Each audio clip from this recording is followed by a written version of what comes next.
Good evening, everyone. I think I am live. I believe I have rotated PDF correctly.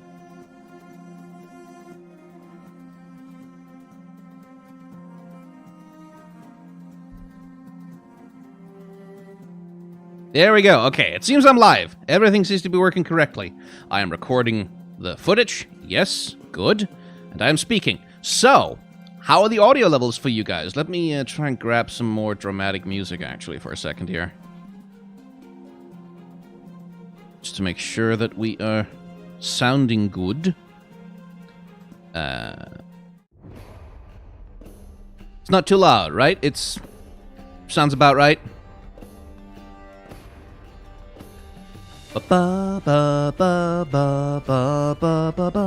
Good. Chat says audio levels are fine, which means they're listening to Freljord music while looking at the Shurima intro, which, by the way, the Shurima intro looks pretty cool.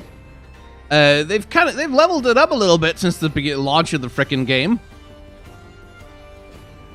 Much like with the level up animations for actual champions, which have gotten so ridiculously much better. Phoenixu, thank you very much for that super chat sticker thing. Hey, hello, how you doing? Anyway, welcome along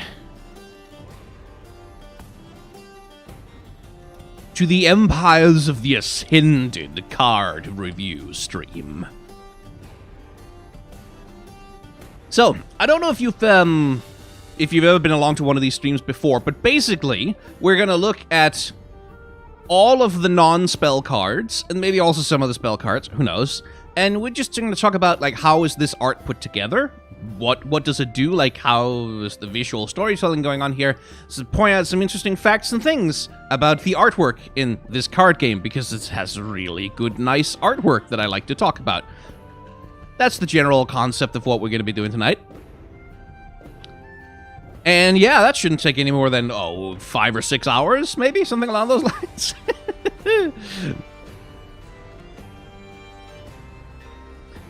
I'm so hyped to see you tearing Sivir's art down. Well, we'll talk about Sivir when we get there. But, yeah. I mean, there's going to be a few cards that I'm complaining about. Because there's always stuff that I'm complaining about. That's the brand. But we're going to be very happy about a lot of it, too. Don't you worry. There's a lot of really, really good stuff in here. Anyway, before we begin, I'm just going to hang out for a sec. And just, hello. Hi, how are you? Tonight, it is 4 p.m. No, it's not 4 p.m. for me. It's 8 p.m. We're going to hang out for a bit, just because YouTube notifications are... And usually people don't know that I'm streaming until like 5 or 10 minutes after I've started streaming, which is annoying, but we're just going to give people a chance to show up. Did they change Talia's voice? No, and they're not going to. At least according to what Riot have said, they are sticking with a new voice actress, although they are going to be changing the artwork on the card.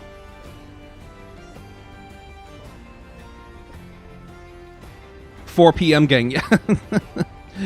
Greetings from Spain. Well, hello. Greetings from Scandinavia.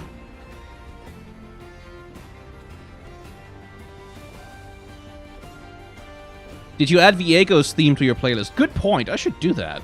It's a good theme. I think I have it. I think I've downloaded it. Get that on over there.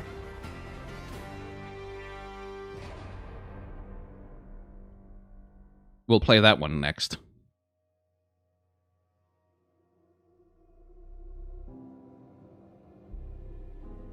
New Jersey, Netherlands, Egypt. Oh, hello. Greece, Mexico. Portugal. South Africa, Jesus. And the Midwest of the USA. You people are all over the place. Some of you surely must be missing sleep to do this. Manager Art, you sent a thing. Why did my alert box... Okay, it did pop up. Good. Hey, Scott, I'll just be looking in the background for a bit. Hope you have a good time with the stream. I think I will. And pillow fluffing. Yo, Sky, and greetings from Iceland. Are you planning to do the landmarks for this set as well? Or just units? Oh, good lord, there's so many countries. Holy shit.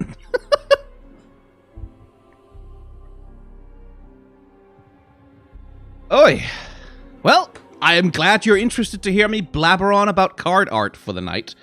Right, we've been going, 5 or 6 minutes? So I think it's probably time that we, do the I should probably put these text boxes on screen since I put them on the thing. There we go. Dylan Mason, thank you for that super chat. Bought the Outer Worlds because of your playthrough and I love today. Are you ever going to continue it? Oh, maybe? Maybe. Portugal here, just wanted to swing by, say hi to my stream. Also, hello to you. Hello, Carlos Augusto Saraiva. I hope I'm pronouncing that moderately correctly. Anyway, let's begin not with any of the cards from Shurima, because Riot are silly, and instead begin with this dumb guy, Aphelios. And I think he got some followers or something, didn't he, as well? Which, but we'll start with him, because I've never actually talked about Dear Aphelios, and his card art. So we'll get to a C in just a second. But Aphelios was added to the game sort of really late before this expansion came out, which is annoying. Anyway, it introduces us to one of the things we're going to be talking about a lot tonight. Like, something we'll just bring it up many, many times, but this is a Dutch angle. It's a term from film, which is when you tilt the camera such that the horizon line is no longer actually flat. So it's not a horizon line, but you tilt it on its side, so you get this tilted horizon line. And in film, it's often used to create a sense of instability, a sense of like, oh, things are strange, or there's drama, or a character is scared, or whatever. In the card art for Legends of Runeterra, sometimes it's used to create an instability in the viewpoint of the presumed viewer, but sometimes, or most of the time, it seems to be more about creating, manipulating the screen real estate, because you have this extremely elongated horizontal format for the card art, right? Like, this isn't even 16:9, it's like 16:10 or something along those lines. And so tilting the angle a little bit like that creates a little bit more space for the artist to use that isn't taken up by, for example, ground. And that's very, very commonly with Legends of Runeterra cards. You'll have this tilted angle just because it allows some with the composition. And Aphelios is no different. I think it's really more about opening up the sky so we can have the moon and we can have Alune outlined against the sky. And still we can see, oh, he's sitting on a cliff. There's some stuff and things, but also moon, skies, stars, things. That's part of the composition of this image. We've also got something else that we'll be talking about a lot tonight, which is framing. So you'll notice that while we have a bunch of stuff going on in the background with the flags and the mountains and moon, sky, things, star, we have also this opening, like this, the corners of the mountains fall down here and climb up here, so we create this frame around the bright sky that creates this sort of relatively detailed, sparse area that Aphelios, and especially Alune, get to occupy, which sort of helps guide the eye and makes, okay, this is the central subject of the image. Whereas if we'd had this incredibly detailed background all over the background, all over the background of our characters, they would stand out less from the scene that we're looking at. So it's one of those things, we'll see that a lot also tonight, like the way that a character is framed in the environment that they're sitting in does a lot to inform the way that we look at them. And you can kind of see that again here, that we have like the body of the poor Solari, this is the Sun Forger, I think, that Aphelios is about to murder. We have the body of the Sun Forger sort of creates this, blocks out basically sort of half of the card art area is just blocked out by him, but we can tell that he's not the subject of the image because most of his face really kind of is like sort of awkwardly cut off, and we know what's his body posture like. But Aphelios is highlighted by the light of Alune, and he stands out very strongly against the very muted background over here, which again is using contrast and color to create storytelling, specifically telling us who's the subject of this image, like who's doing the thing, who is important, who is the main character, and who is essentially a prop for the storytelling about the main character, which is that this guy definitely likes to murder old men. Because Philios is evil. He's evil. He's a bad guy. No, he's not. But you could conclude that if you wanted to, especially with his sort of dark purple color scheme. I was like, right. That was a Philios, released at the least, just the least convenient way for me when I like to try and review as much of the card art as humanly possible. Moving on to the actual frickin' Shurima cards. And who better to start with than our bird friend Azir? And I need some super chats. Reggie Kickass, who's your favorite champion card from the Shurima expansion? Oh, I don't know if you're asking about the mechanics or if you're asking about the artwork, because two different answers, I think. Like, I quite like, where the hell's Nasus? There's Nasus. I quite like Nasus's card art. Like, I like the dynamism of that pose. We'll get to that eventually. But in terms of mechanics, I think I really like Azir, just because I like attacking a lot and I don't like having to think.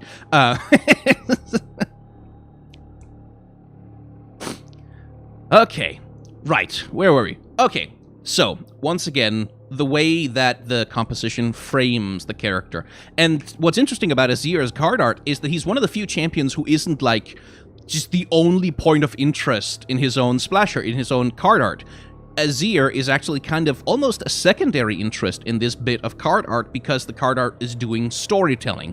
What Azir is doing here is that he's in the process. You can see the ruins of Shurima in the background, like the old, dusty desert cities. This is pretty much like, this is him relatively recently, I think, after his ascension, beginning to reassemble the Empire of Shurima, and like rebuilding the grand city of Shurima, trying to get the Sun Disk back online, trying to reestablish his empire. So that's the storytelling of this image, is that this is Azir not triumphantly standing over hordes of attendants and being like the sun god, blah, blah, blah, that he is in his final splash art, but being in the process of like, okay, well, shit, I fucked that up badly, a lot. Boy, howdy, I sure did fuck up all of the things. But let's try again with Shurima, maybe with less slavery this time, and that's the storytelling of the image. And that comes down to the general storytelling that comes through in his card art, where like we begin with him just beginning the assembly of Shurima, and now he's like in full swing, really rebuilding all of the things, and now he has reascended back up to being God Emperor of the thing, and hopefully he's not about to make the same mistake over and over again that he did before. So that's the storytelling of his progression of card art. And that storytelling progression comes through also in Nasus and Renekton's card arts. Like, all of the Ascended have this 3-part story thing that's going on, which you can also see in their level up animations, especially. Those full cinematic level up animations that Riot decided to add to the fucking game. God damn it. So that's also there. Anyway, back to Azir himself. Here we have Azir being, like, he's not outlined, but he has these giant red streamers, right? And in this particular image composition, the streamers are all over the place. Like, they're being swept around by the wind, so they create these big red lines in the image, essentially, that draw your attention to Azir himself. Like, that's part of what frames him as the main character of the image, is that we literally have lines leading us towards him. If, on the other hand, these streamers had not been animated by wind, if they'd just been hanging down and been really sort of calm and relaxed, he would be less central to the image. He would dominate less space in the image. So instead we have this half and half split between Azir taking up like about half of the card art and his magic taking up the other half of the card art. So you get this split in attention between like what's important to the image, whereas this guy and the thing that he's doing. These are the important things in the image. Those are the things I need to be looking at and paying attention to. Let's see. His lore imply. Okay, let's talk about the Azir thing, because people over on my Shorts channel were in my frickin' comments being like, "But Azir wanted to free the slave." Azir's mistake, and this is the theme of his story.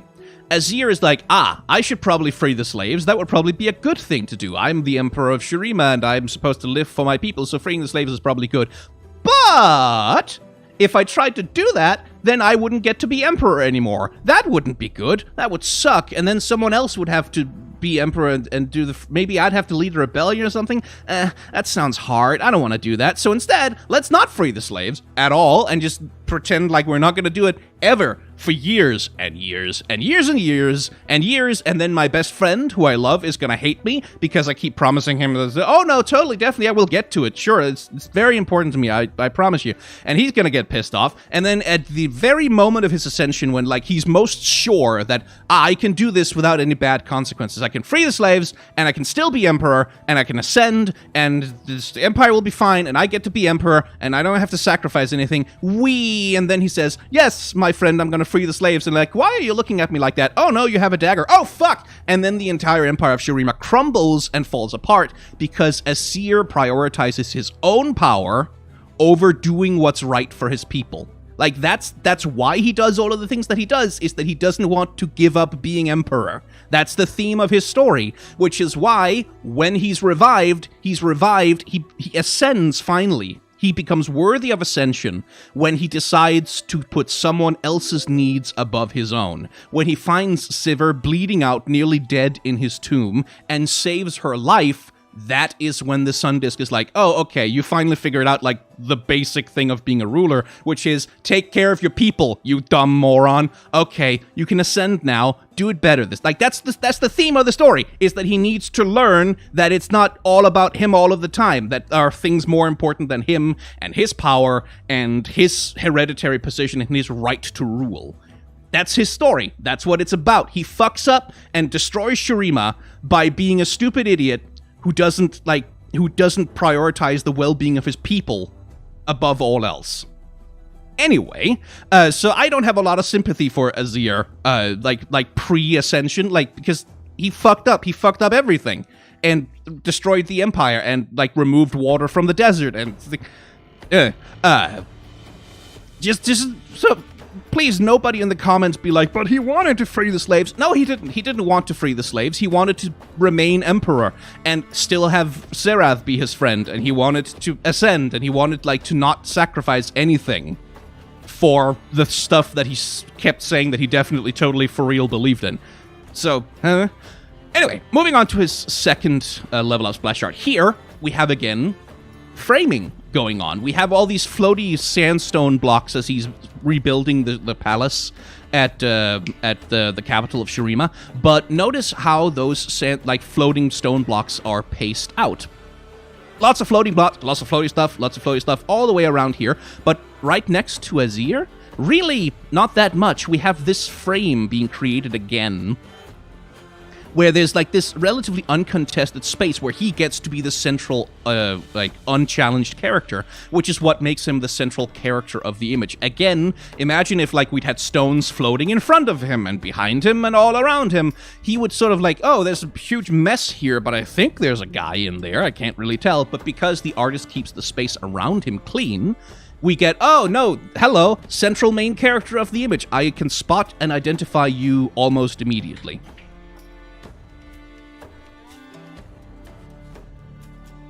Right. Was a super chat, that moment when you wanted to free all the slaves as your homie's birthday present, but then you get pushed off the holy frisbee? Yeah, I mean, sucks for him, but it's his own damn fault. It's easy to say just do the right thing when doing the right thing has severe consequences. Yeah, that's how morality works, is that you do the right thing even though it's hard. That's how you get to be the good guy, is when you do the right thing even though it's hard. If you don't want to do the right thing because it's hard, you're not the good guy. You're like, at best, an NPC who's not interesting to the story. Stories are driven by people who are willing to do the thing even though the thing is hard. Like, that's what makes a hero, you know? Like, oh, help me, Superman. Well, I mean, I would, but it's hard and complicated, and it's like, it's just easier to let you fall down and die. Sorry.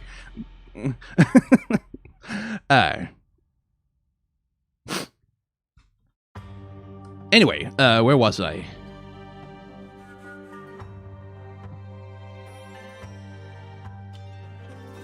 Serath did nothing wrong. No. Serath did a lot of wrong things. He did a lot of, oh boy, Serath is not, like, the good guy necessarily, but it's like, he had a reasonable grievance. And, like, Azir is responsible for poisoning him against Shurima as a whole. So, you know, like, it's... Xerath is not the good guy. He's, like, in the lore right now, Xerath is basically trying to become Azir 2.0. Like, he's trying to take over and become Emperor and be like, yes, power! Yes, I want power! I'm a power-hungry monster. Because, again, that's the theme, is that Azir turns Xerath into a monster by, like, refusing to be a ruler properly. Like, Xerath is acting exactly like the Emperor that Azir taught him to be. Right? Like, he becomes literally an embodiment of power for the sake of power, which is why he's a good antagonist to Azir, is because that's the thing that Azir should really not become, eventually. Anyway, this is not what we're talking about right now.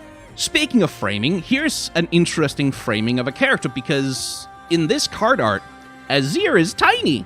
He's itty-bitty. He's this little 2-inch tall thing hovering in the center of the image.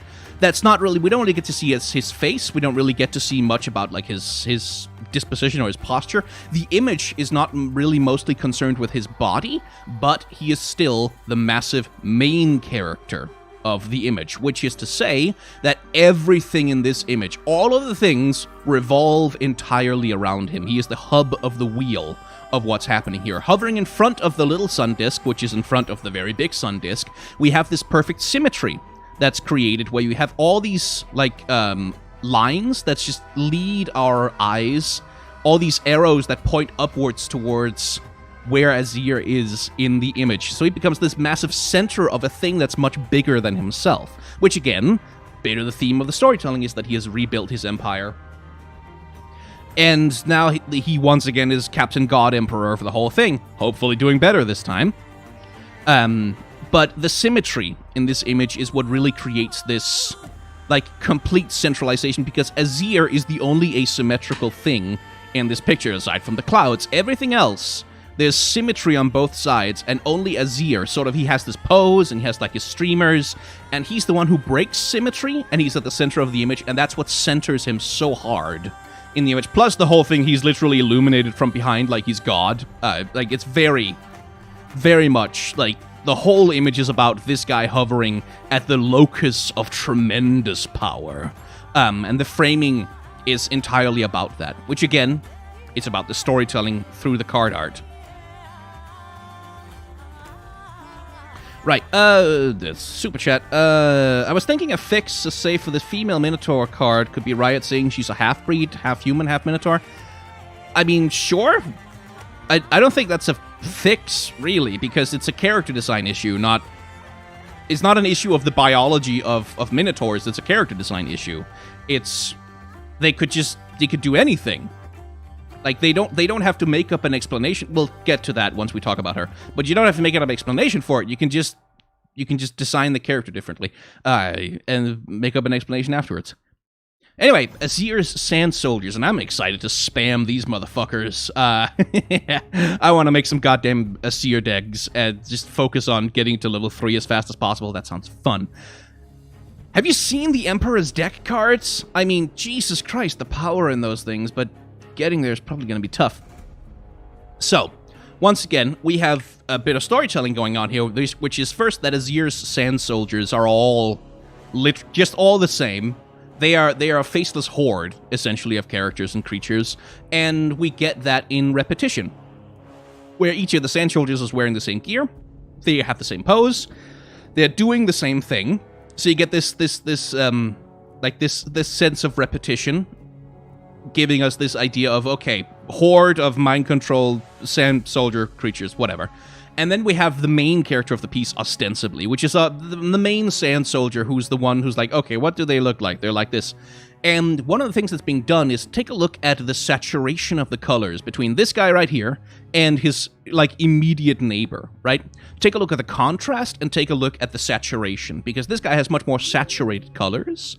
He has much more contrast, whereas the guys in the background are so overlaid with this white haze, almost. It's almost as though there's a little bit of a dusty like a little bit of dust in the air between him and the other Sand Soldier that makes him stand out as the only character with like these really like deeply saturated, like really clear colors, and everything else looks a little bit blurry, everything else looks a little bit far away, everything else looks a little bit like, this is not the main character of the image, yeah, main character of the image, not the main character. Like, so the color and the contrast here is being used to, without separating him from the other characters in terms of design, we get the sense of, okay, this is the main character of this particular art. This is the main Sand Soldier. If this was an action scene from a movie, the camera would be following this guy, right? Not these guys, it would be following this guy in particular.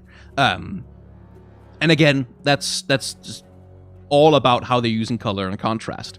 And the spear also kind of helps, because this basically cuts the entire image, not quite in half, but like the third down here is essentially cut off completely, so the spear itself is the biggest thing in the image. It's the most dominating feature, and the spear is attached to this guy, so once again, main character of the image.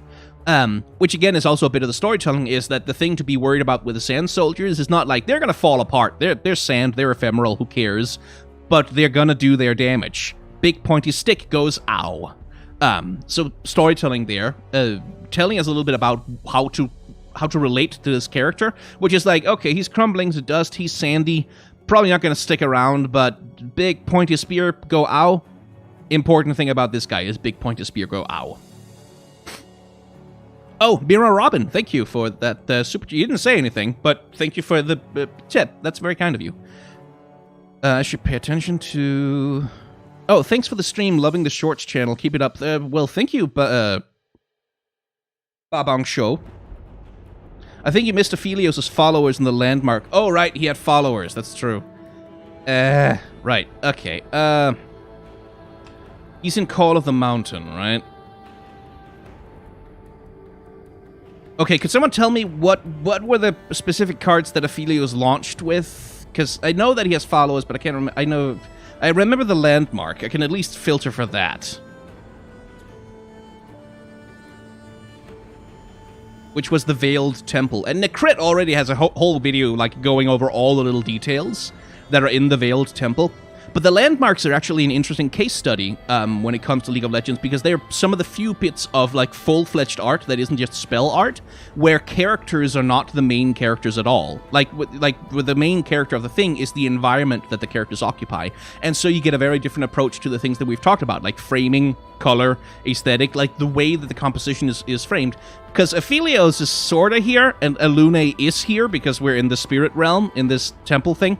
They're there, but they're not important. They're just like, oh yeah, they exist, whatever. But the main character of this image is this, whatever the hell this thing is. A lunary space symbol thing with the moon and the half moon and the thing. This is the main character of the image.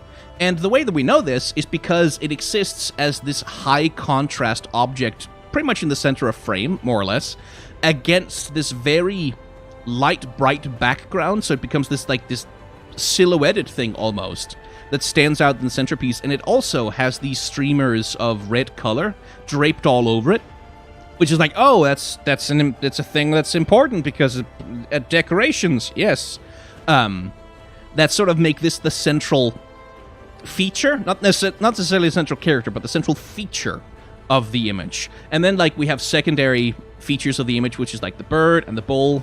And then we started, oh, okay, and then, hey, there's some characters here. And the function of the characters in this image is not so much to be characters, but to create a sense of scale.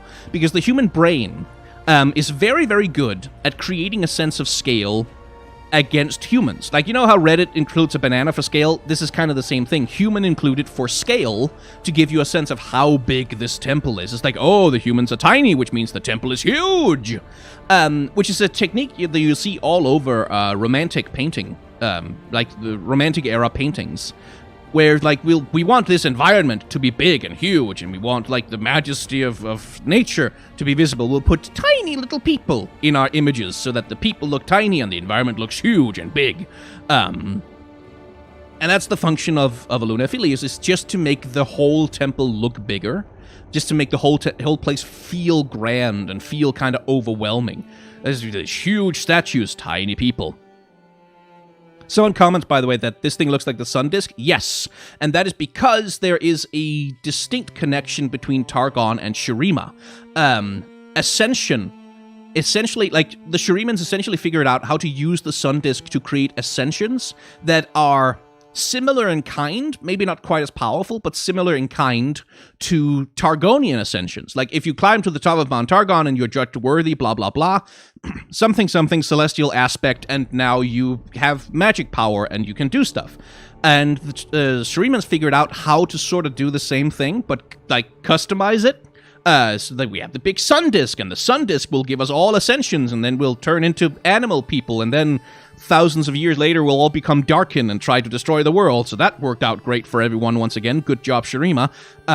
But it's connected to the same aesthetic. So you'll see little aesthetic connections between Targon and Shurima all over the place because they draw their power from some similar sources.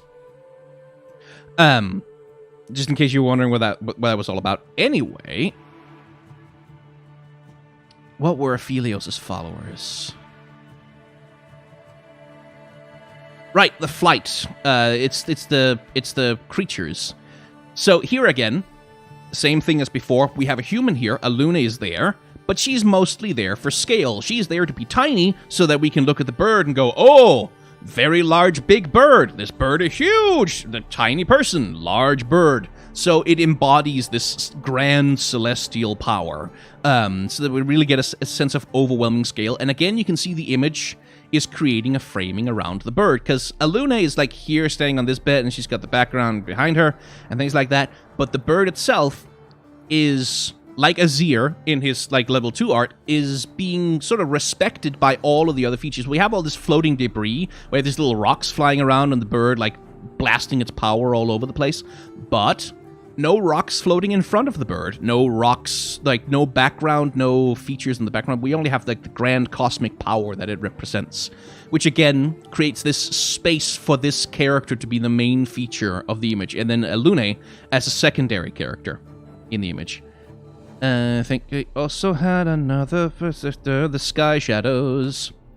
So it turns out that this one of Aphelios' weapons is based on like starfish, which is like this very Avatar: The Last Airbender kind of thing.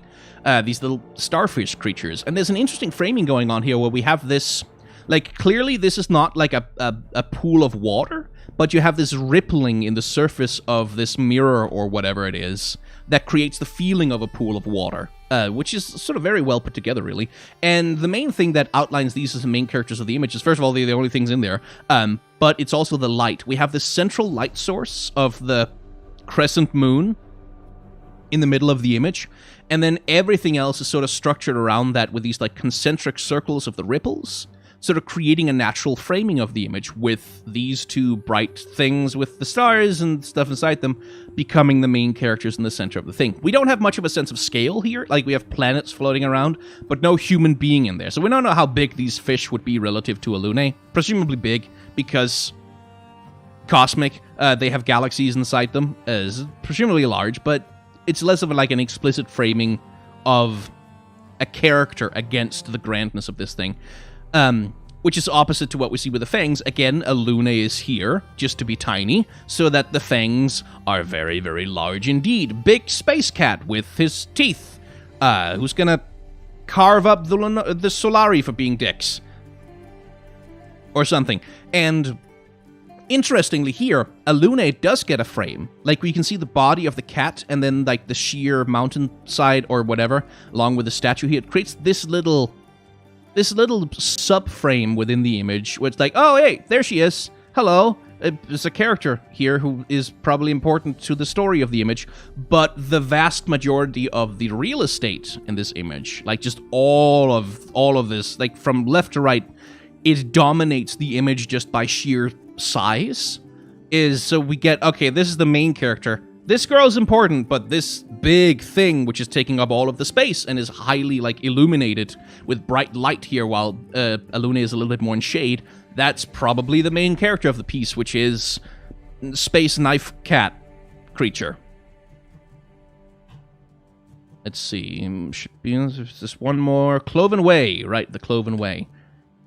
And this is the first time Aluna actually gets to have a readable facial expression in one of these, but still she's being used here to create a sense of scale.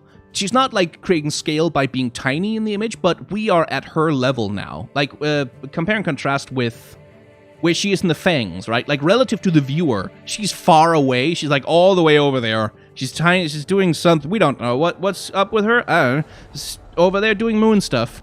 So we don't really get access to her. But with the Cloven Way, finally we get to see, okay, there she is, and we're on her level, and we can sort of identify, her and us, same size. We can see her, and it's like person, and then you look up, and then the background, you get like all of the skies and the stars. You get this thing of like almost indeterminate scale, because it's like a moon hovering over it, literally like a moon hovering over everything. So she's still here to create a sense of scale and to create a sense of identification for the viewer, because she's a person, and we recognize a person in the image, but she's still there to sort of reinforce how big this damn thing is. I don't think it works quite as well as in the other images, frankly. Like, I think if she had been much tinier in the image, like if she'd been shrunk down to only occupy this space right here, we'd have a greater sense of this thing just being absolutely astoundingly massive. But I think that's what the image is attempting, at the very least. But notice that she's mostly kind of not very highlighted by the light. Like, her face is kind of in shadow, and she's not really saturated or highlighted with a lot of light. She has edge lighting, but not really light. But this guy has a ton of light on his big metal space goat features or whatever, and he's very saturated. So again, the color contrast and the sheer contrast of the image is being used to make this the main character of the image, even though there's a human character right here for us to relate to. Right. Was there more others? I think that was all of Aphelios' followers, wasn't it? I think it was. So let's go back to Shurima, which is the thing that we actually here to talk about. He also had some spell cards and stuff, I know, but... moving on to LeBlanc. And I really like, first of all, LeBlanc has gotten a little bit of a character design update. So, LeBlanc in the game right now is, she's essentially, like, the thing I like about her character design is that she's designed after a stage magician. Like, that's basically what she's supposed to look. She has this big flashy outfit and, like, giant collar and weird rope bikini thing that, like, whatever the hell she's wearing. Like, this weird thing that she's wearing. It's all designed to be very ostentatious, very out there, very like, hey, look at me. Because that's the whole thing about her, is like, she's the deceiver. It's like, you look at her and you're just like, oh, look at that brightly colored weird lady in the strange costume there. We shall chase that thing. And then she's gonna stealth away and do the deceiver thing. And it's not a perfect character design. I wish that there would be more of a contrast between the bright illusionary image that she projects and then her real self, which hides out and does things. But they've done a little bit of an update for her here in Legends of Runeterra. We don't get a full look at her new costume in either of her splash arts, but it's like they've done away with most of the having the titties hang out and not being very dressed at all, and she's gotten much more dressed up. But she's also gotten dressed up in a different aesthetic, rather than being like a stage magician, rather than being like I am on the stage doing the magic tricks for people. She looks more to me like she's dressed like an underground mafioso lady. Like, she's more like a ruler, a power holder, specifically. She's dressed in the aesthetics of power, rather than being dressed in the aesthetics of performance. And that's, like, it's a different choice, but I think it works better with LeBlanc as she's conceived. Like, because when LeBlanc was originally added to the game back in the day, we didn't have most of the Noxus politics that we do nowadays. She was just like, I am a stage magician, deceiver, ancient, do match. Like, she was more of a sort of cartoon villain back in the day. Now, Noxus has all this subtle power politics with the Black Rose and the impersonations, and LeBlanc, like, trying to contain Mordekaiser, and Swain is like, no, we shall do Empire and things, and I don't like the Black Rose. Like, there's much more subterfuge, there's much more subtlety, there's much more power dealing, so this character design to me works better for that, even if I do kind of miss the sort of stage magician thing that she used to do. So, again, let's take a look at the framing, because this is a very busy card. Like, we have characters over here, and we have characters over there, there's lots of stuff going on, and hands pointing in every direction, and papers, and, like, quills and stuff, but notice how the entire image, like, pretty much nothing gets to overlap LeBlanc, like, nothing gets to be in front of her.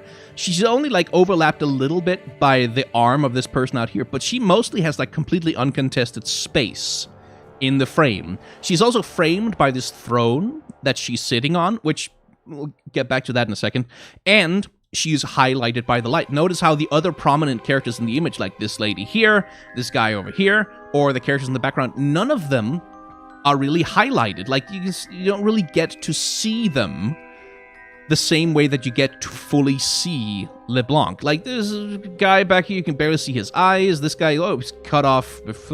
That guy, face cut off by the color of the other guy. This guy's not looking at us. This lady's like, we sort of see her from the side, but she's completely in shadow. Only LeBlanc is fully illuminated, and only LeBlanc's features are fully visible.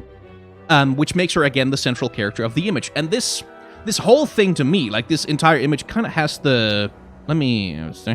kind of has the nature of a Renaissance painting. Something like, let me think of, I'm trying to think, it's a little bit Caravaggio-esque.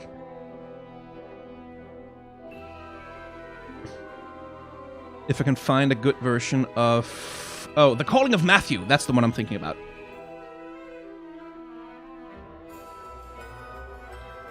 Let me see. Can I find a decent size of this somewhere? Thank you, Google. So, notice the color aesthetic here, right? Like, we have this very bright light and, like, these bright illuminations, but these really dark shadows all over the place. Like, this is... It's called something specific. It is a specific art history name that I can't remember. But this is a Caravaggio piece from the Renaissance, and LeBlanc's art kind of has that same... It's less hyper-oversaturated, but... it has kind of that same vibe with these characters, like, people are pointing in one direction and the other. There's clearly stuff going on. But the light is being used to highlight the central characters. Like, it's... yes! Chiaroscuro. Thank you, Avalon Knight. That's the thing. It kind of has that feeling. It's not... it's digital art, so doesn't work quite the same as painting, but it has that same kind of feeling. That's kind of the thing I instantly associated this with. Like, this looks like one of those old Renaissance paintings with a lot of people arguing all over the place, and then some saint is highlighted in the middle going, ah. That's kind of the feeling I got from LeBlanc here. The interesting thing, remember how we talked about storytelling in Splash Arts with this year? Like, we go from building the Shurima city to being the God Emperor. There's storytelling happening with LeBlanc as well. But specifically, we get here what seems to be like, notice the rose sigil here, right? So this is the table that LeBlanc was sitting at just in this image, same rose sigil. And we look down into the reflection of the table itself, and all the people around the table, all of them, everyone is LeBlanc. So, like, that's the storytelling here, is like, LeBlanc is everyone, LeBlanc is everywhere, as she screams in her level up, animation. And that's part of the storytelling, again, of what LeBlanc is doing in Noxus nowadays, is that she occupies this nebulous... Like, she's not necessarily one specific person, she's everyone and everywhere. She can take on any identity that she wants, and it's impossible for her foes to know who LeBlanc really is. And that's the storytelling that's happening here, is that we have this scene where we think we know what's going on. These people are arguing, like this guy is saying the one thing, and this lady does the pointing thing and says, no, we shall do the other thing. And this guy's, ooh, I'm not sure about what the thing is that we shall do. And we have an old man and a black dude and, like, a lady, like, man with a mask who might be a Damascian mage seeker for all we know.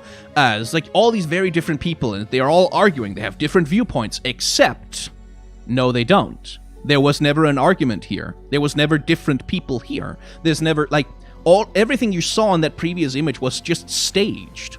It was just a show. Because what's actually happening is there's only LeBlanc, there's only her plans, and everything you saw because she wanted you to see it. That's the storytelling here, is that LeBlanc manipulates the image of a scene, and you don't get to know what's real. And that's why she's breaking the fourth wall a little bit.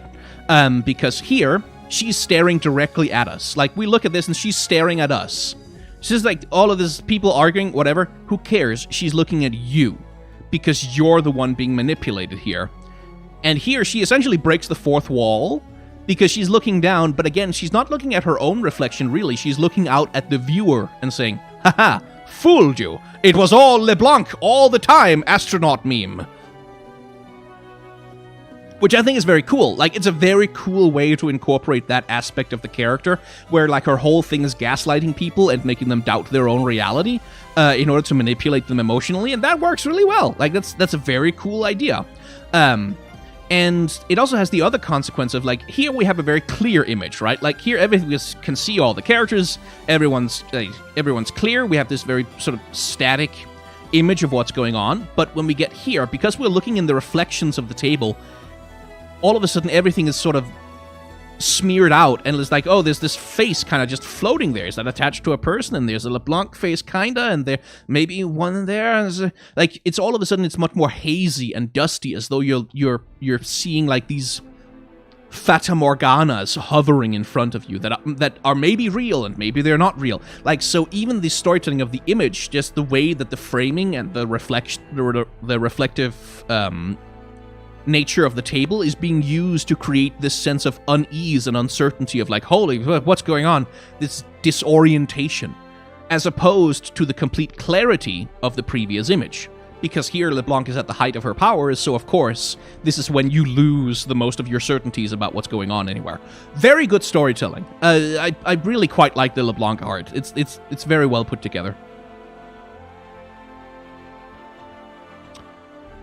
Right. Oh, super chat. Fausto Grillo. Gotta go, so I'll ask now. Do you think Cillian will also get some sort of redesign, or will he continue to have a huge clock on his back for no reason? Well, as far as I remember, Cillian is... like, he's right here. There he is. He looks slightly different. Like, they've added, like, some Shuriman-looking golden discs and stuff to him. He doesn't have his clock, but he's there. That's Cillian, or LeBlanc. Maybe it's LeBlanc, who knows? But it looks like Cillian, anyway.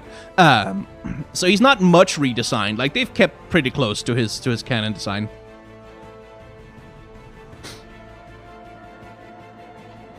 Anyway, my girl Lissandra. One of the better characters in League of Legends lore, by the way. She has some really fun stories. If you want to get into League of Legends lore and reading it, Lissandra's stories are a great place to start, because, like, the Eye in the Abyss... some of the stories she has about, like, how she's trying to contain the Watchers, very, very good. Fully recommend. But Lissandra is interesting as a card. Certainly her level 1 is. Because... where the fuck is she? Like, what is this scene? Where is she? What's she doing? What's happening here? There's ice, I guess, and she's touching the ice, and that makes magic happen. It's a very indeterminate space. We don't really know where she is or what she's doing. We just know there's black ice everywhere, and she is in the center of it all, riding on top of a wave of black ice. Which is curious, because, like, in her level up, we get much more of a distinct sense. Like, this looks like the Howling Abyss. She's summoning a bunch of frozen thralls. We know where she is and what the space is, but this is much more of a sort of indeterminate space. And I don't know if it's specifically storytelling, like that she's calming down a Watcher, like it's a Watcher's eye that we're seeing in the background here. It could be. But one of the things that Lissandra is a dream walker. Like, one of the things that's important to her story is that she walks in dreams, and she infiltrates people's dreams, and she takes people's feelings and emotions and she feeds them to the Watchers in order to calm the Watchers down and keep them sleeping just a little bit longer.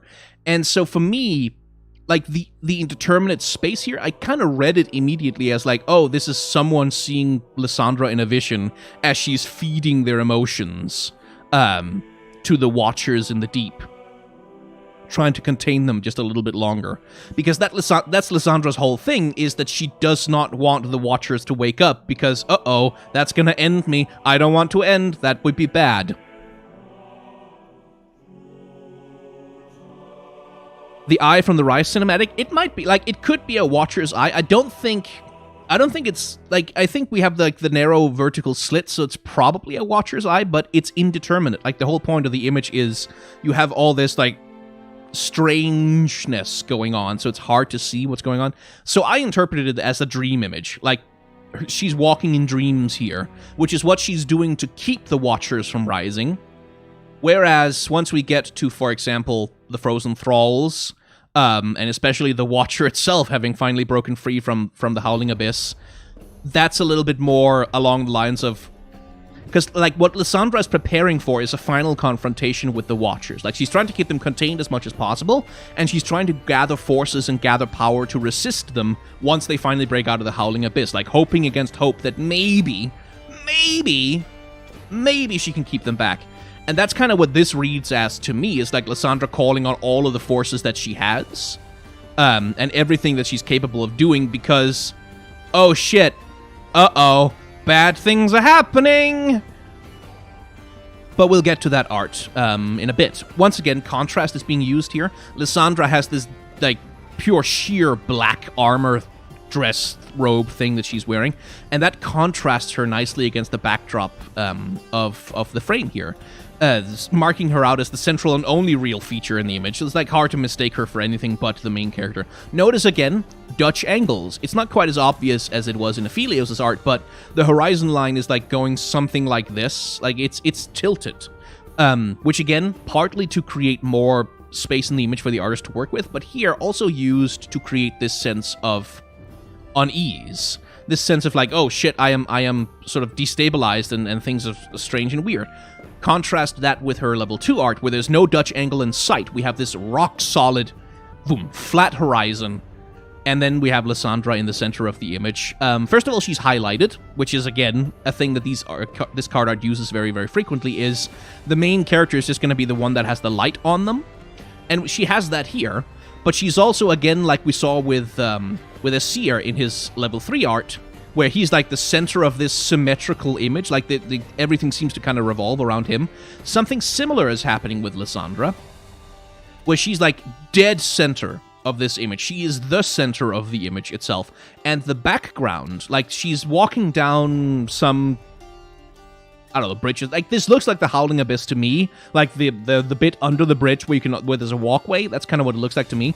But you have this symmetry in the image of like the environment, which she's clearly walking down the center of whatever this passage or hallway is. But then you have all this asymmetry and chaos going on around. Like you have these frozen thralls breaking out of the ice and ice flying everywhere, and it's like, the monster.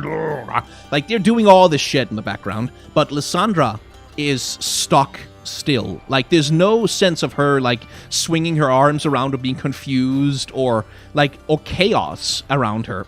She's completely still. You have this sense of control from her posture, like that she has these very specific hand gestures and that her arms are incredibly stable, like she's doing this grand gesture of power. Whereas everything else in the scene is like, you get the sense that there's noise and that there's chaos happening and particles flying around and everything. And then she's this beacon of complete control and power in the center of it all, which like works really, really well. She's about to T-pose. I mean, she kind of is already T-posing a little bit. Like I think it could probably be a little stronger if she had a symmetrical posture. Like if instead of her arms being in different postures, that she actually had was raising both of her arms out to the side in exactly the same way. I think that would highlight and accentuate her control over the image a little bit. But it's like this is just a point of interest. I should really make some tea at some point so that my voice doesn't give out before the stream is over. We've barely begun, frankly. Does Riot ever give you anything for doing these analyses? Actually, good point. I should probably disclose that. Back when the Rising Tides launched, Riot gave me... they didn't give me all the cards, but they basically gave me enough wild cards and a whole bunch of coins so that I could have all of the cards unlocked to do the thing. They did that back then. Now, I've played so much Legends of Runeterra, I kind of don't need them to give me anything. I had enough wild cards to acquire every single card in the new expansion anyway. So they haven't given me anything for this one, but they did give me something for back when they launched the Bilgewater expansion, Rising Tides. Right. Anyway, Frozen Tomb, Lysandra's ultimate. again, remember what we talked about in terms of framing, in terms of how, like, the image can be composed to center one major thing in the image. So you have these lines right here, like these pillars, and this, whatever it is, like this arena, this bridge, whatever it is she's standing on. You have all these lines kind of leading you towards the center of the image, where this thing, this irregular shape in the middle, is framed by the pillars and by the rest of the imagery, and also has this grand contrast, because, like, these things are black too, right? Like, these are made clearly of obsidian or some, like, very dark material, but they are not as dark as the frozen tomb itself. The frozen tomb is, like, almost completely black in some places, whereas mostly this thing is made of grays of various kinds. So again, the contrast being used for the frozen tomb centers it in the image. And the tomb itself, of course, like, the shape language kind of, I think it's meant to kind of mirror the shape of Lysandra's helmet a little bit, which is interesting. It had this wedge shape, almost as though it's been driven into the ground like a spike, which I think is quite cool. And then we have the little trick with the light in the center, where you can just see the outline of Lysandra casting this thing on herself, in this case. So, Frozen Thralls. And there's something interesting happening here. And the Frozen Thralls are trolls, basically, that Lysandra has acquired from Trundle. And then she's frozen them and done some Watcher shit to them. And now they are her, like, mind-controlled army of things that she's going to use to something. But there's something interesting happening here, is that even though this Frozen Thrall is like an 8/8, like a powerful image, because this is the landmark version of the character, this is before the character is active, right? Like, this is the thing you put down on the board, and then you're gonna wait until the countdown, and then the Frozen Thralls spawn, and then you wreck shop completely. So in the Frozen Thrall Unleashed, once it's actually powerful, once it's actually doing a thing, we can see the Thrall is in the center of the image. It's like this huge, brah, I'm a troll, I'm gonna smash things. Like, this big, powerful, dangerous, like, screaming into the sky, doing Dragon Ball style, making rocks float around it, whatever, breaking free from its prison of ice to wreak destruction upon the land. But here, now it's just like a feature. Like, okay, that's clearly scary and dangerous, but it's just a feature of the landscape. It's clearly frozen in place. It's not dangerous yet. So it's just like, we have the statues in the background, we have, like, the environment of the area here, and then we have the Frozen Thralls that are there, but are not, like, the central, like, they're not characters as such, they're just features, they're just part of the landscape for the moment, anyway. Which, again, storytelling, it's quite nice. Ugh. I just need to stretch for a second. Give me a moment.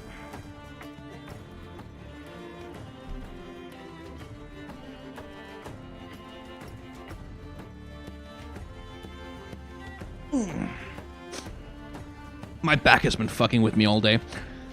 Right, back to the Frozen Thrall as a unit.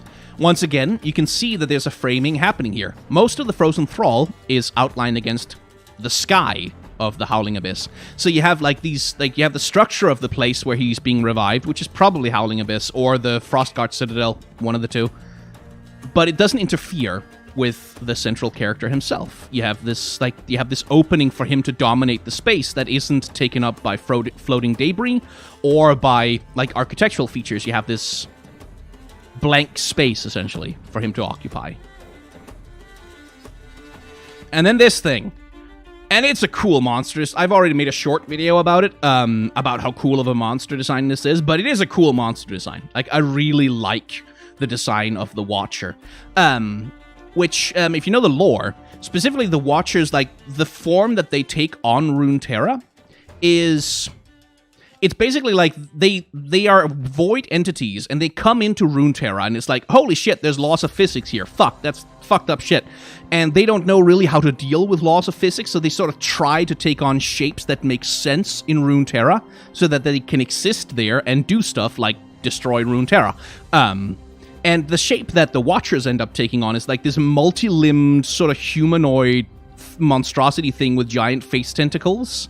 And it's like, and a second head on top of the head. Like, I think I think maybe the storytelling that's happening here is that this is a Watcher that's taken over Lyssandra's body, and that's why there's the second head on top. It's not 100% clear, but the flavor art certainly suggests that, like, this is the end as it was foretold, as promised, sisters, forgive me. That this is a Watcher that has taken over Lysandra and is now wreaking havoc on Runeterra, and, like, you can see the Draklorn just basically fleeing from this frickin' thing because what are you supposed to do about it? But it's a cool monster design. Like, I really like the 6 arms that don't quite, like, line up or make sense. And, like, giant face tentacles and the horns. It looks like some kind of Eldritch monstrosity thing, doesn't it? Very cool. But interestingly, remember all the stuff we talked about, like, with saturation and with color contrast and, like, how to center a character in the image? Here, because the Watcher is supposed to be kind of far away and sort of hidden behind a blizzard, we don't really get... It's not really color contrasted the same way that a lot of other characters are. It's this looming thing in the background, almost, with, again, humans for scale, to sort of clarify exactly the size of this thing, and... like, how to feel about it, which is that it's huge, and it's breaking things, and oh boy, this is some Elder God nonsense, we're all fucked.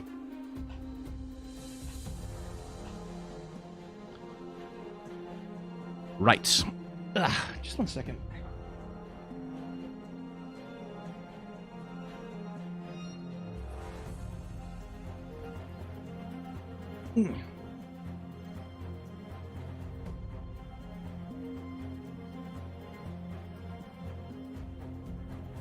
Doing more stretches. I have this thing. Some of my chest muscles are being bastards. Ow.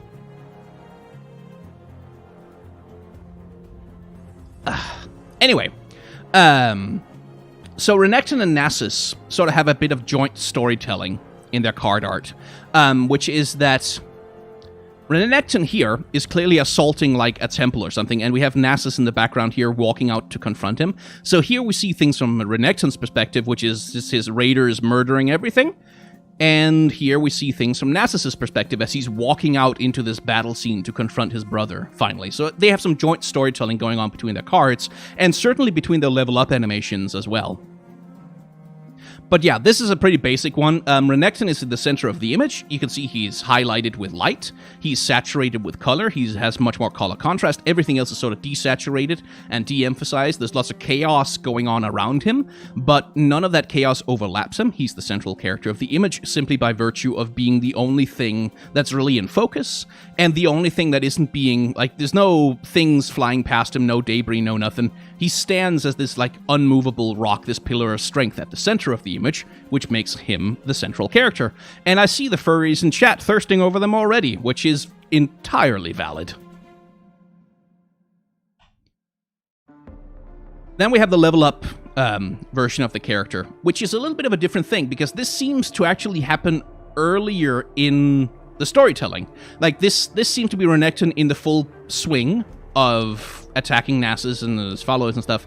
But this is Renekton who seems to be calling the attack. Like, this seems to be them going on the assault and doing the thing. Like, ordering his followers to charge, something along those lines. But still, the same principles apply. He's the only thing in the image that's fully saturated. He's the only thing that's like has a proper color contrast. And he's also the only thing that's fully in focus, which is what makes him the central character of the image.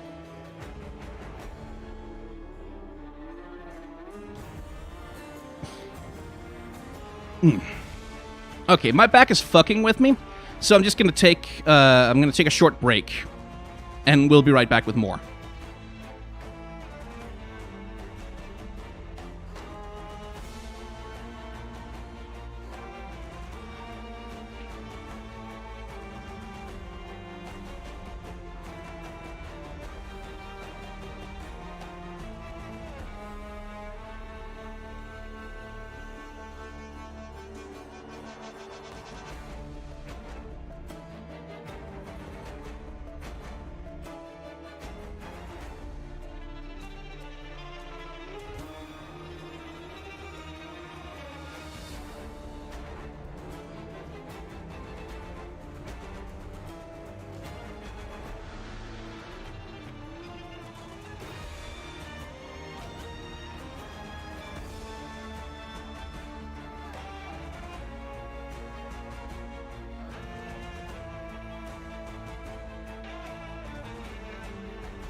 There we go.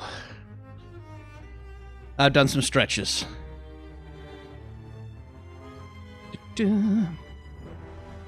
Right, where were we?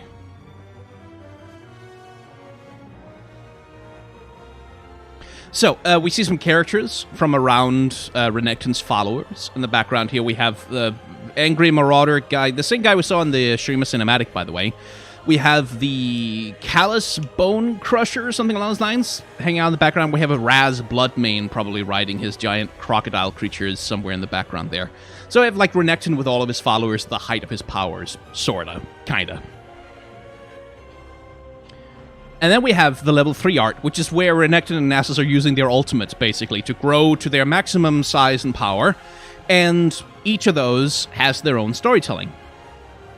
With here, it's like Renekton kicking Nasus's ass, but then in Nasus's similar, let's see, level 3 art, it's Nasus kicking Renekton's ass. So it's like it's this back and forth in their fight with one another, with the sun disk hovering in the background, so they're not that far away from Azir when they're fighting. But again, framing. So there's two things that makes Renekton the main character of this image. But the main thing is just that he's bigger in the picture. Like, he takes up more space than Azir, and he has a more dynamic posture. Like Nasus, rather.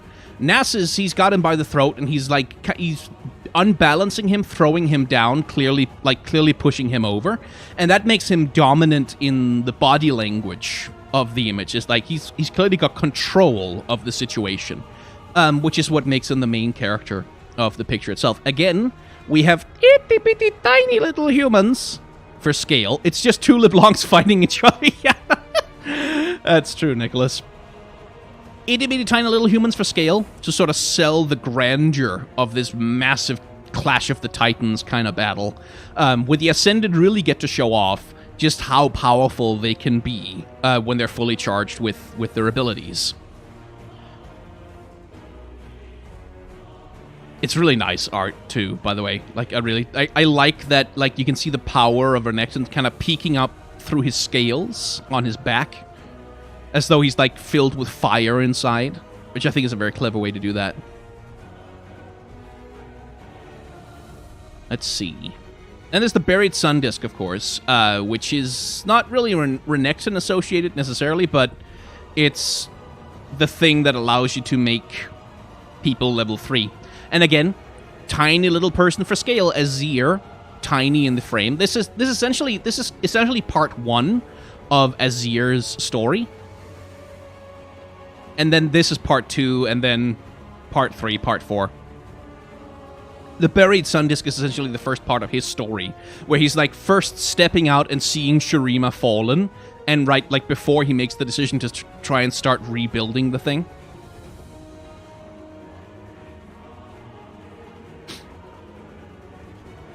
And then there's Sivir. And I haven't really been sure of what to make of this. I think they're trying like for an Indiana Jones sort of / Lara Croft Tomb Raider kind of thing, where it's like she's dodging the laser beams in this tomb that she's trying not to trigger the traps, I guess. So she's doing this rather awkward pose where she's got one foot, like it's a little bit of a weird thing, because it sort of I think it tries to appropriate some sort of the Mission Impossible style of like, I am infiltrating this place with the laser traps and things, and you can see she's holding this thing, like she's using her weapon to sort of pry open this entrance or whatever. But as a composition, I just don't think it comes together very well. Like, it's like, it's a little bit confusing, because it's not clear what the action is. Like, what's she trying to dodge? Is there... Oh, hang on. There we go. Like, are there things on sticks that will... Is there arrows that are gonna... Like, what's the danger that she's dodging? Is the trouble I have with the storytelling here is that...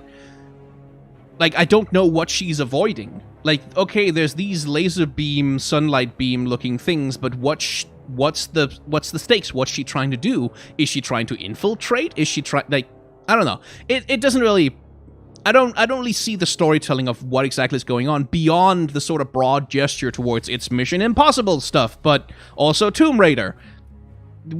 Yay. So I don't know, and that makes the pose more awkward too, because it's like, okay, she's bracing herself here, and then with that thing, and then up there, but then how long, like, there's something about the perspective here where, like, this pillar there that's floating up top, it looks like it should be further away. Like, it looks like it should be hovering, like, further above her, really far away, but because she's touching that and touching this, clearly they're very close together. But then what's the scale? Like, there's something with the scale of the image that just kind of doesn't work for me at all, which is like, a little bit. It's not really my favorite art, this thing, because it's just not clear to me what the storytelling is trying to do. Mostly color and contrast makes Sivir the main character of this image, by the way. That's where her level 2 is like a lot more, okay, here, I know what's going on here. She's fighting these people, and she's thrown her boomerang blade around, and it's like, and now it's returning to her hand, and she's like not even looking at it, because cool guys don't look at flying boomerang blades coming back to their hand. So she's gonna grab that thing and keep going. And she's looking away from the viewer as well. She's looking towards the next thing that she's fighting, whatever the hell that may be. So it's like there's an action scene going on here. Now, Riot, I do wish, like, when you have this character who's like a desert mercenary who spent her entire life fighting and, like, getting hurt and killing people and running in sand, and, like, I wish you would let her have, I mean, I'm not saying she should be shredded, but at least visible abs, like some core muscles, anything, rather than whatever, like, this, her waist is, like, slimmer than her fucking thigh. Like, her waist is like, it's like smaller than her thigh. Surely she has, like, kidneys, right? Like, she has internal, it's a stylization. Like, it's a stylization. It's about, like, oh, she's the thing. It's fine, but it's like, really? Like, you prioritize that over the storytelling for the character? And also scars. That's the other thing, is like there's literally a story on Universe right now where Sivir is, like, she's rescued by Talia, basically. And Sivir, like, she's been stabbed in the side, she's kind of bleeding out. She might essentially be dying, like, if not for her massive willpower to survive, where she has this huge wound in her side. And, like, this happens after that. Like, this is post that particular story scene, but I guess living a life as a mercenary wearing not very much armor whatsoever, Sivir has never acquired a single scar. She, like, never had an injury at all. She's just healed all of them with magic because she cares so much about the perfection of her skin. Like, what's the storytelling here? It's like, is she a badass desert mercenary? Or is she this untouchable warrior princess who has never been injured in her life? Like, make up your minds, Riot. God damn it. Anyway, that's just a little character design annoyance I have. The composition of this image is a lot better. Like, I get a sense of forward momentum from her pose. Like, that she's clearly, like, she's thrown her boomerang, she's hit all these people, and now she's, like, just stepping forward, keeping her momentum going as she steps further into whatever this space is. I guess she disturbed some tomb guardians or something. And that works pretty well. And you have, again, she's sort of, she's highlighted in the center of the frame. She's contrasted against everything else in the background. The other characters are much less saturated and has a worse contrast, so same as pretty much any other image. And yeah, that's kind of it. Like, that's just, she's just big and in the center of frame and highlighted with light. And that's what makes her the central character of the piece.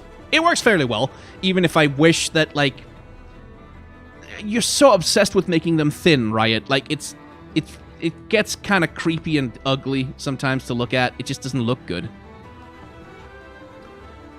Moving on to Kindred. Your friend and mine, the Kindred. And here, the framing is, like, ridiculously obvious because it's the body of Wolf creating this spiral where Lamb is at the center of the image. But the other thing that's interesting about that is there's a little bit of secondary storytelling going on where you have this spiral, right? Like that spirals down towards and then points you to Lamb in the center, which both tells you that Lamb is incredibly important to Wolf, like that they have this very devoted relationship to one another, because they're two halves of a whole, of course, but also that everything leads inevitably towards Lamb, right? Like Lamb is at the center of this thing, everything spirals towards them, everything leads towards them, death is inevitable. Which is the storytelling here. And I think that works really well. It's really good. It's a very simple piece, because like there's not much going on beyond Lamb floating in space, and then Wolf being there, and then Wolf is being petted by Lamb, and it's very cute and adorable. But that's kind of all that's really going on, and it's all that needs to be going on, really, because this is just a character piece about these two characters, and really not much else. The Death Furries, yes. Yes, the Death Furries. It's a really nice piece. Like, the highlighting at the center, like, you have this light, right? You can see this light shining out from Kindred's fur, and from the background, they are highlighted literally in the center of the image, which is what draws your attention to this piece immediately when you look at this picture. Then the second image, the level 2, is much more distinct and specific. Like, here, it's not just, like, Lamb floating in indeterminate space. This is Kindred on the hunt. Doing the thing that Kindred does, which is to take spirits and souls and shepherd them on towards death. And I think they're on the Shadow Isles here. I think they're supposed to be on the Shadow Isles doing Shadow Isles stuff. So maybe this is them sending lost souls from the Black Mist home, but it's not really clear exactly where they are. It might be a death realm of some kind, because you have these... Like, this right here is not really a typical feature of the Shadow Isles, like with the skulls and the weird sort of Lovecraftian pillars and stuff. It's not 100% clear where they are or what they're doing. Pretty sure they can't go to the Shadow Isles. Well, maybe, because we'll talk about this more once we get into the followers of Kindred, but the storytelling around Kindred that seems to be here is that Kindred are only one manifestation of death, and that there are many manifestations of death all across Runeterra, all of which look different from each other and have different characteristics. And this character is absolutely on the Shadow Isles, because the character who's lying here dead is a character from some other Shadow Isles card art that people have pieced together on Reddit. So, like, it's unclear whether Kindred has gained the ability to go to the Shadow Isles, or exactly what's going, like, how death interacts with the Shadow Isles exactly. It's a little bit up in the air right now. But yeah, this splash art, interesting thing being done here is that Wolf is this big black floating thing, right? So it creates this big dark space in the image, and mostly Lamb is contrasted by being a big white shape in front of Wolf. So Wolf helps highlight Lamb in the image, which I think is quite good. Like, that's a quite clever way to go about doing that thing. But mostly Lamb is just central in the image, and Lamb is highlighted, and their space is not challenged by pretty much anything. Like, they have all this empty space around them in the image. That sort of sets them apart from the shades and the ghosts that they're hunting, that are, like, constantly overlapping with other things or being torn apart and sucked into Wolf's hungry maw.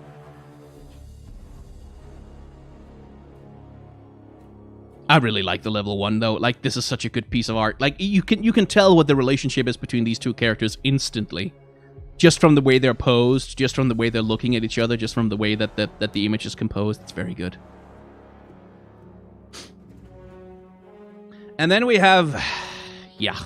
So I love Talia a lot. Like, I think Talia is a really nice character. I think it's lovely that Riot created a character specifically to, like, okay, let's do something other than just, like, the fucking standard beauty ideal that is pretty much every single other goddamn character in our video game. And then they did this, and Talia looks a lot paler, and her nose looks a lot less distinct, and she looks like a lot less like her League of Legends incarnation, and that is, and Riot has said that this art was not supposed to turn out this way, that they're not really happy with it either, like that they're gonna be making some changes to her to make her look more like she does in League of Legends, so that's cool, but it is still, like, this is Shurima. Why? What is with the... Okay, whatever. Doesn't matter.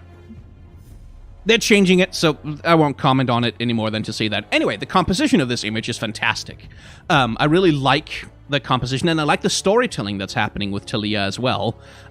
Because Talia has been a very solitary character in the lore. Like, she's this young rock weaver who's traveling away from her village, who meets Yasuo, of all people, who kind of teaches her how to handle her magic, and, like, teaches her discipline and some of the spiritual disciplines of Ionia. And she's been a very solitary character. Like, she's been someone who's not really had a lot of social connections, but here in Legends of Runeterra, clearly, she has found herself a friend group. And I believe this is still after, supposed to be after she has met with Yasuo and learned to control her powers fully. And she's returned to Shurima, and she's found this, like, lovely, adorable, scampy little group of friends that she's using her rock powers to, like, yay, doing stuff and having play game times with giant rock things that she summons out of the earth, and they're sort of just adorable together, all of them. Which I think is lovely, and I'm not 100% sure if these kids can also do rock weaving, or the stone weaving, the same way that she can. Possibly, but who knows. But I love the composition here. Like, I love that you can tell Talia is the leader of the group. Like, she's still out in front of everyone else, and she's the one who's, like, has least background impeding her. But she's not, like, the only important character in the image. Like, you have the little girl here, you have, like, the little surfer dudes here. They still feel like they're important members of the group, even if they're not the leader character. And you could be forgiven for actually mistaking this for the main character of the piece, if Talia didn't have such a much more distinctive, interesting costume than the little girl here.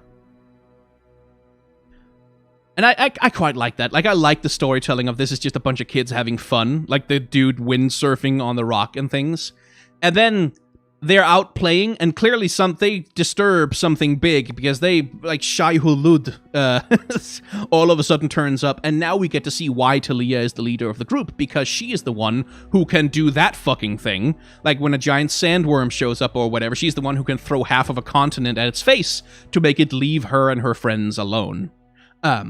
So you get these two versions of Talia, like the one where she's just, like, happy playing, having fun times with her friends, we're doing adventures and stuff, and then serious mode when she's protecting people and, like, taking charge of things and being the leader of the group.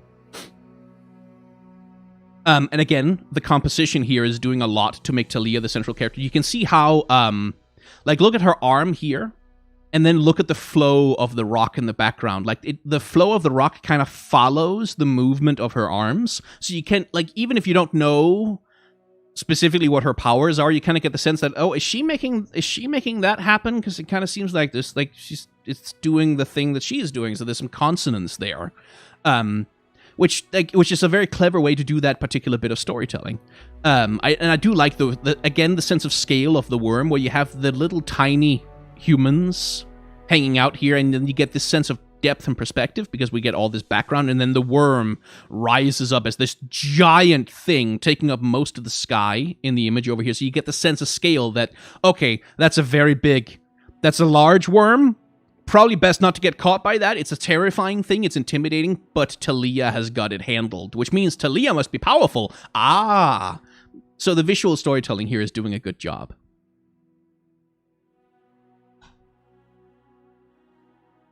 And we have Captain Fuckboy. Look at this asshole. Piece of shit. Bad person, Jarvan. Not a good person. He's a bad person.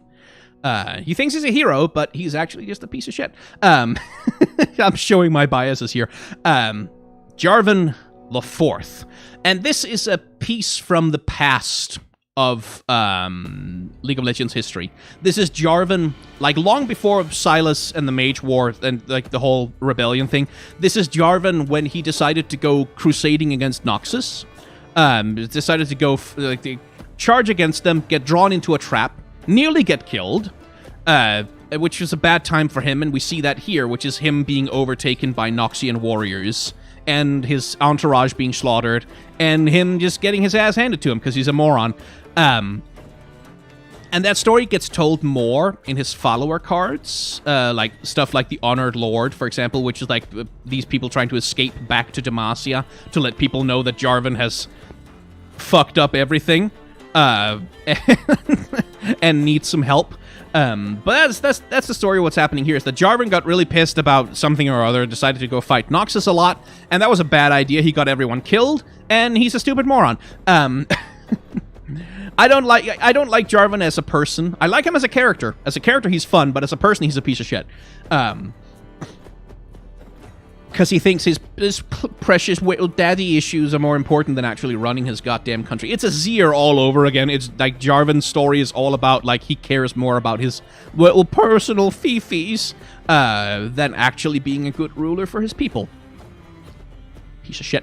But again, simple visual tricks being used here to make Jarvan the central character. He's in focus. He is saturated.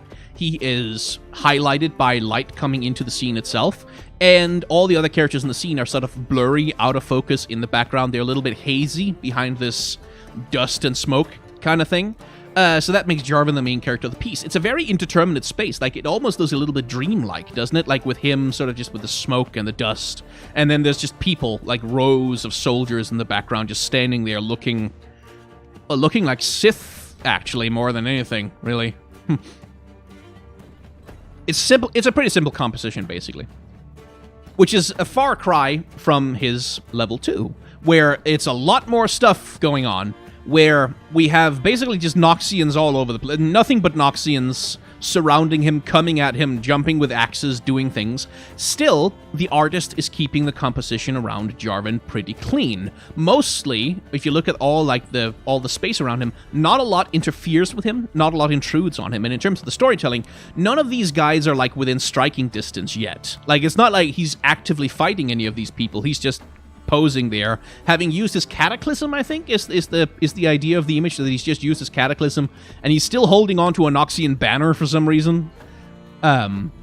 He's just used his Cataclysm, and then these guys are charging over all of the, like, the rock walls that he's built in order to finally get to him.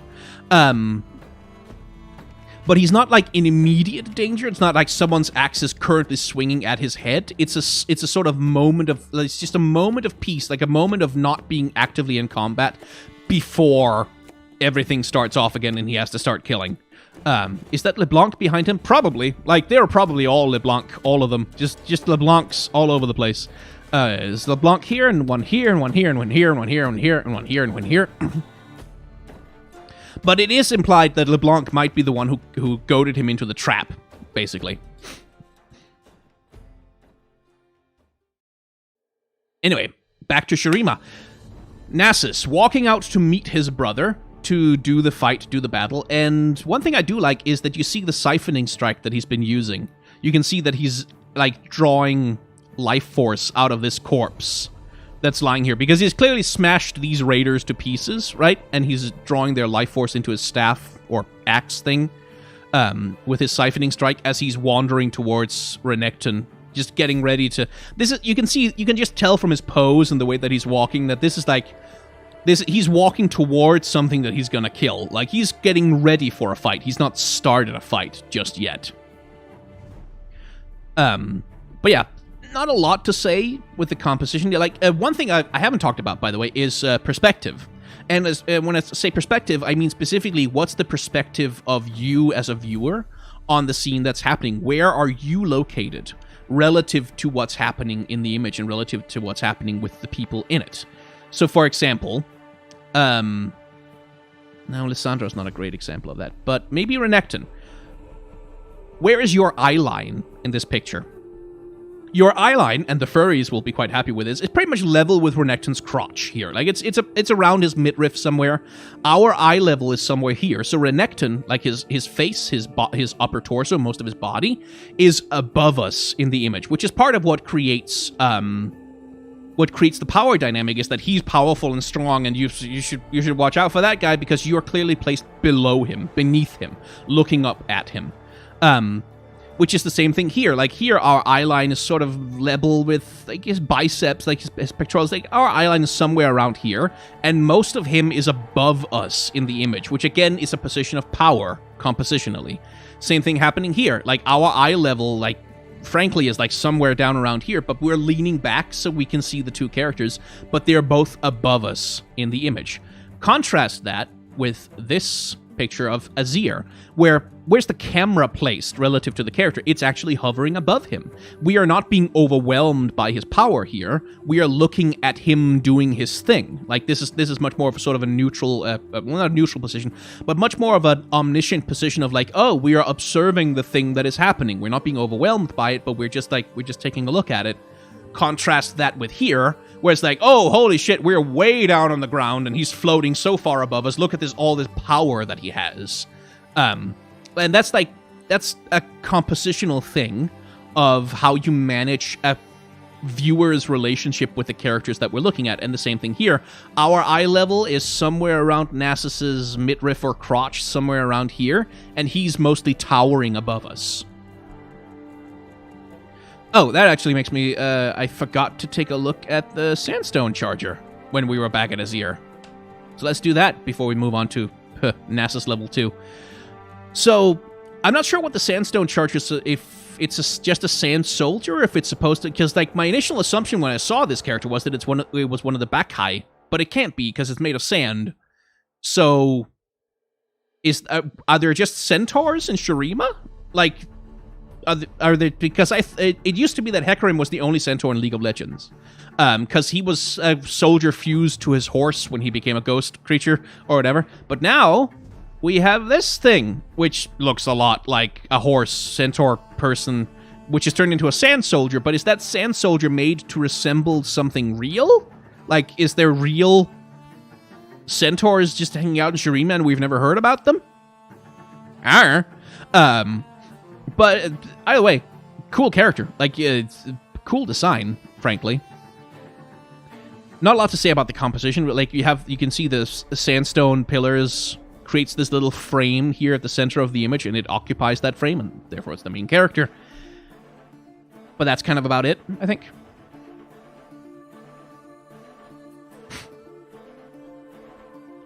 Nasus level 2.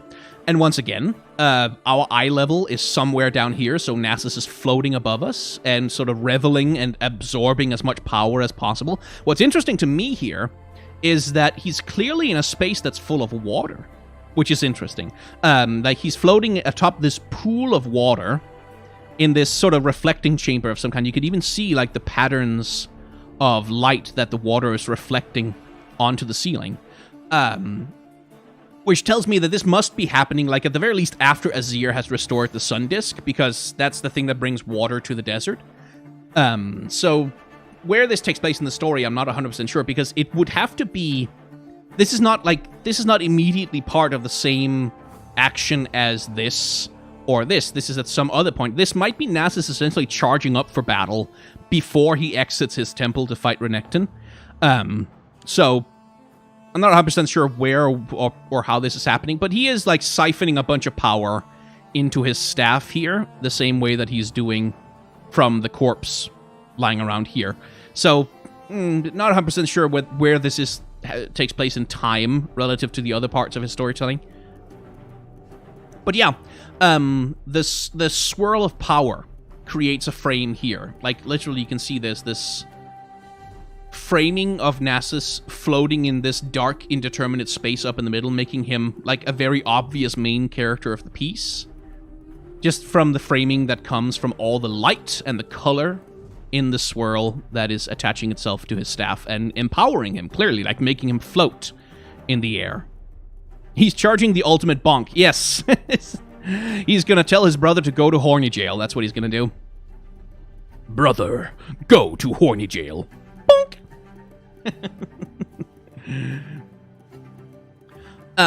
Which, again, framing. Renekton's body here is being used as part of the frame. Like, you can see how it kind of cuts off this space here, which then Nasus is capable of fully dominating, fully having control over. And Nasus is framed against, like, the clear sky. Like, nothing is really intruding on him or his space, so he gets to be this very clear, obvious, distinct character. Whereas Renekton, because he's getting knocked over, he's got all this background stuff. It's like, details, rocks in front of him. Like, that kind of deprioritizes him as a character in the image. And that's kind of how you can tell that Nasus is dominant here. Also, that Renekton is in shadow. Like, mostly you can see his features, most of his character. Like, there's some highlights on him, but he's mostly in shadow, whereas Nasus is highlighted and literally lit up by the sunlight of the combat scene.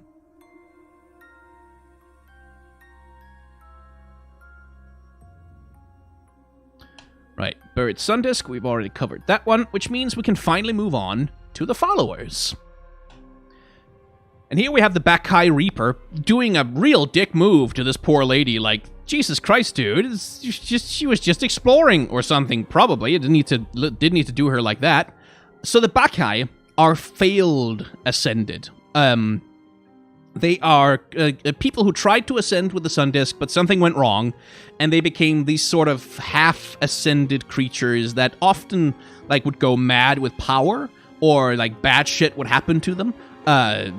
Stuff, but apparently there was some use for them still to be found, where some of them, at least these guys, have taken up residence in Nasus's library as caretakers of his wisdom, stuff like that. They tend to hang out in, like, tombs and temples in Shurima and guard them against things. Not 100% sure what this Bakai is, like what it was supposed to be. Some of them you can tell like what they were supposed to ascend into. There's a hyena one we'll get to a little bit later. This guy is, I don't know, some kind of bird? Something along those lines. Like he's got a little bit of feathery something going on. Not sure exactly what kind of animal he's supposed to be. But once again, framing. Well, actually not so much framing here, really, as it's just that he's highly contrasted in the center of the image. He's highly saturated. Everything else is covered in this light haze, and that sort of makes him the main character of the piece, with the secondary character being the lady that he has just murdered. A bat? Yeah, I could see a bat. No wings, but that could be a bat.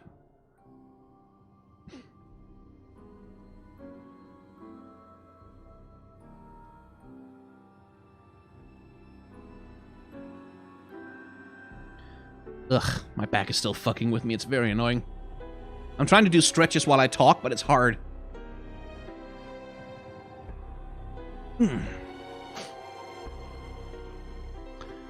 But yeah, not a lot to say that we haven't covered already with this guy, really. Like, again, much like with the Sand Soldier, you have this weapon that sort of essentially cuts the image almost in half. And becomes this, like, this thing, like, no matter where you begin looking, you're kind of, oh, that thing, and then that will draw your eye to the character himself.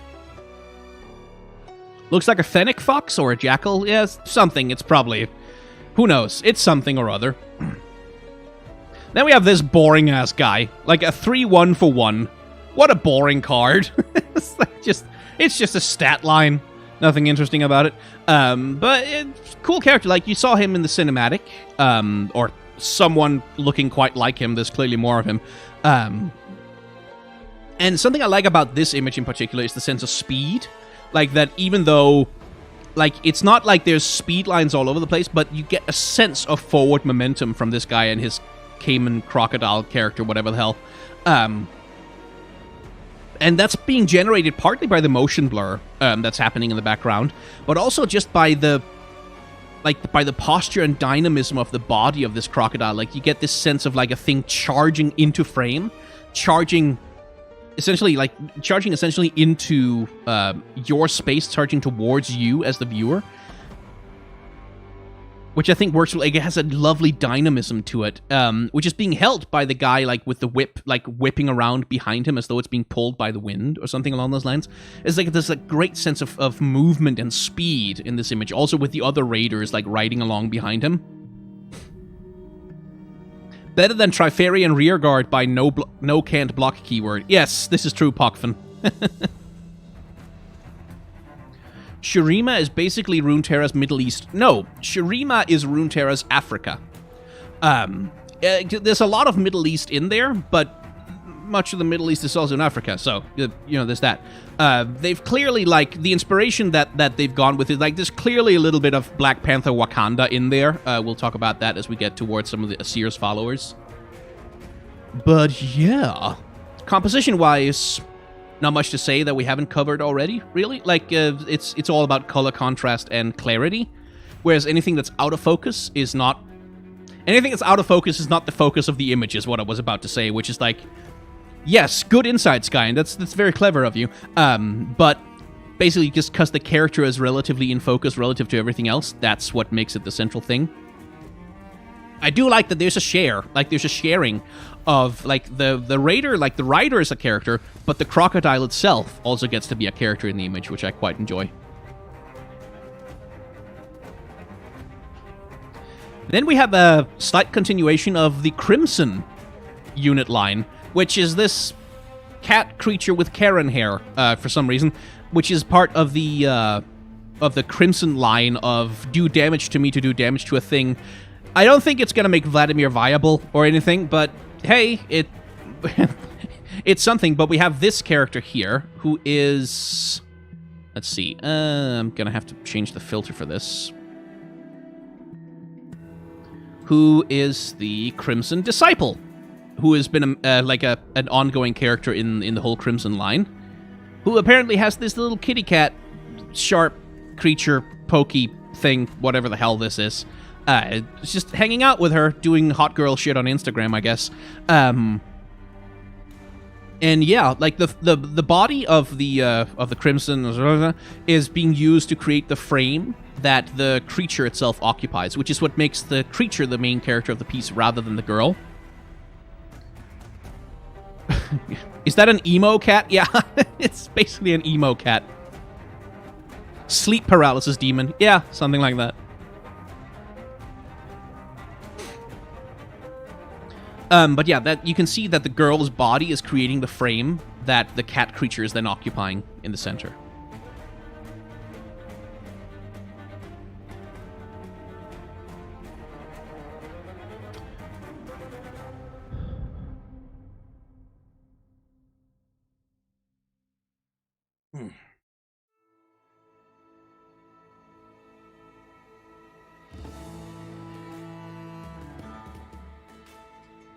Alright, the Shuriman Poro.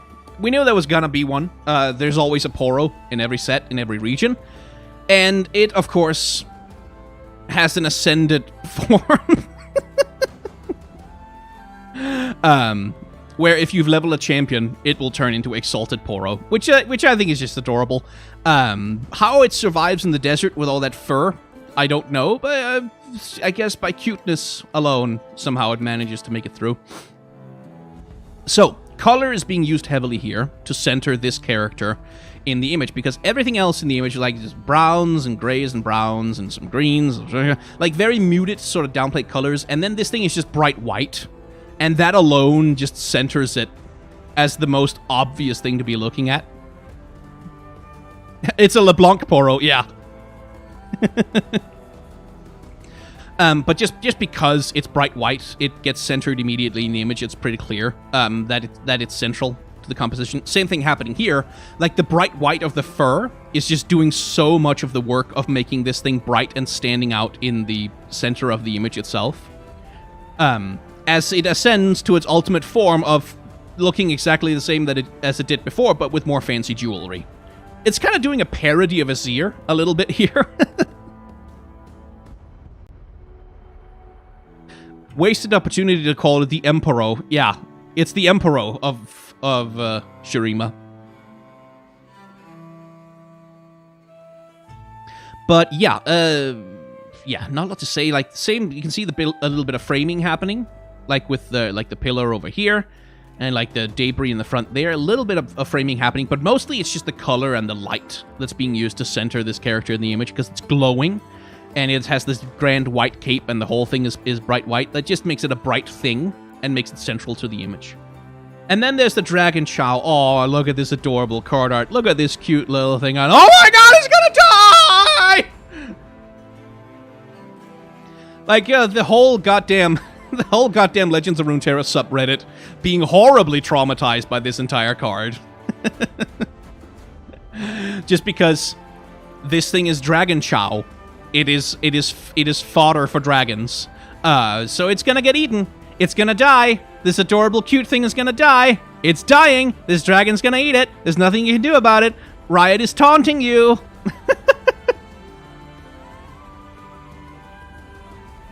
Yeah, sorry if you were using headphones. But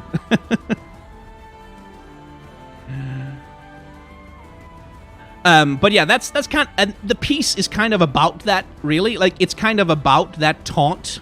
Because when you just look at the card, it's like, oh, look at that cute creature. It doesn't have a great stat line, but when you play a dragon, it strikes me.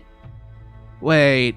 Oh no! It's like, so it's very much about that. It's about that taunt. It's about that, oh, look at this cute, adorable, peaceful creature which is about to get torn to shreds by an angry dragon. That sort of ties in with the gameplay, and it's a joke that the developers are playing on all of us. LeBlanc Snail, yes. Yes, LeBlanc is here, watching her plan unfold as this poor creature gets murdered by a dragon. LeBlanc did it. She's everywhere. She's everyone. But that's the joke of the image. So you have two main characters here. We have the thing itself, which is about to get murdered, and we have the thing which is about to do the murder ring. So this one over here is highlighted by sunlight, and just kind of has this centrality to the composition with the little butterflies and like the peaceful little situation that it's in. And then the dragon here gets to be highlighted as well, and is also framed against the bright blue sky, which again gives it some space to occupy, so it becomes the secondary protagonist, or the secondary character of the image.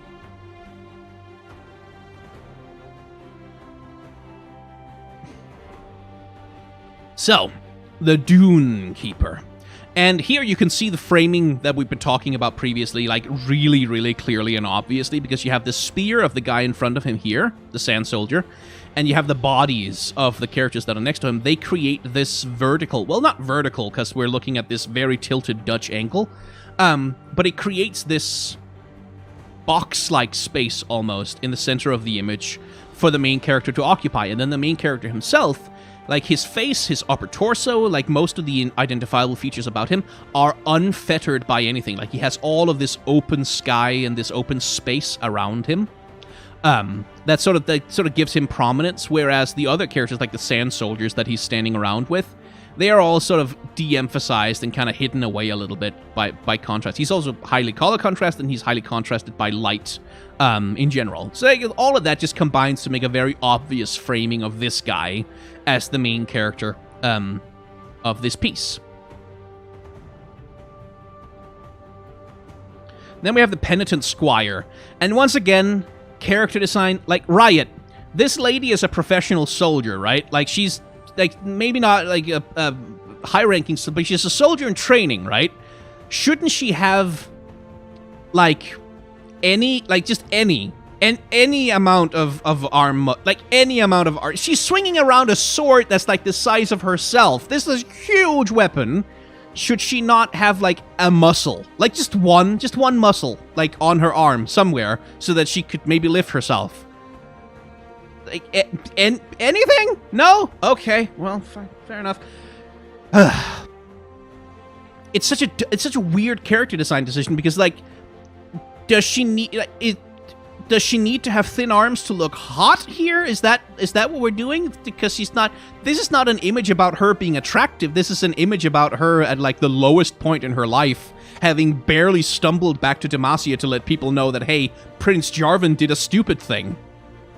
It's like, so it's it's a bad character design decision. Basically, it's just silly. LeBlanc is the banner. Yeah, she's the rain. Yes. She's the castle. I love that meme. Let's continue that meme forever. All of the characters are LeBlancs. Right. Anyway, visual storytelling here. This is, again, has kind of a Renaissance painting. Well, maybe not Renaissance necessarily, but it has kind of a... No, not Renaissance painting. It has more of a, actually, what's the thing I'm looking for? It's that art like Jacques Louis David, and like the French propaganda painter of the French Revolution. Like that kind of, it has that kind of energy of like a military propaganda piece. Like what Baroque, is that Baroque? I don't actually know. It has kind of that energy, like with this highly dramatized scene of like the beautiful sort of innocent woman characters, like, oh god, the nation is threatened by the thing of the heart, like this messenger who brings the important news to the authorities, blah blah. Like that kind of has that vibe, that energy of like a lionization, which fits Demacia pretty well.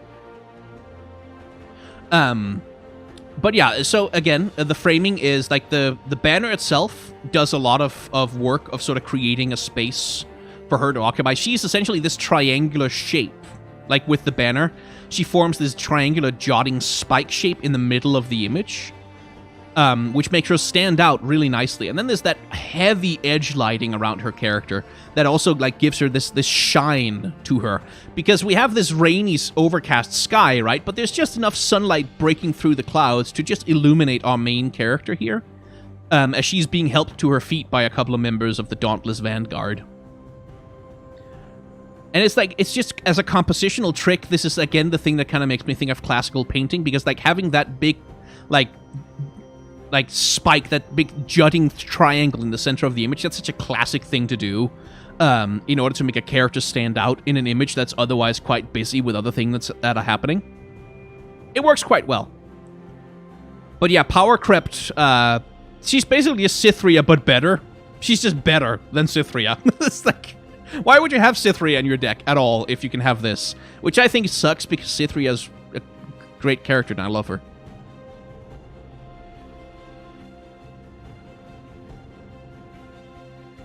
Right. I'm going to take another break. I need some tea, because I can feel that my voice is starting to protest at all the talking that I'm doing. Oh, the elite tag. Yeah, fair enough. The elite tag kind of matters a little bit, but still. But I'm going to go get some tea, and I'll be right back.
There we go.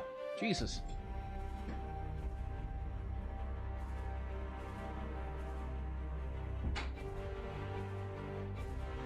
After much trial and tribulation, I have finally acquired tea. Turned out to be a longer, more involved process than I anticipated because I didn't have any clean mugs. My kitchen is a fucking mess right now. So I had to do some dishes in order to find a mug and clean it, and then tea. So that took a while. Sorry about that. Anyway, let's get back to it. Where were we? Right, the Shadow Apprentice. So there's been some speculation, which I think is a little bit interesting, that the Shadow Apprentice here, like, look at the long ponytail and, like, the general sort of twinky aesthetic of the guy, might be... let's find him. He's in Ionia. Where are you? Might be the... Where's this kid?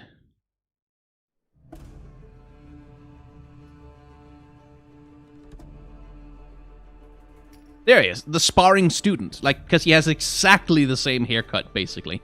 And it's some speculation, maybe, that the continuation is, like, this kid clearly is, like, impatient, and he's fighting, and he's, like, violent, he's breaking the pot and things, and, like, confusing his master. And that maybe the thing that happens to him eventually is that Zed and the Order of Shadows take him in and start training him to be... Not Foundation, thank you. Train him to be the Shadow Apprentice. I'm not 100% sure if that's true, but certainly the hairdos match up, so I don't know. Could be. Not impossible. He dyed his hair white. Well, I think his hair got white because of the shadow magic, would be the implication there, because he's clearly got some, like, oh boy, he's got some shadow magic going on. And then we have the lady, the spider-looking sort of white mask, scary lady, who's also from a previous card in Ionia. And he's breaking stuff too, yeah, exactly. It's a speculation, I don't know if any of it's true, but it's an interesting thing to think about, because that is very much the Ionian story, is this thing of, like, these people who have been dedicated to this peaceful way of life for centuries, being forced into finding some more violent alternatives by the invasion of the Noxians, which is very much sort of the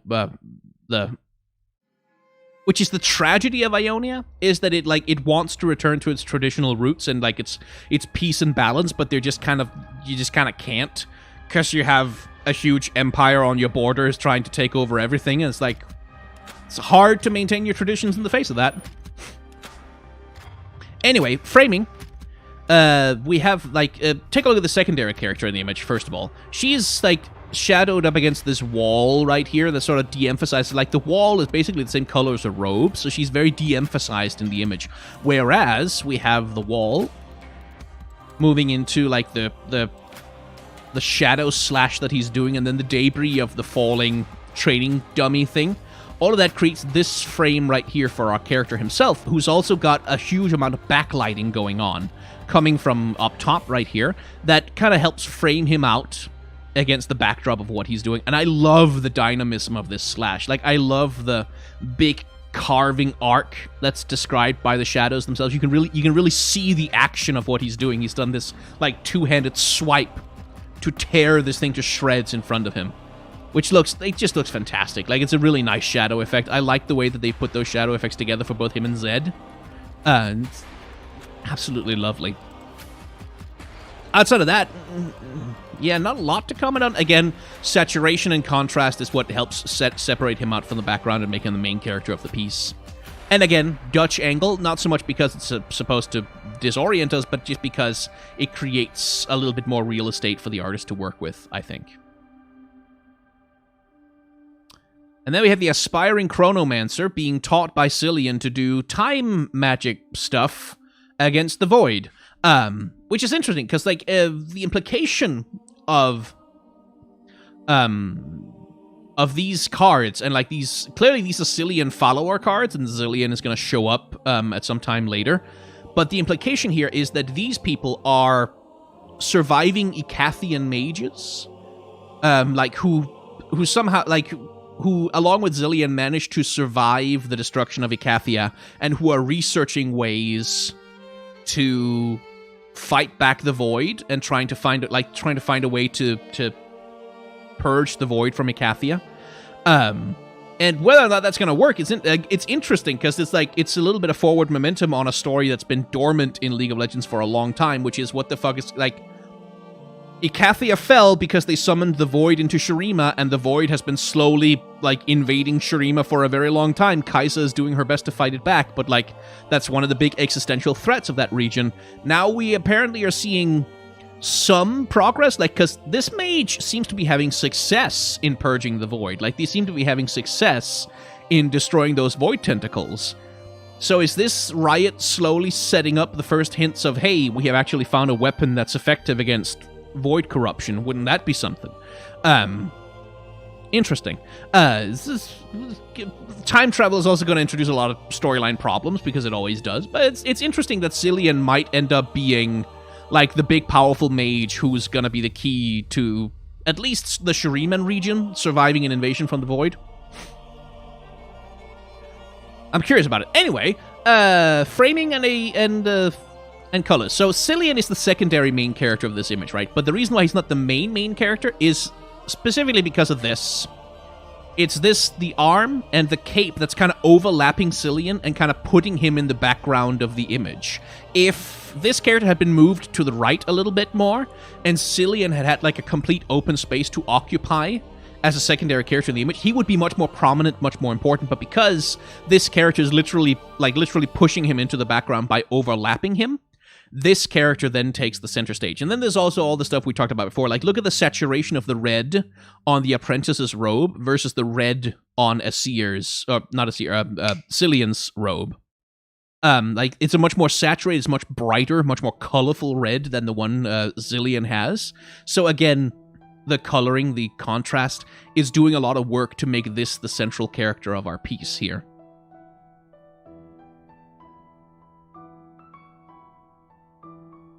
And then we have LeBlanc again. LeBlanc here, and LeBlanc here, and LeBlanc, and LeBlanc, and LeBlanc.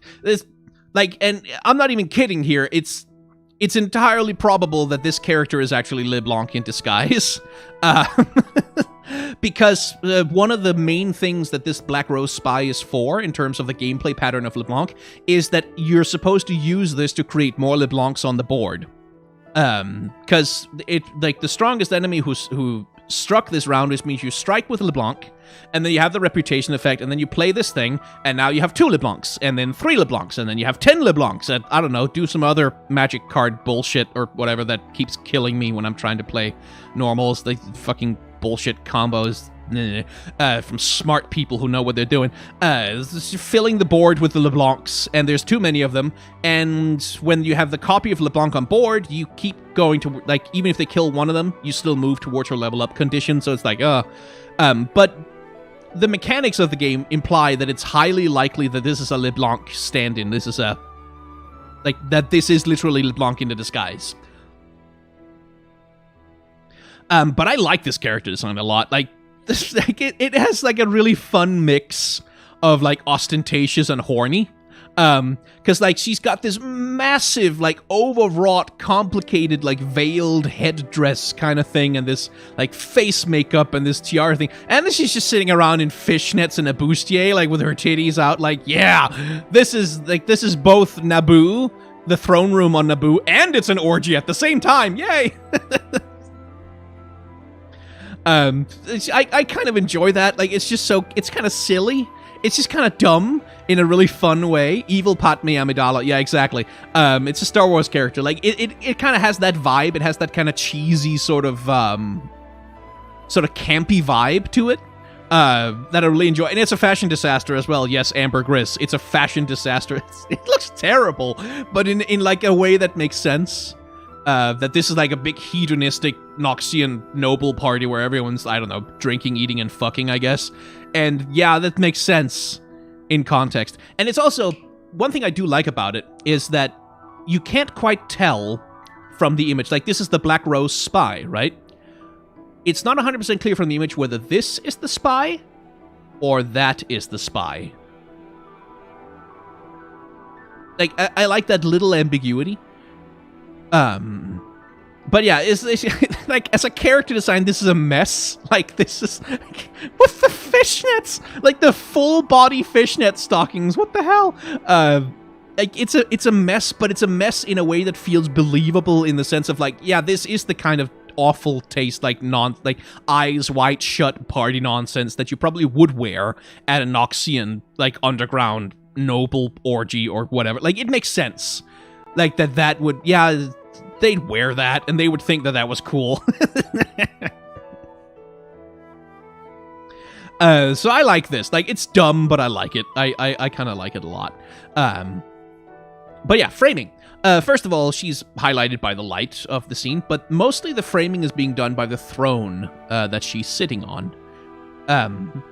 Which just, like, is this big gray slab in the middle of this sumptuous red tapestry that creates, like, along with the cloak of the person reporting to her, creates this big gray mass. Like, this again, think of like, the triangular shape of the penitent squire. Kind of the same thing here. We have this big shape in the middle of the image just commanding attention and drawing our eye and being color contrasted with the rest of the environment as well. That just works really well, I think. And I do like the character design contrast also between, like, this, look at me, boys, I have gotten, woo, like, this big look at me, ostentatious sort of concubine, courtesan, orgy mistress kind of look that she's got, and then the other character who's whispering to her, who's just about as, like, who's got the cloak and the mask and who's completely covered up in every way that it's possible to be covered up except for their mouth, pretty much. Like, there's a nice contrast between these two characters that I really like. That's really obvious. Like, it's not really subtle, any of what's happening here, but it kind of doesn't have to be, because it works aesthetically for the thing that the image is trying to do.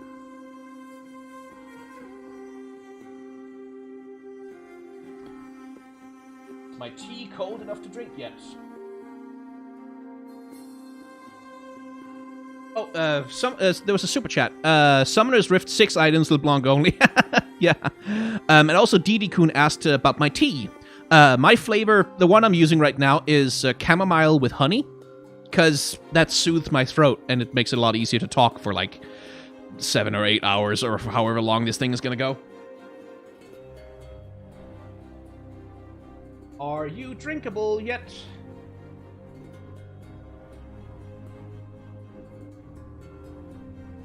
I hope you are.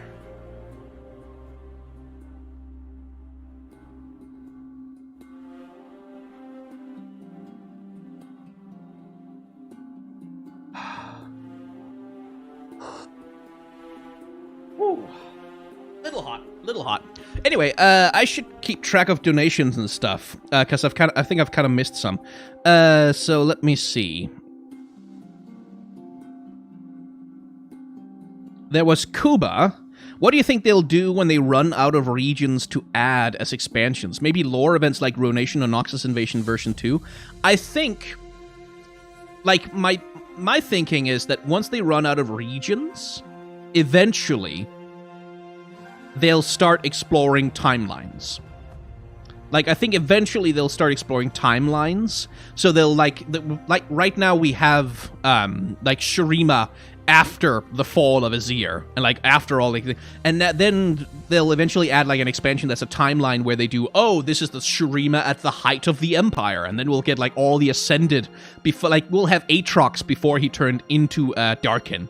And we'll have, like, Aatrox and Varus before they turned into Darkin, when they were still Shuriman warriors, when the Shuriman Empire was at its height. Like, that kind of thing. I think they'll explore different timelines for additions. That's my feeling, anyway. Let's see. Pillow fluffing. What are your thoughts on Grumpy Rock Bear? We'll get to him. We will definitely get to him, so we'll get there once we do. Knight donated and said, hey Sky, no card or anything, I don't even play this game, but I like you, so go get something with it. Cocaine or hookers. That's generous of you, but I don't think you can get that many, either cocaine or that many hookers for $18.10. Like, I don't know how cheap it is around where you live, but where I live, we like to pay our hookers, like, a fair wage for their time.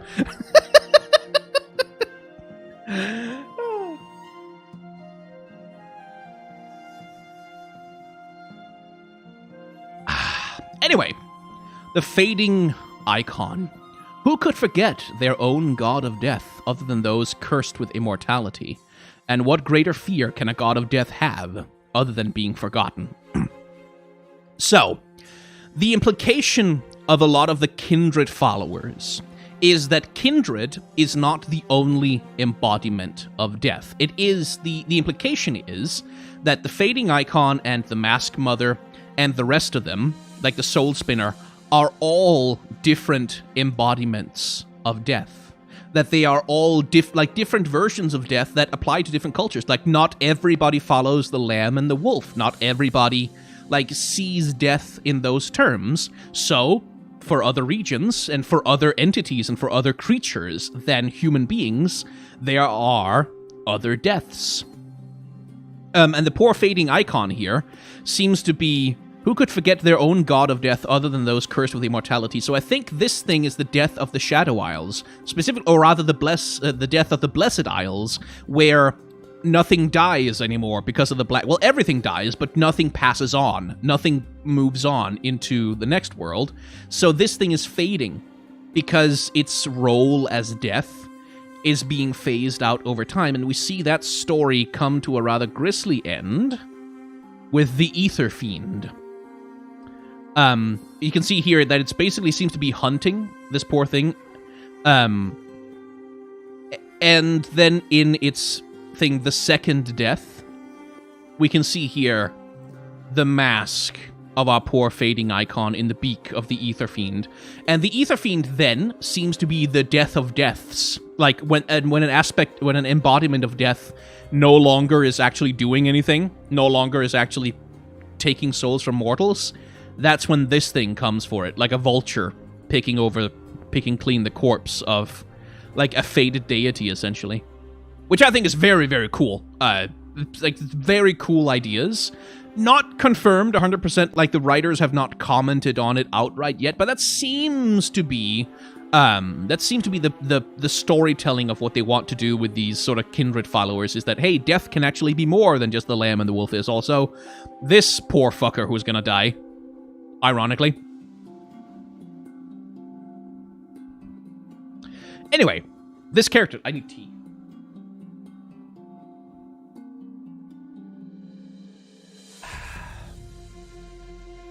Right. So, this character, pretty much all the same things we've talked about before. Notice that there's no Dutch angle here. And I think there's actually kind of a point to that, because a Dutch angle ultimately, anytime you tilt the horizon line of an image, you do introduce instability. And most of the time, it doesn't matter that much, when you think of the Dune Keeper, for example. The Dutch angle introduces instability, but it's not, it doesn't disturb the image. It doesn't feel like there's, a lot of chaos or anything happening here, because it's a very still image otherwise. But for the fading icon, because we're in such a creepy place, and because the imagery is so creepy, we've got all this ghost imagery going on, I think there's a point to avoiding the Dutch angle when it's not necessary, because when you put a Dutch angle in there, it kind of heightens the creepiness factor, at least I think. It kind of heightens the creepiness factor, and that would make this a scene that feels unstable and kind of ominous, rather than just kind of chill, which is what it is. He's just kind of sitting around, his little bird perching on him, and he kind of seems to be having an okay time. He's just kind of having a peaceful one. Again, highlights and lots of lighting on the character himself does a lot of the job of highlighting him as the main character, and then we have the framing of this platform thing that he's sitting on, which creates this space within the space for him to occupy. That works really well. You should try ginger band lemon tea. It's great for sore throats. Yeah, I mean, that also works. Chamomile is good because it actually soothes inflammation. If you have inflammation going on, it'll calm it down for you a bit. So I like to use that for my long streams. And I like the character design of this guy. I like the sort of frog-like amphibian thing that he's got going on. It's a nice distinctive little thing. It makes him look very sort of peculiar in his way, especially along with the mask. Then we have the Honored Lord, who people on the lore subreddit have been speculating is actually LeBlanc in disguise again, because LeBlanc wants the penitent squire to get back to Demacia to tell them that Jarvan has fallen in battle, and LeBlanc is manipulating things. So the theory is that this is LeBlanc protecting the penitent squire so that they can come back to Demacia. Haha! But he's dead. He got killed by the Noxians, so maybe it's not LeBlanc. Who knows? Or maybe he just worked for the Black Rose. Who knows? Sona's dad. Are we sure about that? Are we sure that that's Sona's dad? I'm not so sure, because we don't know who Sona's dad is, do we? Oh, wait, shit. Ah, right, it's because it's Bevel. It's Lord Barrett Bevel. Sona is not biologically the daughter of the Bevel clan, though. She was adopted into the Bevel clan much later than this. So if he's anything, he's her adoptive father, not her biological father. Anyway. Maybe the real him died, but LeBlanc took his place to help the squire. Yeah, yeah.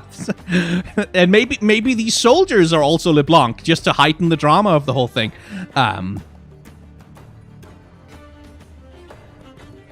But yeah, so the framing here, again, we can see how the light is being used to highlight the character. We have, like, the soldier who's attacking right now, like, he's got a little bit of dappled sunlight on top of his bald head, but mostly he's still kind of shaded and in shadow. Compare that to the Honored Lord, who is very highlighted by, like, the sunlight coming down through the treetops. And, like, this really brings him out, and then with the Squire as a secondary character, he's literally casting a shadow on her, overshadowing her in this scene, which I think is again, like, classic visual storytelling. We all know LeBlanc is the tree.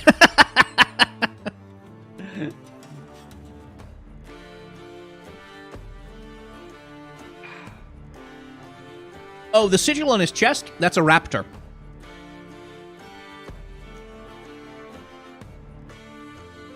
It's a raptor, like the, let's see if they don't get a new card in Empire, so...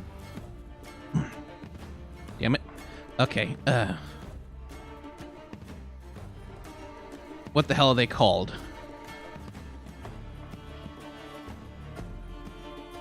Really? Yeah, Swiftwing Lancers. It's one of these. It's one of these creatures. That's the sigil on the chest of the Honored Lord.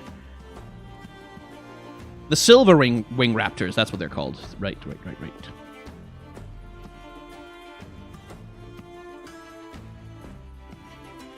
They're one of the symbols of Demacia, so, anyway, yeah. Outside of that, like, again, the spear, like, you have this thing bisecting the entire image, which means that pretty much no matter where you start looking, eventually your eye finds your way to this line that will pull your attention to the central character, which, again, compositional trick, which is being repeated with the axe over here, because that, oh, okay, so then we have this guy as a secondary character.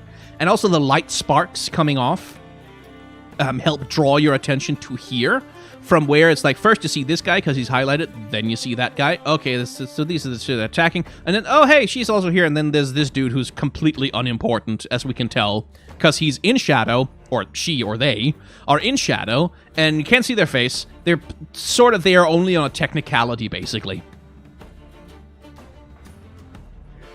Actually, that the Squire is without muzzles is good design since she's powerless in that scene. It emphasizes her exhaustion.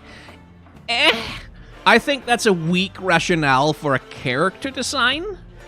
Like, the character themselves, like, I think it takes priority to tell the story of who this character is, rather than simply using their body to show their state for a single scene.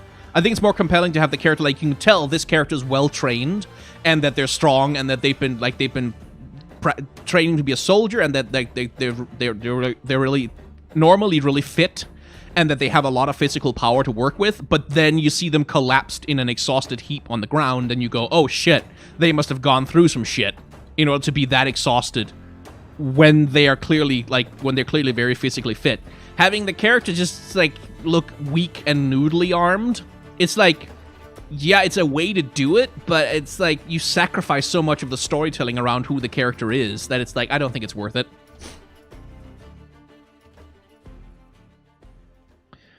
Right. Was that everything I wanted to talk about in here? Yeah, kinda. Like, there's something slightly uncanny about the scene. Like, cause because of the way that they're in this, like, brightly lit, sort of sun-dappled forest clearing kind of thing, that's something about that feels a little incongruous with the desperation of the situation that they're in, and a little incongruous with, like, stuff like this scene of grief and exhaustion and and misery, which is also something we're going to see coming up. I think he's a high-cost card, isn't he? Jarvan? Yeah, Jarvan the Third. It's like, again, here the color aesthetic is much more cold. It's much more downbeat and dour and much less highly saturated. But with the Honored Lord here, the whole scene is like so many bright saturated colors. Something about it feels incongruous to me, but it's just a broader thing about congruence between cards. Moving on to the Mask Mother, who has a very interesting bit of lore. They say the Mask Mother created kindred, just as she created all incarnations of death. But from whom did she receive her mask if she didn't craft it herself? Which again ties into this idea of like there being many deaths and many representations and versions of death that exist all across Runeterra. And I don't think Mask Mother created kindred necessarily, but I think there's myths around that. Like there's this interconnection between them.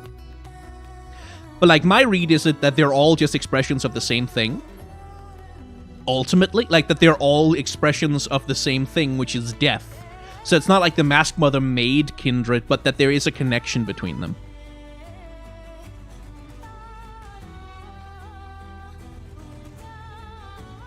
The art looks like kindred splash art in League. Yes. Yes, it does. And that, again, I think is very intentional, is that they're trying to... let me find kindred splash art, actually.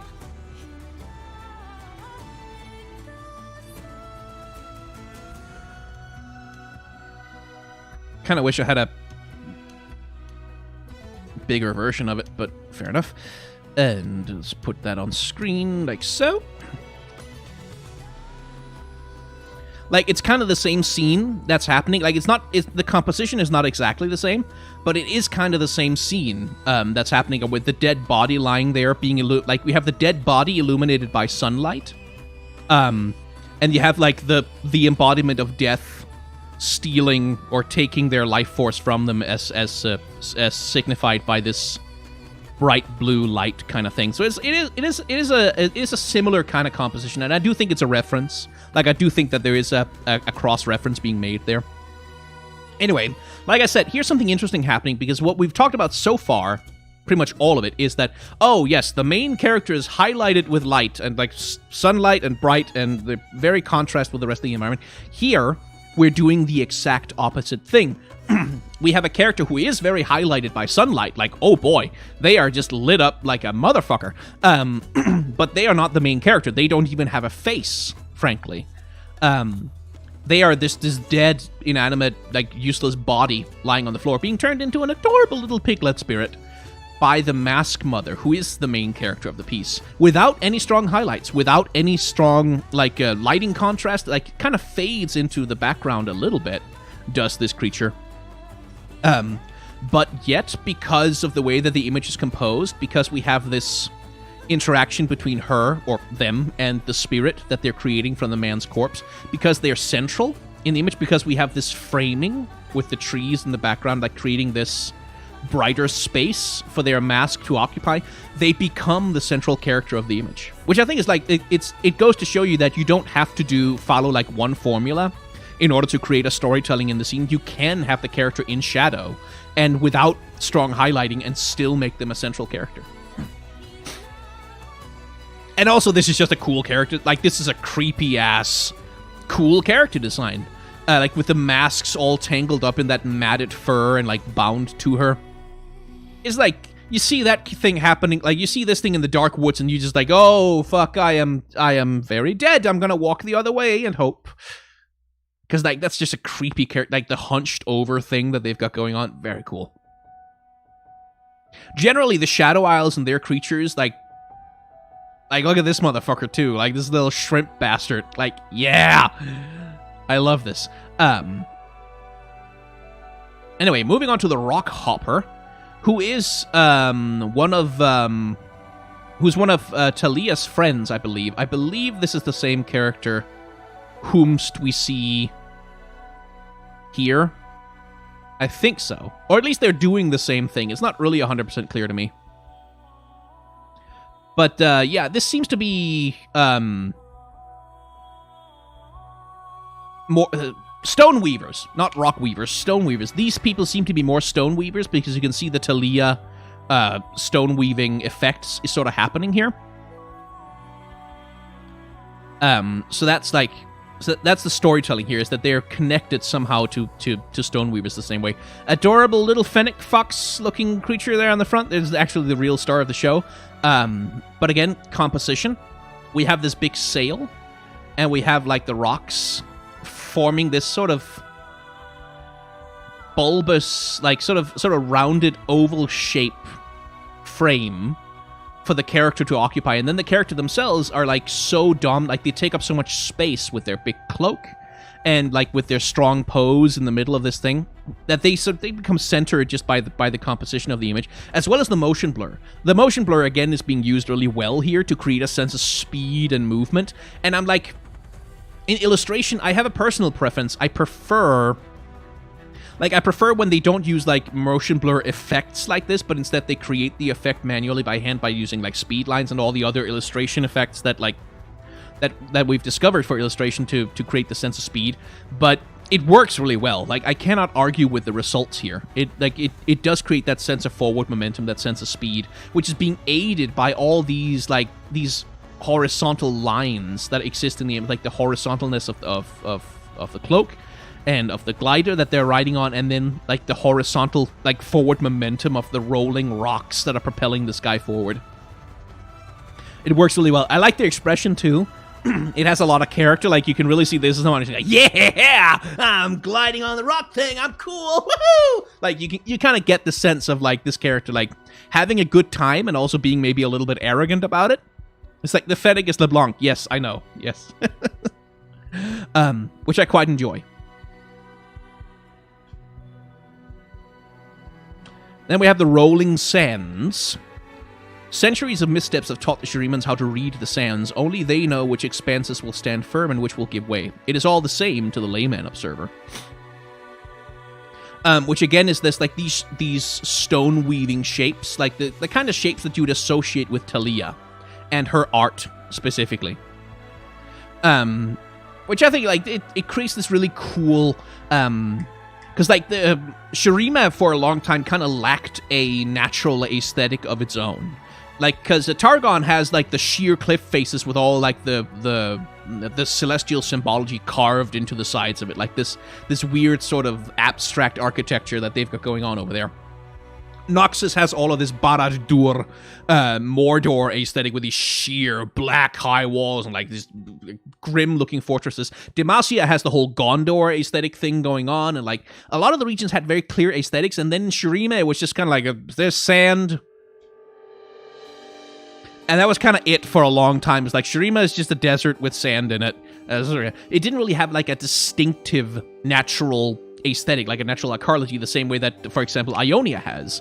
But like these things, like using the stone weaver sort of stone arc thing to create interest in the environment, as well as the salt pillars that we saw in the cinematic, like they've done a lot more work making Shirima feel like a very distinct place with like its own visual identity as separate from just being a desert or whatever. So like, I like that as a broader part of building the world of Runeterra.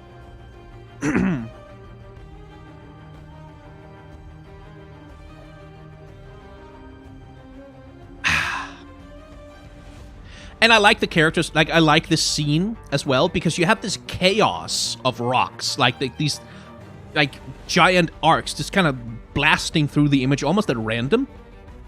But they're being used, like, for instance, like, the character who's just lying around, like, relaxing out here, inside the frame of this arc right here. You have this character with their big sailcloth doing their rock surfing thing inside the frame of these rock arcs here. You have this character standing out because they are on top of this line that draws your attention to them, along with the line coming down here. And then this character who's just highlighted, like, and like their face appears sort of mildly within the frame of the like. So there's a use of the environment to highlight the characters and like make them occupy natural positions in what's going on that I think is really nice. Like, it makes it feel really nicely balanced, at least to me, anyway. Now, Sea Scarab, which is a nerf to Slaughter Docks, and kind of a nerf to sea monsters overall, because, like, if you have this thing in your deck, and you have a card that says, draw a sea monster, there's a chance that this little fucking thing shows up, and you don't need that. You don't need a toss effect from the gut. Like, it's a little... I haven't played deep decks in a long time, so I don't know if this is like a straight-up nerf, but it's definitely making Slaughter Docks less attractive for a deep deck. But, here's the fun part. You see all those corpses just hanging in the water there? The reason that's happening is because Bilgewater gets the harrowing quite a lot. When the harrowing comes, there's a tendency for corpses to rise and just go around, do stuff. You don't want corpses to do stuff. So when people die in Bilgewater, usually the responsible thing to do is to encase them in something, like encase them in some cloth or something, and then just hang them in the water to make sure that if their corpses ever rise, they can't do anything. But, as we can see here, even this like metal coffin thing is apparently not enough to deter the scavengers from getting at these bodies when they really want to. Which I think is kind of cool. Like, I think it's nice to see that bit of storytelling, that like you have these creatures that live in the waters around the Slaughter Docks that have created an ecosystem and are feeding on these corpses. Now, of course, it's not clear what the hell this scarab actually is, because it has human arms, which is creepy. I would like it to not have human arms. Don't have the shrimp with human arms, please. But, and it's a little bit weird for Bilgewater too. Like, it's clearly a Shadow Isles creature from the thing. It's from the Shadow Isles, but it's a slightly weird design for a sea monster, even for the Shadow Isles, because the Shadow Isles usually, when they have, like, human-animal hybrids, they're ghosts. Like, they're more ghostly creatures. This feels more like it's supposed to be, especially with the flavor text, like, alright, you lot, hold them traps up, and remember, if you see one of them sea scarabs, you cut rope and move on. Like, this is clearly supposed to be a thing that exists around Bilgewater that the sailors know about. It's not, like, necessarily a unique ghost or anything. This is clearly, like, a type of creature that lives there. Then why the human arms? Like, something about that is a little weird to me. Not that it matters. I'm going off on a tangent that's completely irrelevant. What matters is that it's a creepy-ass character design. Like, and it really is. Like, you should not have human arms. Don't have that. That's very sort of elder god kind of horror monstrosity kind of thing. It's a scary thing to look at, this motherfucker. But yeah, again, the light at the center, which seemed to be emanating from its eyes a little bit, but the light at the center draws your attention here immediately. And then from there, because we have this floating shape in the middle of the image, that draws your primary attention. So that's the main character of the thing. It's just because it's a big self-contained shape existing in the center of the image, as well as, like, you can see this thing is out of focus. You can see there's some color and lighting contrast with the rest of the environment, but it really is just because there is this big floating shape in the middle of the image that it becomes the central part of the picture. It is a creepy scene, though, like, with all the bodies hanging down and so many sharks and sea creatures just kind of lurking around. Scary shit, man.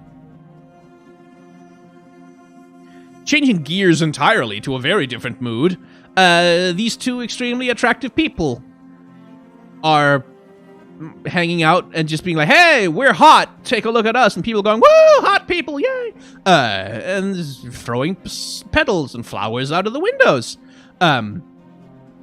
Just standing there being like, hey, you know what's cool? Asir, he's fucking cool. Like, yeah, wow, Emperor stuff, shit. Yeah, let's have an Empire again, because it worked out so well last time, so let's do that again.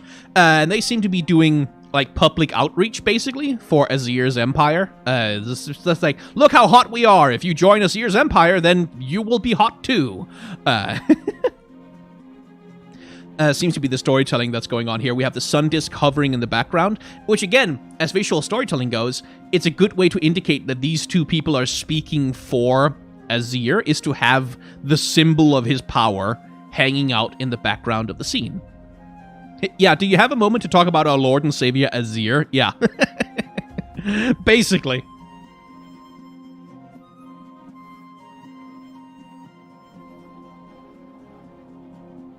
Speaking as a British person, don't do Empire. Yeah, I mean, yeah, that's the thing, is like, it's been a little disturbing to me on my Shorts channel, the number of people who are like, but he had to preserve the Empire. The Empire is good. Hey, actually, here's an idea. What if the Empire is bad? The Empire that's built on slavery? What if that's a bad thing? What if empires are bad, actually? I'm just bringing it up. I think this nation that's based on conquest with violence, using like god powers to just overpower other cultures and forcibly assimilate them and then turn them into slaves. What if the Empire was bad the whole time? What if Shurima, as Nasus likes to say, was meant to fall? What if? I'm just spitballing that maybe, possibly, empires that are built on slave labor are bad. I'm just throwing it out there that maybe that was the point of the story originally, actually. Anyway, going back to the actual card art. He was going to abolish the slavery. He was gonna, but he didn't. Until he thought it wouldn't cost him anything. Like, it frustrates me a little bit that people don't seem to get this about Azir, is like, his whole plan, like his whole thing about, oh, I'm gonna gather my own power, I'm gonna be so powerful that no one can stop me, and I'm gonna ascend, and I'm gonna take full control of the Empire, and then I'm gonna do the right thing, was a bad idea that led to the total collapse of the entire Empire, and, like, the corruption of his best friend, and the corruption of Renekton, and, like, the fall of Shurima. Oh, yeah, well, thank you. I guess we're doing that. Like, his plan was bad. It was a bad plan that led to everything going wrong. That's the point of the story, is that it was a bad idea. Azir fucked up. He screwed everything up. He broke the Empire in pieces, and the reason why it happened is because he wasn't willing to prioritize doing the right thing over holding on to power. Like, that's literally the theme of the story. It's the theme of the story. It's what it is about. So it's a little weird that people go, well, but he was going to free them, but it was Sarah's fault for not being more patient about the slaves being freed, which is like, oh, we forgot landmarks. I forgot to put landmarks in the filter. We can talk about landmarks. Right. Let's just finish up talking about the hot people agitating for Azir's supremacy. So, framing and aesthetic again. We have the crowd down here, which seems to include at least one Vastaya, going by these animal ears right here. And we have like the buildings, and we have the people, and all this stuff. All of this creates this sort of ocean of detail. Like just things, all of the people, things, the heads, buildings, all this ocean of detail, which then falls away and vanishes as we look at the couple in the center. Like, they're framed against this bright blue sky with the sun disk in the background. They have all this clear space around them, which makes them sort of central to the composition of the image, which is aided then by just the symmetry. Once again, like we talked about with Azir when we looked at his splash arts. The symmetry of the pillars, the symmetry of the stairs, the symmetry of these decorations on the side, these little obelisk things going on, all of that sort of pointing your vision, your view towards these characters. And then, of course, also the stuff we've been talking about extensively already, which is that they are fully lit by the sun, like they're fully highlighted, whereas most of the other characters in the image, especially the ones here at the front, are shadowed. Like, they're all in the shadow of this bright, like this huge pillar, which ensures that these become ultimately the main characters of the piece, even if they are not the biggest characters in the frame.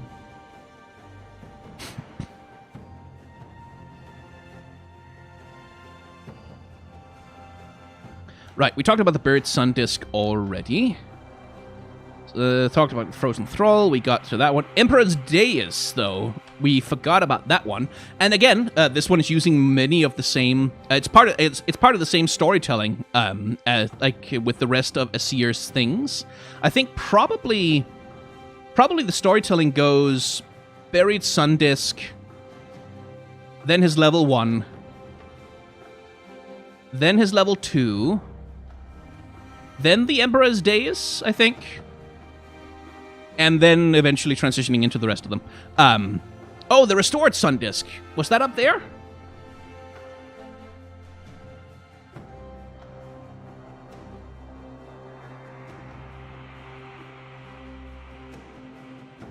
There's the ancient preparations, but is the restored sun disk somewhere up here?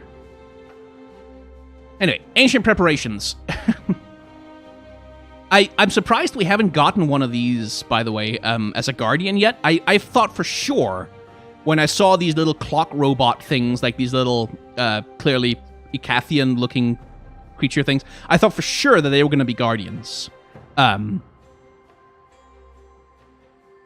missed the second card from Buried Sun Disk. What second card?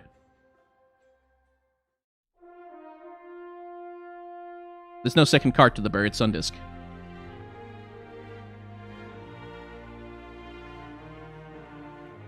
Like, the restored sun disk is here somewhere, I'm sure, but it's not attached to the buried sun disk. Anyway, wait. Right, ancient preparations. So, two interesting things going on here. The main character of this piece, or the main feature of this piece, is this thing, this buried whatever it is, sticking out of the sand, like being highlighted by the sun, and it's all golden and shit. The secondary character is this adorable little clockling, which is just standing there, like being very brightly highlighted. You have this bright lens flare actually coming off the thing, highlighting it very brightly, which is like, it's just adorable. You get the sense of scale from this tiny itty bitty little thing in these like huge ancient ruins. Just kind of hanging out. It seems kind of happy to have found it. Like, it's sort of like almost as though it was looking for this thing as like, hey guys, it's over here, wee! It's kind of calling for its mates to come down and help it do the thing. And then we get a closer look at them, and we see what their actual purpose is, which seems to be that we're looking at Icathia here. We're looking at Icathia, and these little clocklings, presumably constructs created by, Zillion and his crowd, made to go out and basically disassemble the void tentacles that are all over the place and try and clean up, like they're doing it like Wall-E style. Yeah, restored sun disk isn't a card. It shows up at the Nexus. We might have to find it on Mobalytics or something. Grumpy Squat. Nasus. We have slaves, soul-ripping powers, and kaiju modes. Renekton. Yes? Nasus. Are we the baddies? I can fully... yeah, like, pretty much. But yeah, framing. There's a very obvious framing going on here with just this void tentacle creating this literal little frame in the image that the clockling then occupies as it goes about its work of slowly taking this hentai nightmare apart. It's a cool little character design too. Like, you kind of get the sense of eyes here, right? Like with this, like this looks a little bit like eyes, but this could also be the head. Like it's a cool little sort of slightly ambiguous design. Right. Was there any other landmarks? There was the dais, which, like, okay, returning to the thing I was talking about when trying to talk about the dais, I'm all over the place today. We have the same thing here with this symmetry in the image, and Azir, like, sort of being raised up, standing alone with all his fluttering things poking up behind him, centering him in the image as the locus of power for what's happening here. Even if he's not, like, remotely the most prominent character in the image, you still get the sense that everything that happens here is about him, and that's aided by the way that the sand is swirling around. But all of it seems to be converging on, like, his general location here in the center. And I actually really like the colors. Like, I really like the way that they've done the sunlight on the sand here. Like, it looks like essentially liquid gold. Or dusty, gold dust almost, like swirling around him. Like, really sort of emphasizes the whole thing about the imperial power in Shurima being associated with gold. Mansa Musa style, basically. But, like, oh, it's a really nice saturation. I wish I had a higher resolution version of this. And then the hibernating rock bear. I told you we'd get to him. I quite like the rock bear. I especially like the grumpy rock bear, because that's just a fun piece of art. I quite like the hibernating rock bear. Like, again, we're back with the salt pillars that we talked about. We saw those in the cinematic. It's a cutesy little character design. Like, it's sort of a midpoint between, like, a badger and an armadillo, or a Wolverine, kind of, because it has, like, the big claws, and I was, like, very angry. But it also has the protective coating on the back, the same way that an armadillo would. And, yeah, not much to say about this picture. Like, it's pretty obvious. You have the highlights on the face of the thing, like this circular little bit of highlighting here. And then you have the framing of, like, generally just the rock pillars and the salt pillars, creating this little space for it to sleep. So that's lovely. But this art is just fun. Like, I really like this. Like, it's, what is it? It's a spell. There's a spell called Teen Spirit, which... Okay, where basically they show these characters pulling on the tail of the rock bear for a dare or for a joke, and they're clearly just fucking around and having fun by provoking this dangerous wild animal. But it's like, it's a fun scene. Like, it's kind of harmless fun. Kids are having kind of thing. It's enjoyable. But again, framing. The characters, like the other characters, like these Shuriman urchins who are disturbing the poor rock bear as it sleeps, create this kind of wedge shape in the image, like so. And the rock bear occupies that wedge shape, and it's kind of driving them apart, like they're fleeing from it in all directions, right? So it kind of drives them apart a little bit in a way that really kind of works. And of course, it has all the highlights, it has all the light, it has all the saturation of the colors, whereas the other characters in the image, even this character who does have the sunlight on her, they've made sure to have her shadow over her face, or her hand make a shadow over her face so that she's in shadow and clearly de-emphasized in the image. And one thing I want you to notice is, look at this lady. Oh, look, she has overarms. She has big, tough overarms that look like she does work and, like, spends time with hard physical labor doing things. Wow, I guess you can do that, Riot. You can clearly do it, so why, like, that's what makes it frustrating, is like when they have these characters that are just super skinny for no fucking reason, is when I see some other artwork that they do where clearly they're like, oh no, actually maybe the physicality of the character should reflect the kind of life that they lead. Sometimes they seem to get it, and then sometimes they just go, nope, skinny arms, tiny waist, no organs, because... and I don't, like... If it's base League of Legends and it's a skin or whatever, fine, you can make the, oh, but sex sells, or fine, okay, sex sells, sure, believe that if you want to. I disbelieve that on principle a little bit, but sure, you can make that argument, that's fair enough. I disagree with it, but it's valid. But, like, who the fuck in Legends of Runeterra, who gets a card and is like, I shall play this card because it has titties on it? Does anyone... Is that a thing? Like, I can see buying a skin because it's, like, hot and it's, like, got titties and it's, like, whatever. I can see that. But a card in Legends of Runeterra that's like, oh, yes, I shall go to the store and I shall spend money on coins so that I can spend money on coins to buy the card with the titties on... Really? I mean, I guess people do worse for gacha, but... I kind of don't buy it, like, that sex sells applies to this. I just kind of don't. Anyway, that's a whole different digression that doesn't matter right now. Let's talk about the Preservarium, which is a freaking cool card. I really like this, because we are clearly still, like, in, we're still in Shurima. We're still in what seems to be one of Nasus's libraries, with the books floating around and stuff. And then we have this... whatever the hell this is, like some kind of magic that's created to preserve the life, the flora of Shurima. And I think what's happening here is that this is part of Azir, like, restoring the power of the Sun Disk. Like, this is part of him restoring all the ancient powers. Oh, no, wait, shit, I'm wrong. I should read the flavor text. It's Cillian. It's Cillian's Preservarium. That was just my initial... I thought, okay, I must think about something else. Because I thought that was what it was. Anyway, it's Cillian. Okay, so it's time magic. That explains it. Because I was wondering why it was all blue, when the Sun Disk's magic is usually associated very heavily with, like, orange, gold.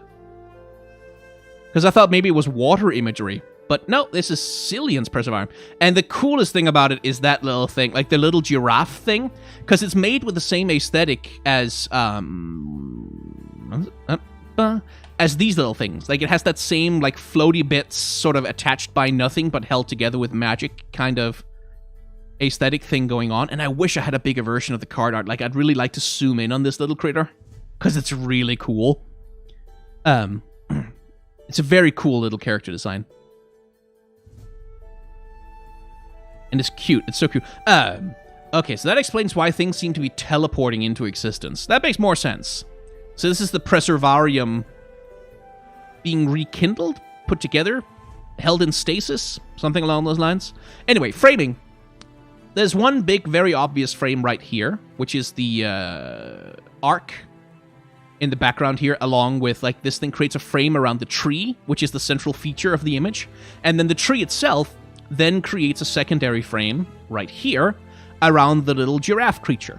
So there you have this double framing with, like, the framing of the whole scene with the giraffe and the tree, and the tree framing the giraffe itself against this very light, sort of desaturated, bright background. I just wish there were more big booty bitches in Legends of Runeterra's card design. Yeah, that's valid. Like, if you want more fan service and shit, that's completely valid. I don't really feel a need for that, but it's like a valid thing to want.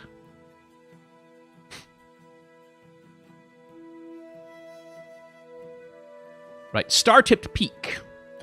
I like, remember we talked about with natural aesthetics, how, like, Shurima and didn't have one for a long time. Targon has one, which is these sheer rock faces with these geometric shapes carved into them by the magic of the Celestials, which I think works really well. And one other thing we've talked about a lot already is scale, including a human character for scale. So we have this guy right here, who might be Tiari the Traveler, or maybe the Mountain Scryer guy, one of the two, something along those lines, just standing here being small, so that we look at this thing and go, oh, that's big, it's big because he's small, but if he's small, then this must be large.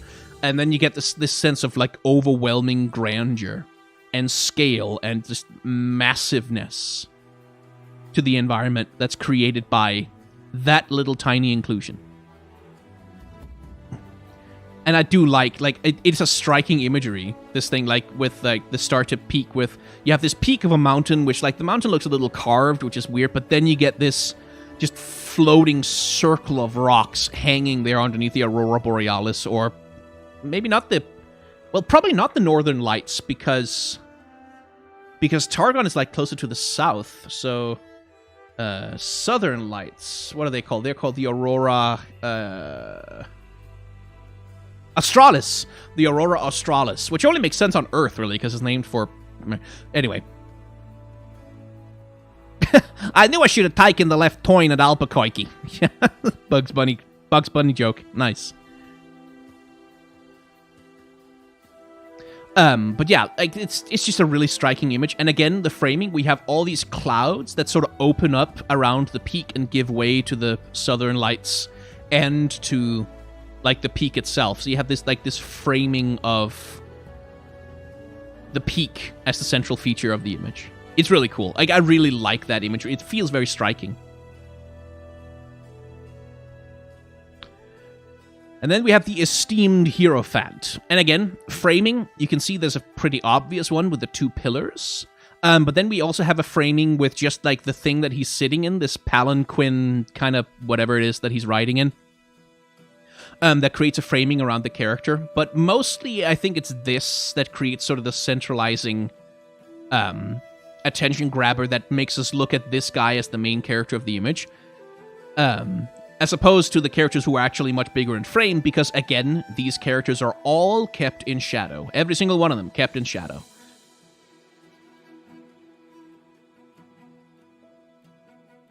And yeah, I don't think there's that much else to say, except, like, of course, the sun disk hanging out again, just being there, being present, reminding us that this is Shurima. I do like the presence of, like there's lots of people of color, there's lots of people of like, I mean, they can't be of African descent because Africa doesn't exist in League of Legends, but, like, you know what I mean? Rather than...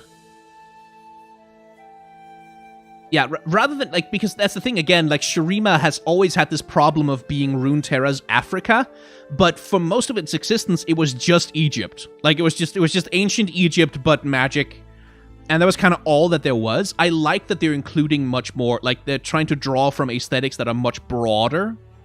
Across the whole, because Africa is big. I don't know if you've heard, but this, like, I read this on the internet. Africa is large, actually, and occupies a lot of space and has a lot of different cultures on it. And I'm glad to see that they're drawing a little bit more broadly, from different kinds of peoples and different kinds of aesthetics. I wish they would get a little bit out of the Egypt centrality with the architecture, because there's some really interesting, like, especially like Malian architecture, and some of the ancient cities that they found, like, around,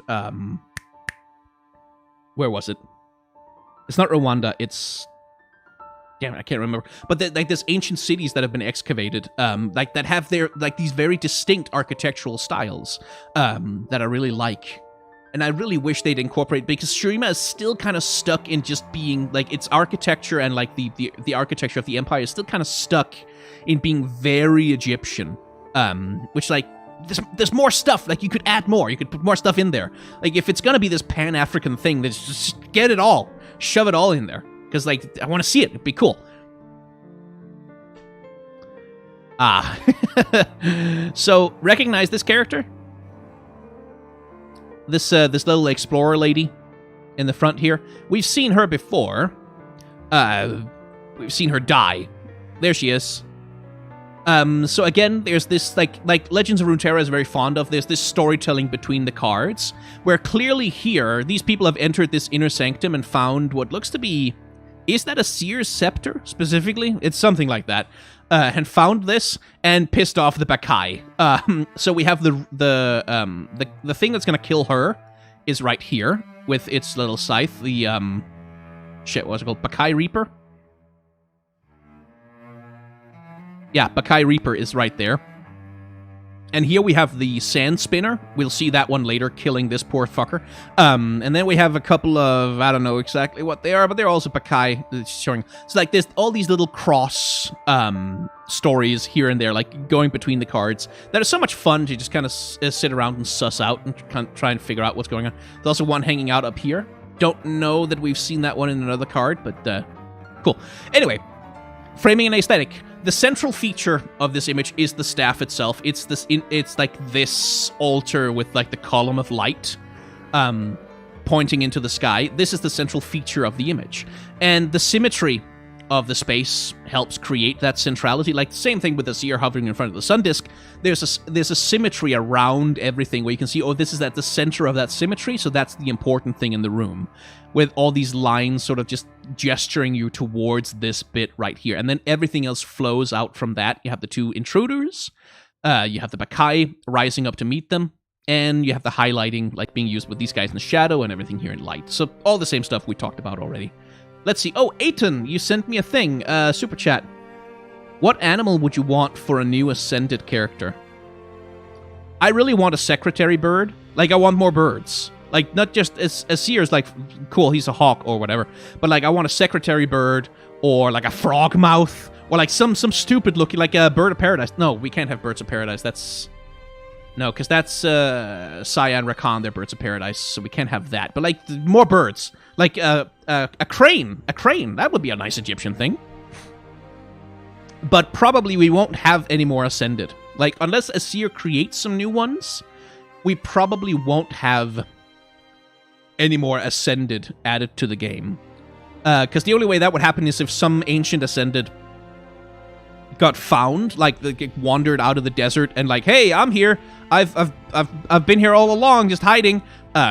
Maybe. So I don't know. But like, it's worth remembering. Last time Shurima created a lot of Ascended, they also created the Darken. So like, maybe hold off on that one, Azir. Just don't do that for a while.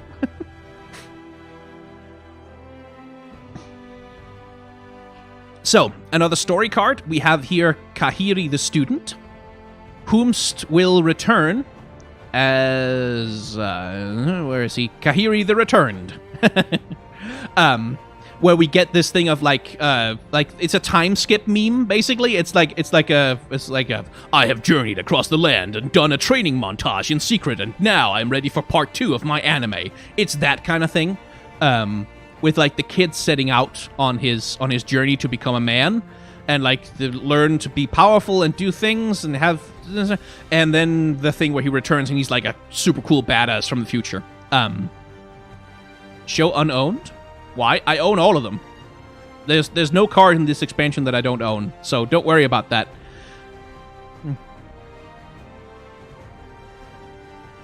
But yeah, again, the framing here again is extremely obvious. It's the portal. Like, it's the bright green light of the portal frames Kahiri as the main character in the image. But then also the other characters in the piece, which is like Cillian, his mom, probably, maybe girlfriend, who knows, like one of the two, who's crying because he's leaving, are all in shadow relative to him, who's very highlighted. And there's something really nice about the visual style of this image in particular. If you take a look at the lady out here on the left, especially, but also the way that he's shaded and lighted, it has a really geometric style to it, like a really sort of...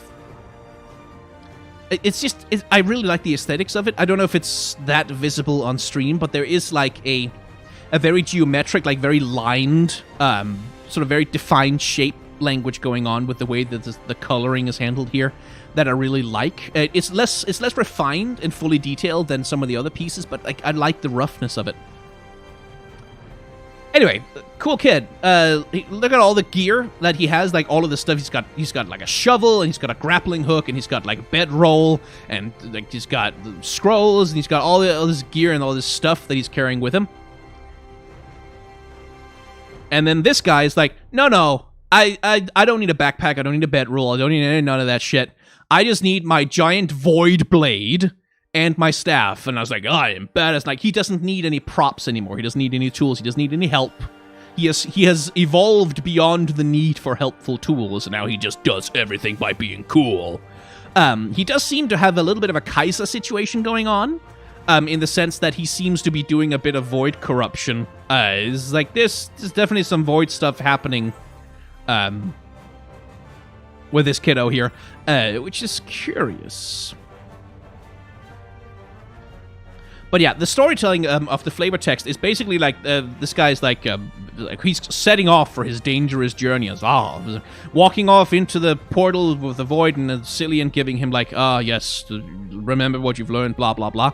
And then once he reappears, this is like literally a second later. He had only been gone a moment when he suddenly reappeared, older by nearly a decade and wielding a strange and deadly-looking weapon. So it's basically like, he's just like, he goes into the portal, and then 2 seconds later, he's back, and like 10 years have passed from his perspective, but not from Zillion's. So that's the story of Kahiri the Returned. Kahiri the Student and Returned. And I quite like that. Like, it's very cool. We have these little mini character moments. It's kind of like the same thing with Cythria, where like you can follow her from arriving as Cythria of Cloudfield, and then she is the squire on the ship sailing towards the Shadow House, and then eventually she is Cythria the Bold, commanding the Dauntless Vanguard to charge in her card. You have this little story time progression thing going on that I really like in the cards. It's quite lovely. But yeah, cool card, like really cool art. I like that his staff has like a clock on it. it's a little obvious, like it's a little much, but it also kind of fits.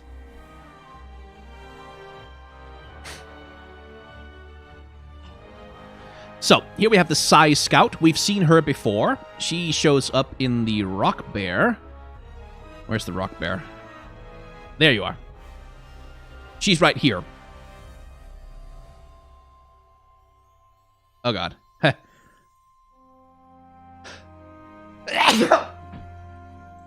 There's always two. Come on. Ah. Fuck you! Ah. Ah. Oh, it was one of those almost sneezes. Ah.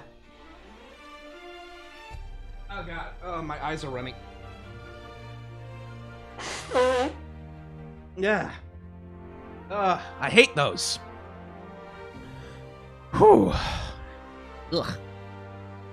Anyway, the Psy Scout and her friends, who are also in the Rock Bear artwork, hanging out in the background here. And again, you can see, again, this thing we've talked about a million times already, but, like, she has much more color contrast, she has much more color saturation than her compatriots in the background, and that's what makes her stand out as the main character.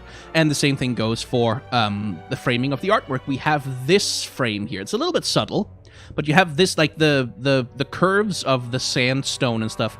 All of that creates this frame for the sky, and then her face pokes out from here into the frame of the sky, and then that extended arm with the eyeglass is the thing that really pulls you towards her and her face as the central feature of the thing. And I love her hair. Like, look at that. That's fucking cool dreadlocks, man. Look at that shit. With the things braided into it. That's a really cool hairstyle. I really like that. It's a very distinctive character design. Oy. Did the void get you in the nose? Yeah, maybe. Maybe it was LeBlanc. Like, LeBlanc was the sneeze, and that's why it vanished before it actually happened. But yeah, I really like this character design. I like that she's all draped up in, like, this like, they're using the cloak and, like, the way that she's completely covered up and draped. Any chance you might see you play some Runeterra with these new cards? Yeah, but you'll have to subscribe to my second channel, 2bskyn. That's where I'm going to be doing that. I'm definitely going to run an Asir deck. Like, I want to run a couple of decks, just trying to get Asir to level 3 so I can use the Emperor's deck, because that seems cool as fuck. Don't know if that's going to work, because I'm terrible, but it's going to be fun. But yeah, I like that they're using the fabric that she's covered with, like, to create this color contrast with this, like, sort of bright pinkish pastel color against her dark hair and skin. And also using the wind as a means to, again, emphasize the character. Because these two characters over here, if you look at them, they look like they're not really being affected by the wind at all. But this character over here, she's got, like, the wind blowing through her hair and her cloak and, like, the sand whipping up around her, which, again, picks her out as a central character in the image in a way that these two characters aren't. And the colors here are also just lovely. Because, like, Shurima, again, has the problem where it's, like, it's all sand and some rocks and sand and rocks and rocks and sand and sand rocks. Like, it's, like, a lot of yellow, a lot of gold. Like, it's kind of, it can get pretty... It can get kind of samey, sometimes, like, desert environments. Because, like, oftentimes, you just kind of yellow and brown and yellow. But here we see a use of, like, hey, what about a sort of sunset lights with, like, lots of pinks and, like, these sort of this purplish hues over the clouds and the skies, and the ways that affects the light that's falling on the environment. And, like, look at this highlight along the edge of her knee, which is almost like this bright reddish orange kind of thing going on there. Like, there's lots of color variation here that I really like, that Shurima doesn't always just look like bright golden sunlight all the time, that we can do other things to kind of build out what the place is like. Anyway, Soul Spinner. Here's another death, probably. Certainly seems to be a kindred, like, it is a kindred minion, but it seems to be kindred associated as well, because it also generates that little spirit thing in hand from the victim. Presumably, this is one of Elise's victims, and this thing has come to collect the poor people that she killed. Once there was a hapless young man who thought to court a spider, never once suspecting he would end up in her web, which would be the hapless aristocrats, who is probably here, just dead and dying, because fun times. Again, lovely creepy character design. I have a weakness for characters with multiple arms. Like, I think that always adds a certain sense of, like, it's something about characters with too many arms is like, ooh, it's like, oh, is something wrong with you? Scary thing. And what I do like about this character especially is that the arm, like this arm that comes out from, like, up here, and it's like, I can see how that's attached. I can see how that's attached. That's cool. But what about that one? And what about this one? Where are they coming from? What are they attached to? can't tell. It's underneath the cloak. It's creepy. Maybe it's a second character who's, like, attached to the back of this thing. Ooh. Like, it raises up a lot of like, opportunities for creepy imagery, and it hides it away from us mostly, so that we kind of fill it in with our minds. And I think that works really well. Anyway, the light of the little chinchilla? Whatever the hell, like, the little spirit that's being pulled out of this poor bastard, creates the central point of interest in the image.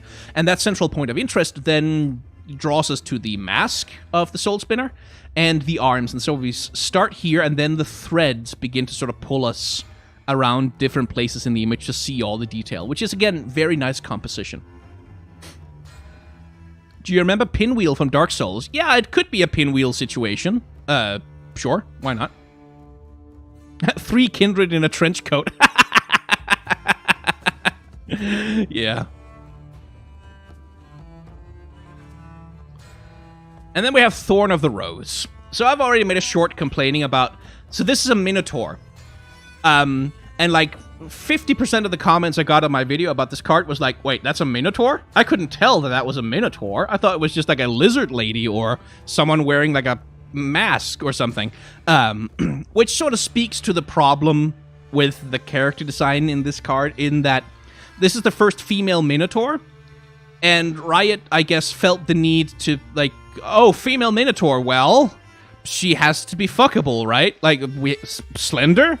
Thighs? Yes. Yep. Titty? Oh, yeah. Gotta have that, because otherwise it can't be a woman. Like, it's a slightly annoying thing, and it's the kind of thing where I just wish that they'd, like, made the Minotaur Reckoner female. Or, like, just had one other Minotaur lady in the game first to say, hey, yeah, no. Like, some Minotaurs maybe sometimes have slender body types, but it's not... We're not saying that this is, like, a sexual dimorphism dumb thing. Like, if they just set it up better, or had, like, a tiny little Twinkie Minotaur man. Like, a little tiny Minotaur man who's, like, a Ezreal sized, like, oh, I'm tiny and cute, whatever. Like, something... Instead of just doing this thing of, like, yes, all the Minotaur men are big and burly and they're muscles, and then the first, like, the Minotaur lady is like, oh, I'm tiny, it's like, ah, look at me, I'm fuckable. Like, if, it's just, they should have done the work, like, they should have set it up so that it doesn't become this annoying trope. Anyway, I've done enough ranting about that. Let's ignore it for now. Let's ignore it completely and talk about the storytelling in the image, which is quite good, because there's a corpse on the ground, and there's blood pooling around his head. This man is dead, and it seems like this lady has something to do with it. Certainly she doesn't seem to be disturbed by it. She's just kind of like, oh, corpse on the ground. How terrible. Oh well. And moving on with her life. So, framing. We have this pillar here and that pillar here. Creates a sort of frame in the image, because, like, all the light of the party comes out from there, right? So you have, like, these bright lights shining out, and that creates sort of a central point of interest in the image, and that's what the Thorn of the Rose, this Minotaur spy lady, occupies in the center of the piece. And then the light falls on the dead body on the ground, and then you go here, oh, there's a man who's dead here, lying there. Okay, so there's some association between these two. So the visual storytelling is doing a lot of the work there, because it kind of seems like either she killed him, or maybe she pushed him down the stairs. Either way, like, you get the sense that there's some association between the two.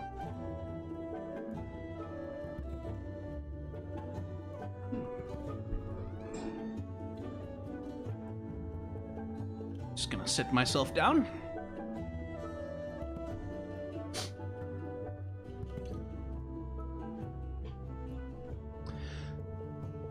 Ugh.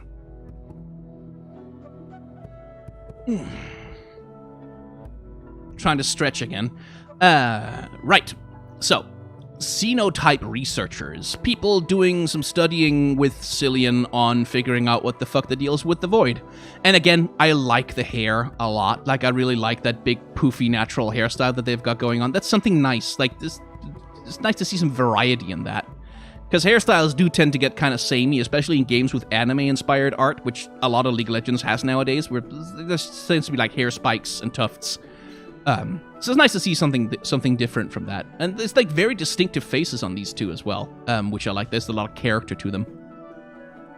Anyway, the central feature of the picture is not really this researcher herself, but it's this thing that she's looking at. Like, that's where all the light is.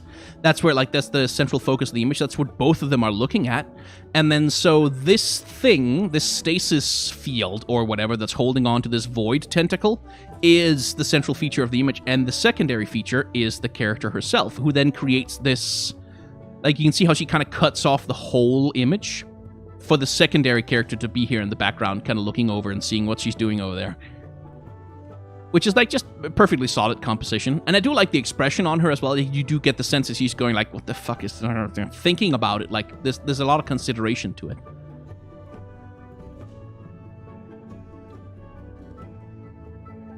And then we have the Bakai Sand Spinner. Here's the poor fool with the shield, who we saw in the Inner Sanctum previously, getting caught out by this terrifying thing. Is it a spider, technically? No, it's not. Okay, but it's clearly meant to be some kind of something. It has a tail and the legs, but then it also has the 6 arms, which gives it 8 limbs total, which would make it a spider kind of creature. I'm not sure exactly what it's supposed to be, but it's creepy as hell. Once again, multiple arms, always scary.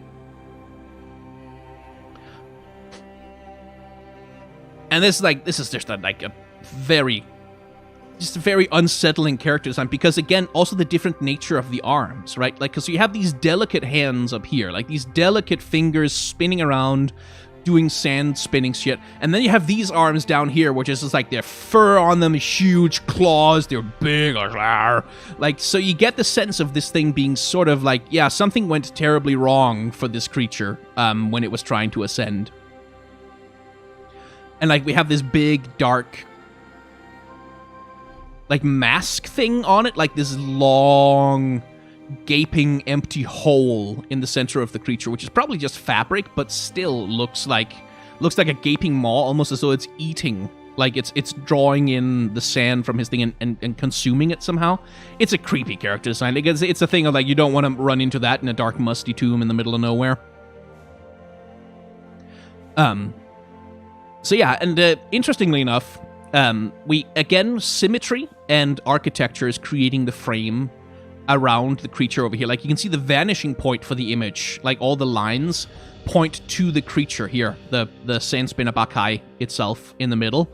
And that's why, even though this character here, like, we see his face, he's kind of highlighted, like he's there, you can see his feet if you're interested in that kind of thing, is not the central character of the image. Like, he's the object of the image, in the sense that, like, he's being acted upon by the subject of the story, which is the Sand Spinner here, which is in control of the situation.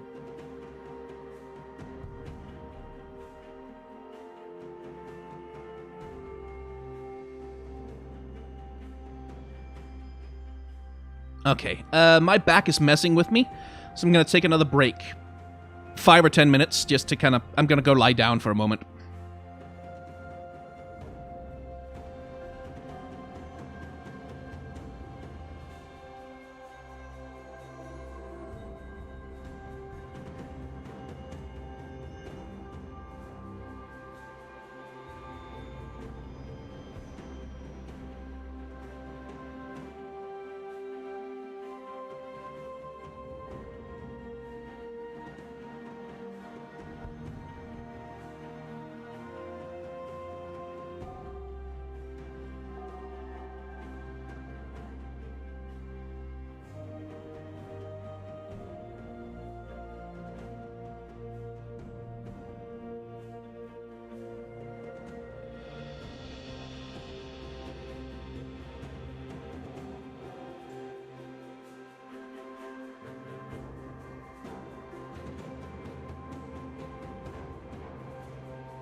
There we go.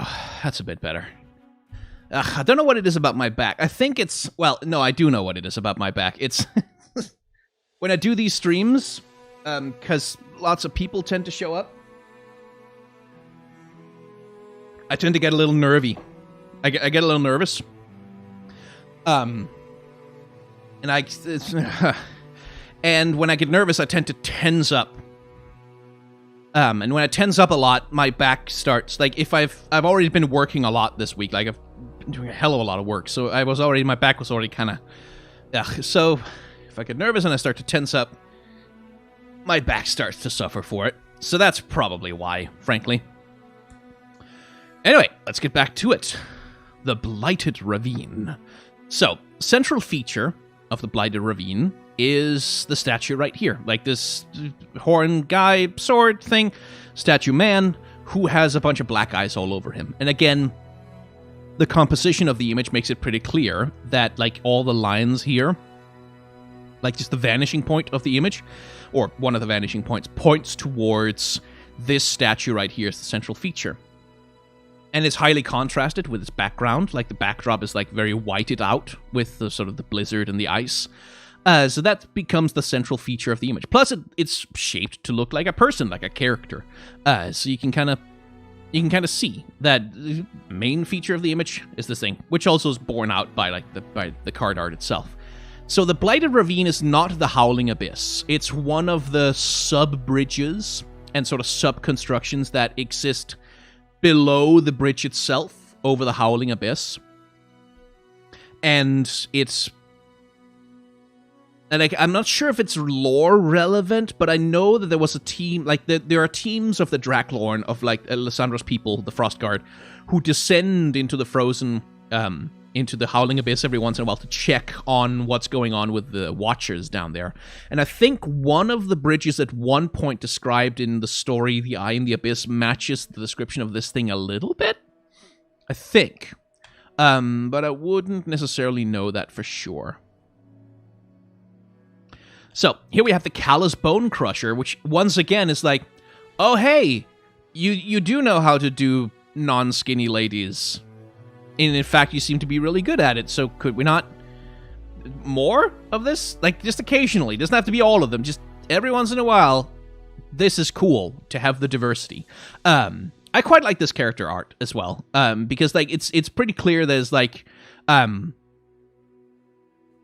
this, like, you get the sense of this overpowering muscular strength. It's not just that she's a large woman. It's, you can see there's a lot of power in there, like this core muscle. She's not flabby. She's just large, and you get the sense of, like, that power and that strength occupying her body. And you can see how she's, like, just standing on this poor guy's chest and grabbing his spear with one hand and being like, I am about to callously crush your bones, my friend.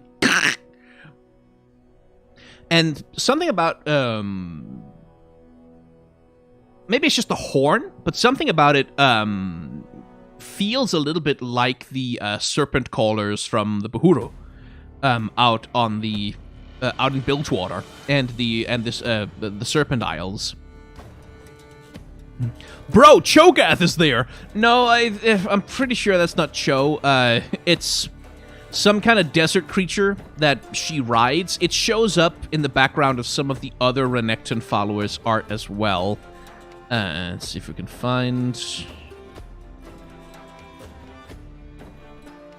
It's this thing. You can see it here. Like, the same long red body. It's the same creature. Not sure exactly what it is. I don't remember if we've been told what kind of creature it is specifically, but it's some kind of desert lizard creature that has scales and kills people. But yeah, storytelling of the image is like we have a lot of dead soldiers, so clearly this is like a raid by the by Renekton's followers on something related to Azir. And she's just like there killing like the last survivor, something along those lines. Like, nice try, little man, and then once again, lighting does the job of highlighting her character as central to the image. Framing is being done by these white pillars, buildings, whatever the hell, these architectural features in the background creates this skybox. And inside that box, we find her head and the main features that she's got. I like her expression a lot. Like, it's it's not like like an overly cartoonishly villainous like expression. It's more like a like it's more like a sort of calm confidence in the knowledge that this man is about to die kind of thing, which works quite well for her. And again, like, I just like that, hey, there's the different kinds of people in Runeterra, and it's not just weirdly skinny people all the time for no reason. Ah, there it is, teen spirit.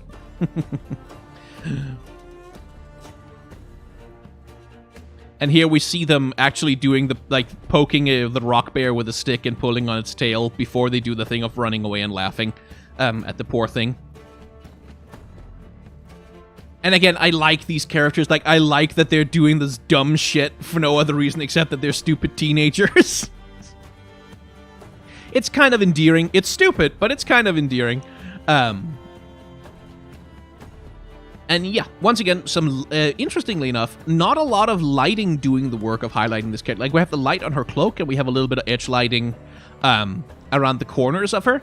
But we don't have a ton of, like, explicit sunlight sort of marking her out as the central character of the image. That's all being done by the composition, where, like, you have this secondary character and the rolling hills behind her. Sort of all of it creates this kind of sort of bulbous wedge shape in the middle of the image that creates a space for her to occupy that makes her the central character.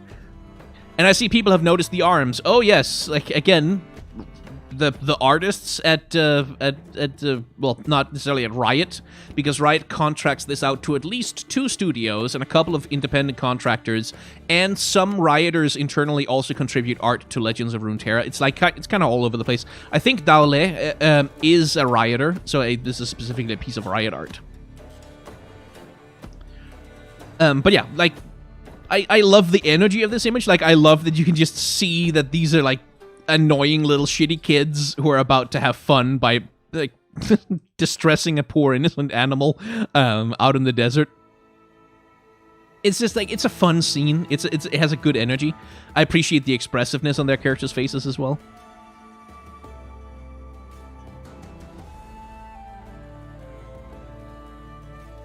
Then we have the field musicians, and as someone pointed out on Reddit, their keyword should be a tune rather than a tune. And I like these guys. These are combat bards. I have a weakness for that. Like, just people who just wander onto a battlefield and like, and somehow they manage to win. I kind of like that, like the field musicians as characters. Just like, I want them. I really want them to be. Need to get rid of.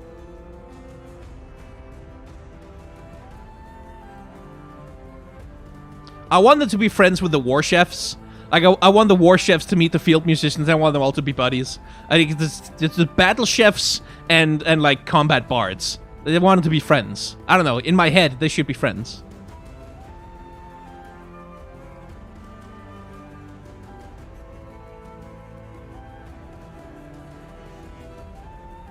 But yeah, again, the siege engine blowing up in the background just does it for me. Yeah, that's the Noxian City Breaker getting wrecked back there, which I think is lovely. Again, framing, we have, like, the central bard is the one whose face we can actually see, like the central field musician, this guy. The other guys are there too, but he's the central dude. We can see his face, we can see most of his character expression. So his character is kept very sort of clean and sort of separate. Like, you compare how much stuff is going on in the background of this guy with how little stuff we have, again, like using the clear sky as this shape, this box for the character to occupy. Sort of keeping him clean, keeping him sort of separate from much of the action in the background so that he can stand out as a central character.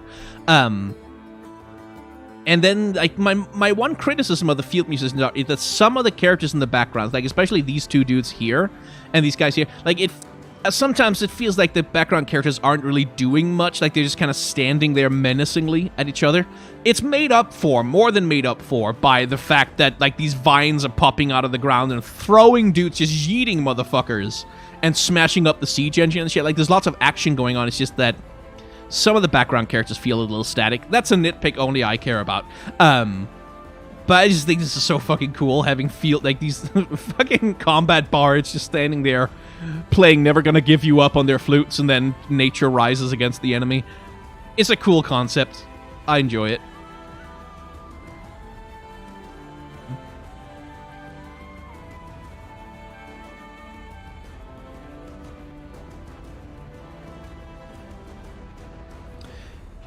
Anyway, we have more storytelling about Jarvan. Like this seems to be like after the penitent squire has made it back to Demacia and informed people that, hey, Jarvan did a stupid fuck up. Like the dumb idiot prince went and did some dumb shit. This is everybody riding into action to try and find him because, of course, we can't have a prince missing. Oh, royalty, they're important. So everyone's springing into action. They're like, come on, lads, we shall have to find our fail son and bring him back home, or whatever. But the energy of that piece is really, really good. Like, you really get the sense of, like, everybody kind of scrambling, like, pulling on armor, like, running to, like, I need to get the thing, get the horse, get the helmet, do the thing. Like, you get this sense of urgency and like rapid motion and like sudden organizing happening in this, like with the raptors flying through the sky, and the horse and the man jumping on the horse and the guy going beckoning, bring me the horse and the helmet and do the thing. So I quite like all of that. Like the energy of this piece is really, really good. Like you really do get the sense of like this tremendous energy being put towards a common purpose. I like that they have the penitent squire just show up again. Like she's still there trying to help do the thing, and she still doesn't have any muscles on her arms, which is weird. And then we have this like unreasonably handsome Vanguard. It's like, oh, he just picked him straight out of like a freaking like modeling magazine or something. Like straight out of Central Casting. Yes, we need a man who looks like just like the most stupidly handsome knight character person who can sit on a horse and look good. That's basically just what he is. It's just, I think it's ridiculous how handsome they made him. Kind of funny. Anyway, look at the Poro. Itty bitty Poro! Who's also there, who's apparently an official member of the Dauntless Vanguard nowadays. Which I approve of fully. But yeah, the Poro is down here, like, in the little frame created by the horse's body. But here, again, the clear sky being used as a means, like, to remove a character from a detailed background that might distract from them. So we have his face right out here against the clear sky, or against the cloudy sky in this case, but against the sky, against this sort of bright open space, sort of centering him out as being above and, like, a central character in the action. And then as a secondary character, we have like his arm reaching down without even looking, because he's such a cool guy, grabbing the helmet from the squire, making her the secondary character of the image. And it works really well.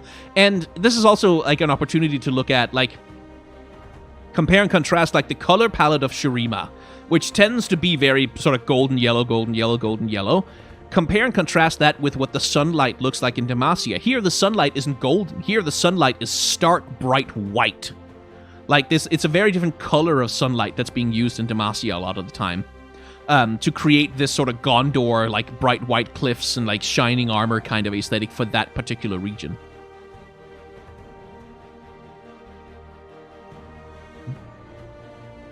And once again, Asir is demonstrating that he employs only the most attractive people possible to do his PR for him. Just a hot lady with her squad of, like, hot buff dudes, basically. Which, as PR goes, is a good way to get people to make positive associations with your slave state. God, I hope they don't. Like, I hope he doesn't make that stupid mistake again. But yeah. So, once again, there's some symmetry going on here. We have these two lines of buff dudes that sort of create this, along with the pillars in the background, creates this wedge shape. And this wedge shape is then occupied and dominated by the Golden Ambassador herself, with, like, her giant cloak billowing in the wind and, like, her outstretched arms to the side. And she's central in the image. And then you have this Asir in the background. It's like, I can also pose with my arms out and be hot. Yes, I am capable of doing that. Hanging out in the background just as a bit of flavor to the image. But it is very much about this composition right here, like this wedge driving down into the image that she occupies as the central character. And again, love the hair. Like, some really cool hairdos we see around here.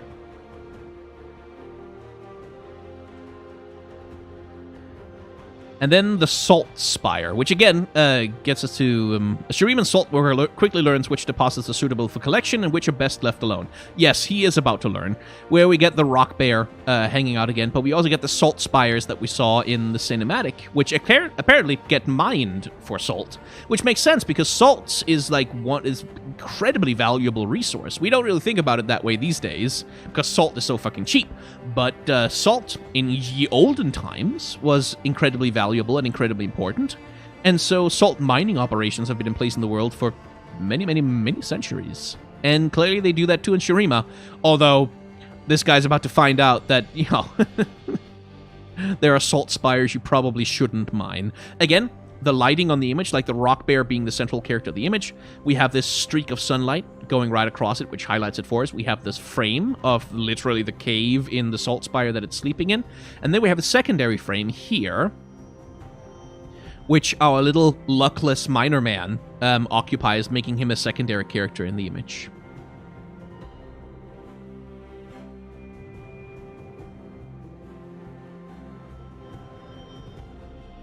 Sandcrafter. And I really like this lady's armor. Like, I like the way that she's designed. That it looks like a sort of very highly ceremonial sort of mage armor kind of thing of like, not really meant to be practical necessarily, but it's meant to make her look cool. Because she's doing sand magic things and making sand soldiers happen in the world.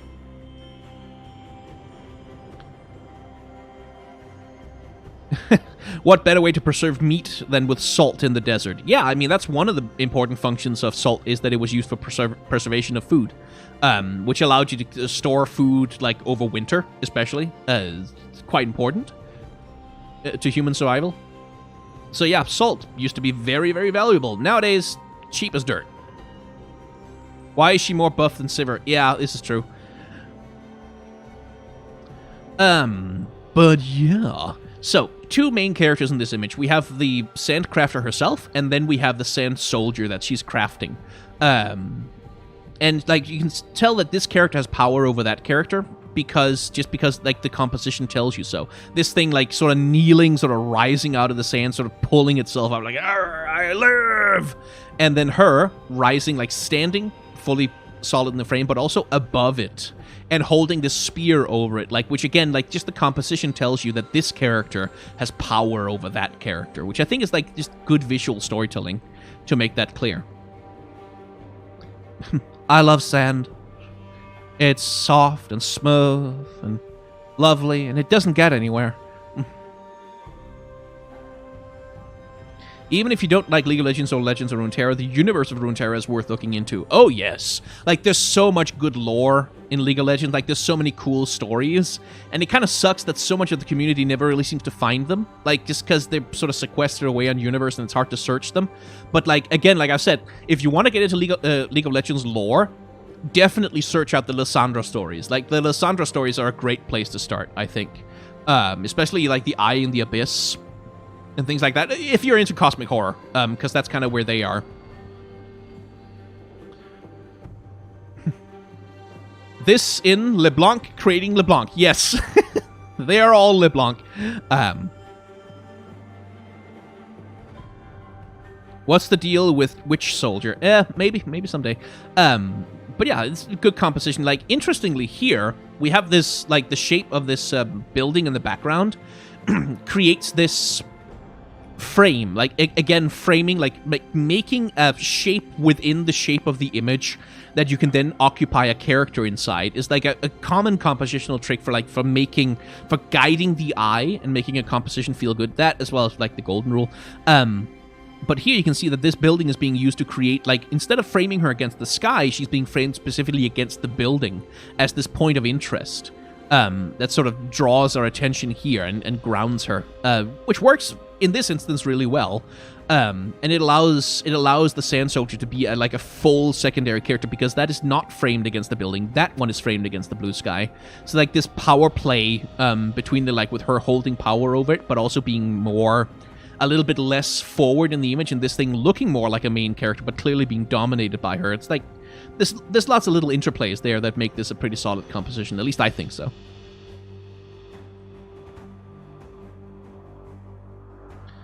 Then we have this lovely child. Look at that precious baby with its mouth and its tongue and its legs. Oh god, so many legs. Here's an Elise card for you. And again, framing. The framing here is pretty clear. Like, you have the staircase, and that's pretty much the thing that does the framing, that it exists here.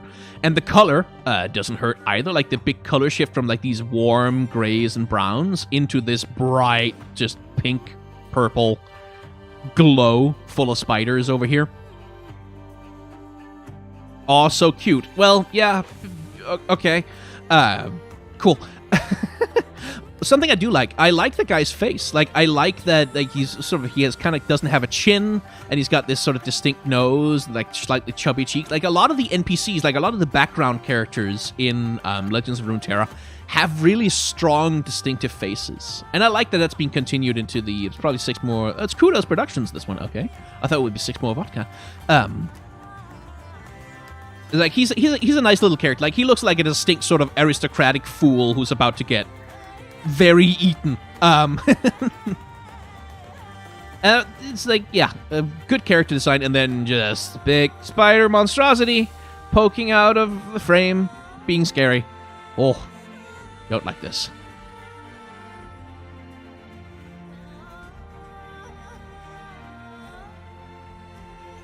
Oh shit, there's a super chat. I know nothing about Runeterra, but hearing you go through the art is so artistically inspiring. Oh, thank you. I'm glad to be helpful. Your videos are a go-to for getting through art block. Cheers for that, and have a nice week. Thank you very much. That's a very generous super chat of you. Thank you very much. That's kind of you. Anyway, this little fucker, Spirit Leech. This is a cool little character design, isn't it? So there's a couple of things going on here. First of all, is it just me, or does this look a little bit Lysandra-like? Like a little bit Watcher-ish? I don't know if that's probably not intentional. But it's certainly there in the shape language. Probably nothing to that. But I do like that it's this little furry gremlin thing with like sort of almost bird-like claw legs kind of thing going on. And then you have this big, like just this big mask with like these giant mouth and tongue. Like, you really do get the sense that this is a creature that like exists to eat, that it exists to consume, to chew on things and gnaw on them, just from the giant bony teeth that it's got. I don't know that it has a joint. I don't know if it can chew, but it can certainly carve. Ugh, like, scary little thing. Anyway, central point of interest in the image is this branch right here, right? Like, that's this central thing in the image that occupies a lot of the space. On that branch sits our character, and then the branch and the character themselves are both highlighted in the image by light, whereas everything else is sort of much more kept in shadow or edge lighted as a contrast. Now, there's much less of a contrast here, though, and certainly in a lot of the Shadow Isles cards, between the character and the background than you would see in a place like Shurima, where like often the background will be like completely in shadow. And I don't know if that's just a stylistic thing for the Shadow Isles, but something I noticed anyway. Because, like, compare and contrast that with just how much, like, Azir here is de-emphasized, how much these characters are de-emphasized relative to the main character in the image, the voice of the Risen. So, again, as we've seen before, like, when it's Azir's, like, when it's his, PR people, when it's his acolytes, when it's his preachers spreading the word of Azir, often you'll have the sun disk in the background, like so. Sort of emphasizing the fact that they are connected to his power, emphasizing the fact that they are speaking for him and speaking for his power. Just gonna check that I haven't missed any donations. Nope, just super chats. Okay, cool. Cool. Emphasizing that they're connected to him, that they speak for him. And here also, you get the, like, just the sun disk, which is a representation of the sun, and then the actual, literal sun, backlighting this character, like, just sort of extra, super definitely emphasize the connection between the whole sun god, Azir, kind of Egyptian Ra, Horus kind of thing that he's got going on, and her. Skyen, can you please say creature more often? Well, she's not a creature, she's a person, but sure. This is Eunice, not 6 more vodka, and yet still she has no orchids. Yeah, again, we're dealing with a situation of, like, the waist is thinner than the thigh, which is like, you shouldn't do that. Like unless you are like hyper stylizing, or you're like making something that's supposed to be porn, or you're hyper stylizing for like a hyper stylized aesthetic, which there isn't. Like Legends of Runeterra doesn't have the kind of hyper stylized aesthetic that would support this kind of extreme anatomy distortion. It's like I don't think it works. Like I just don't think it works for the character. Like I think it gets overlooked because the art is high quality, like because the rendering is so good, but if you reduce this to line work, I don't think this anatomy would look good. I really don't. Anyway, once again, like the buildings create like this trough, this kind of shape in the image that she then gets to occupy as the central character of the piece. Whereas Asir is like completely de-emphasized. He's like kind of trapped between this guy and her leg. Sort of there in the background, just kind of blessing the whole procedure with like his, yes, I am a seer and I approve this message. But not the central character in the image at all. Just kind of there for flavor, as it were. And again, the other characters in the image, they're there. They have a little bit of edge lighting, but mostly they're in shadow, and mostly you don't get to see their faces.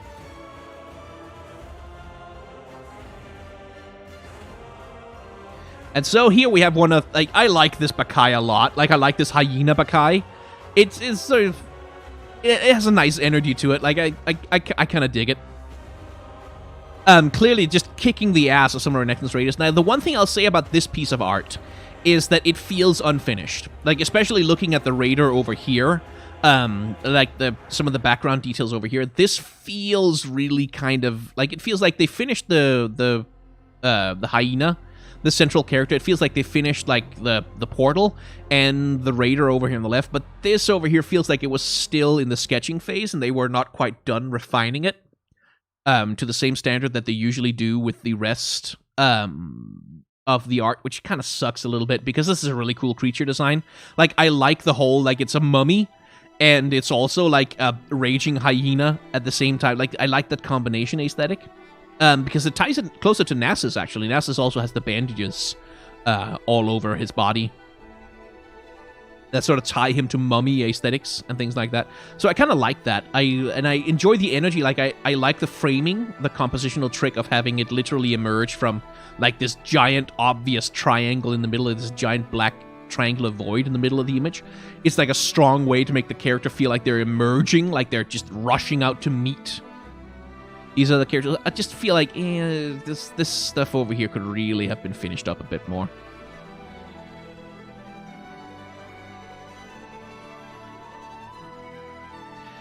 Right, the Ruin Runner, who's riding what looks to be like a desert llama, which is, no, okay, they have desert llamas, I guess, with a hump on them. So they're also dromedaries?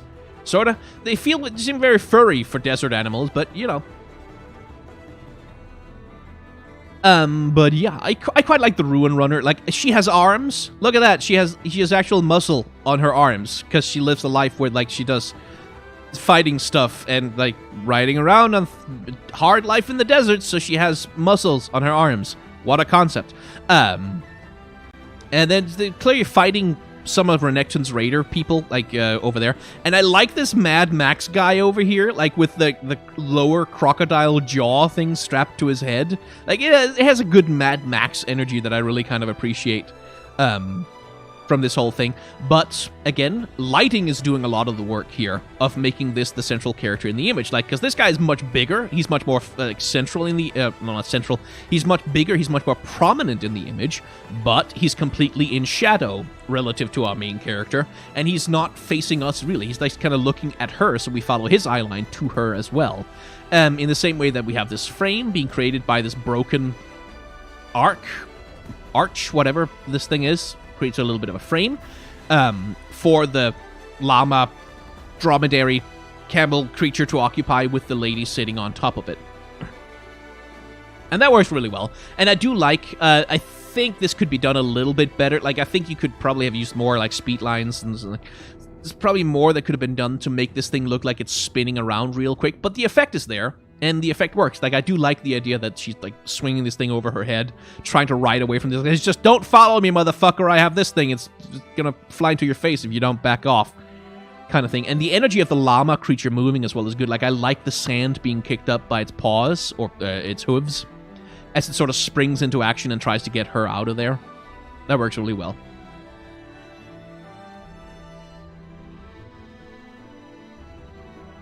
So, another little piece of a seer's storytelling.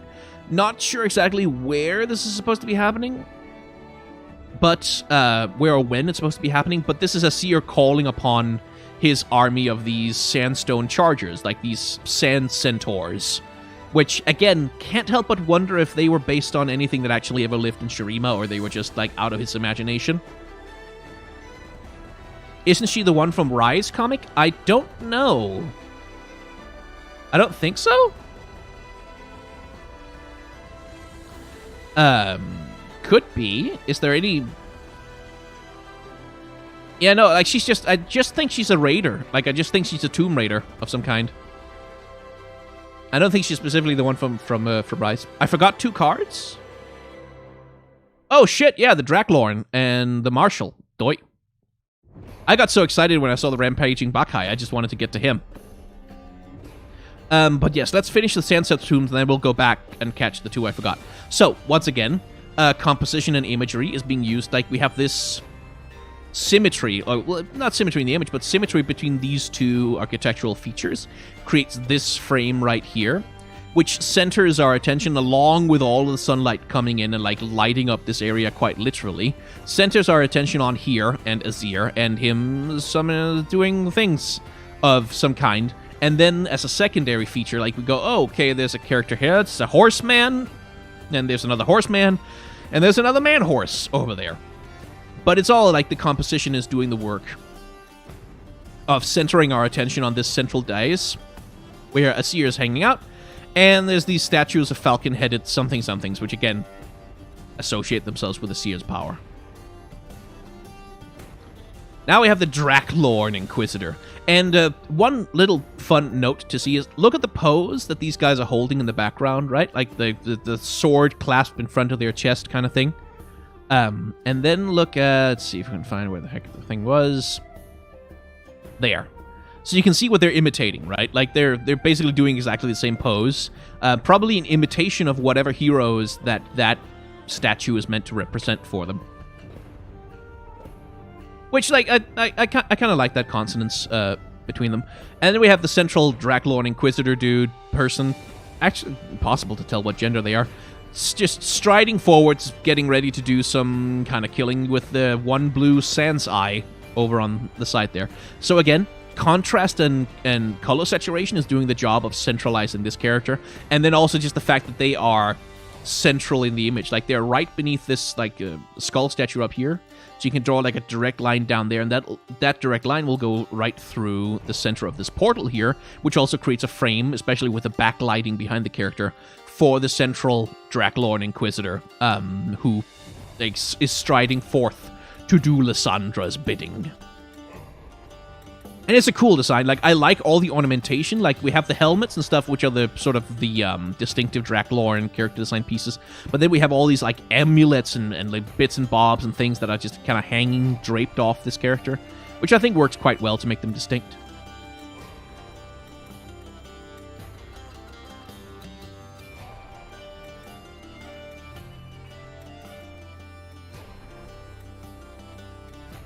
Just stretching again for a second. Give me a sec.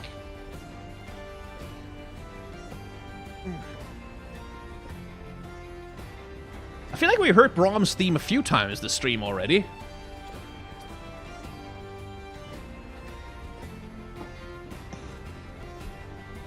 Anyway, boob plate and kind of dumb boob plate too. Like, this is like boob socks. Like, these are like metal boob socks. And it's like, as always, I get annoyed by that. Like, I feel like that's kind of... So the point of boob plate, from a character design perspective, like, disregard all questions about practicality, because not interested in that. It's a fantasy game. But Boob plate as a character design element, the point of having it is to let people see visually, oh, hey, that character has breasts. Like, it's a way to emphasize, like, if the character's female, you can emphasize their femininity by showing, aha, there's titties underneath here. Woo! And sometimes in character design, there's a place for that. Like, when you have a character who's otherwise heavily anonymized and their gender is important, then you can use boob plate to show, hey, definitely lady character, breasts, boobies. She has them, and like it can be a way to do some communication about like the identity of the character. It can be used in a semi-sensible way, but it's like there's ways to do it too much. There's ways to like, no, we could probably tell that this character was feminine without incredibly tight-fit titty boob socks hanging off the front of her chest plate. Like that. It just looks silly. Like, it just feels like the character artist is like, shit, oh, fuck, how do I make a woman? How do I make a character look like a... I don't know. How can you do that without breasts? It's impossible. Like, it feels like the character designer didn't know how to make this character look feminine, except, like, by making the most obvious, like, feminine character design decision ever, which is make the breasts visible. And it's like, just kind of,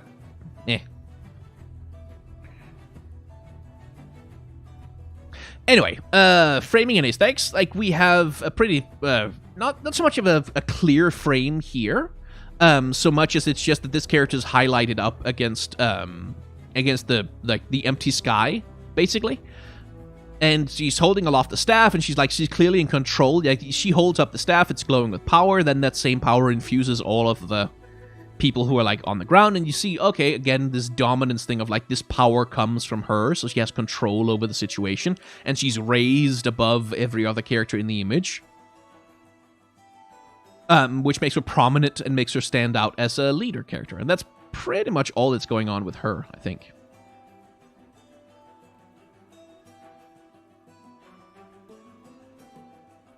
That was Bakai, Runner, Sensual Tomb, there we go. And then we get back to Kahiri, the Returned.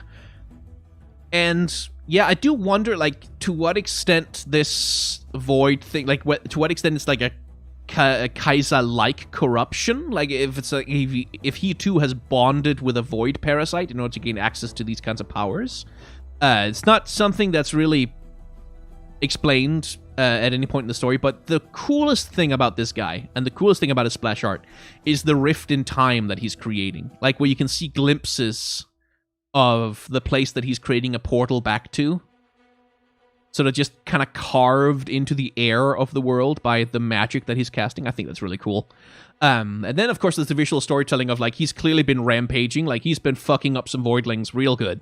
Because they're lying dead as Voidling can be anyway, on the ground around him. So, like, you get the sense, like, this guy has been carving his way through these bastards, and has been doing it pretty effortlessly, because he's unharmed entirely. Anyway, obvious framing. We have these spiraling circles, creating a framing around our central character, like both the Void tentacles and the magic portal that he's casting to try and find his way home.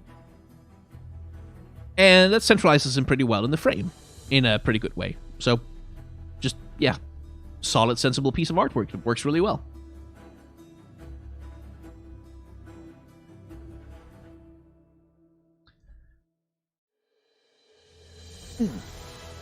He's better than Kai'Sa or Kassadin. Well, yeah, is that he's different. Like, he's better than Kai'Sa mostly because Kai'Sa's character design is, in my opinion, kind of crap.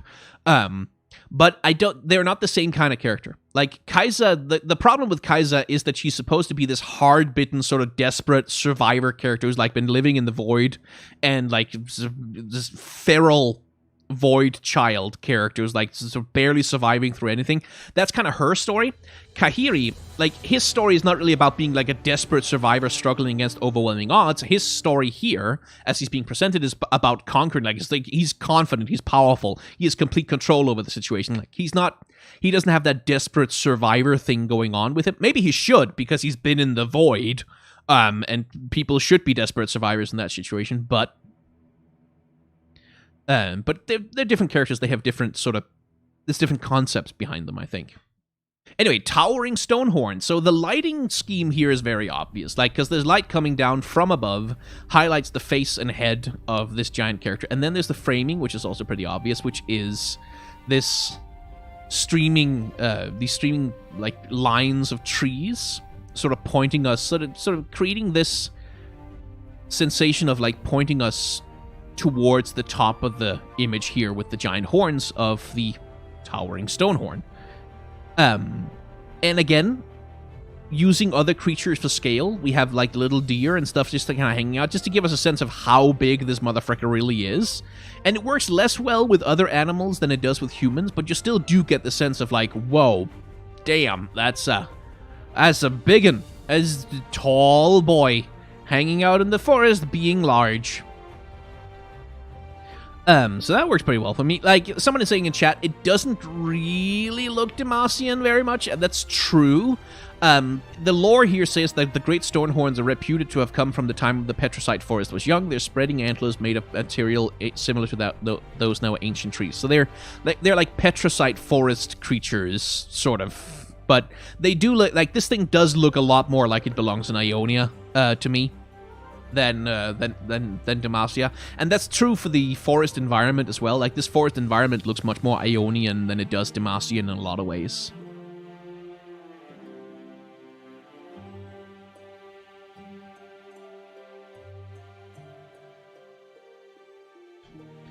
And then we have King Jarvan III. And, like, I've talked previously about how color and saturation can be used to centralize a character to mark them out as the main character of a piece. You can tell with Jarvan III what it is that's supposed to mark him out as a central. He's just fucking... He's covered in gold! It's like, just gold, gold, gold, gold, gold, gold, gold, gold, gold, gold, gold, gold, a little bit of white, gold, gold, gold, and gold. He's just so ostentatiously golden. Compared to everything else in the scene, he's so ostentatiously golden. It's ridiculous. He wants to be a Azir. Yeah, basically. But yeah, big, thick gold daddy for you all there. We have Xin Zhao hanging out over here. We have Tiana Crownguard hanging out over there. And then you have this character. And people thought for a while that this was Cythria of Cloudfield. Like, there was a timeline error where they accidentally put Cythria earlier in the timeline than she's supposed to be. No, this is not Cythria. I don't think this is a named character, but it is not Cythria, just so you know. Anyway, some storytelling here. Like, this is the penitent squire presenting the banner, the standard of Jarvan the fourth to his father, Jarvan III, who then, like, realizing that his son is possibly dead and certainly in trouble, drops his scepter. Like, you get this sense of like this is a moment of shock for him, and this is also the moment where Tiana is like, shit, we need to get a search party together, get everyone together. Like, this is the image that leads into all the energy and hustle and bustle of this image right here, like everybody getting together and getting, we need to go and find the stupid prince idiot who got himself captured. So, like, you see that energy beginning here. Again, the storyline continuing over the course of multiple images. LeBlanc in the flavor text. Yes. What, pray tell, would a father sacrifice to save his son? Better yet, what would a king? Which again implies that LeBlanc had a lot to do with Jarvan getting baited into that bad battle.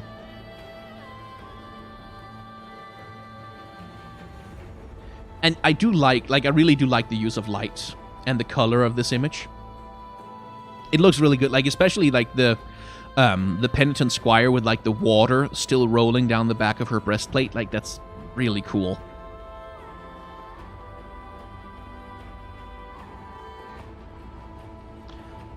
So, Raz Bloodmane. He's a character from a lore story, actually. A lore story for Renekton that came out. Who, like, took over leadership of this group of raiders after Renekton killed their previous leader, who was a Vestaya, actually. So that's where he's from, and he's called Bloodmane, presumably because he has this big shock of bright red hair, basically. And he rides a three-headed crocodile. Like, these three crocodiles are one monster, and he rides them, and they're the most powerful monster in the group, and this is... but what they seem to have killed here is the more interesting thing, because they seem to have killed one of Rek'Sai's children. one of the little void beasties that occupy the sands of Shurima. And he's sort of sitting up there going, haha, I have destroyed the monster thing. I'm so cool, I'm the leader of the group, woohoo. And again, the framing here is incredibly obvious. Like, you have the sunlight backlighting him right here, and then you have the cliffs and the background creating this open space, this open shape for him to occupy, so he just sits there like a towering hero, sort of just gazing over his domain from up high.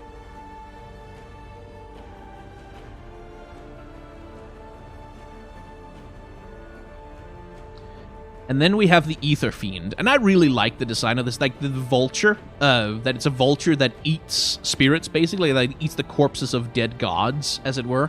Like, that's a badass concept all on its own. But then you get the sense of scale. Again, like, we have this guy right here, like the fading icon, who we have like a sense of, like, he's like human-sized, he's like person-sized. We saw him in his previous art.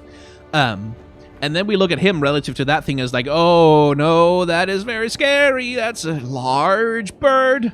That's a very big, large bird. Don't wanna mess with that big, large bird. That's very bad. Making it hella scary. And there's some color coding going on here where, like, all of the deaths, like Kindred, Mask Mother, like all of the other little deaths, they all have this blue glow around them, right? Like, they create these blue spirits, they have this blue glow to their eyes. The Ether Fiend is purple. Like, it has a different color of power, so it's like a thing apart, kind of. It's a thing that's a little bit different from the other deaths, so you get kind of the sense of like, oh, it's a different kind of creature, which, as visual storytelling goes, is quite good. But yeah, compositionally, we have like the trees creating sort of this frame, and we have like the backlight from this bright white gate or whatever, creating like a backlight for the thing, creating a space and a dominance for it. But it's also the barrier here, like the tree trunk there is like, it's not really clear that he's effectively hiding from the thing, right? But as a compositional trick, having this tree trunk create a literal barrier between him and it sort of removes the immediate danger. Like, it doesn't look like this thing is immediately going to charge at him and try to eat him. It looks like it's a sort of a moment of a calm before the storm, before it notices him, before it sees him. So he still feels a little bit safe right here. At least until, well, you know. Here's another one of my favorites from the new line of cards.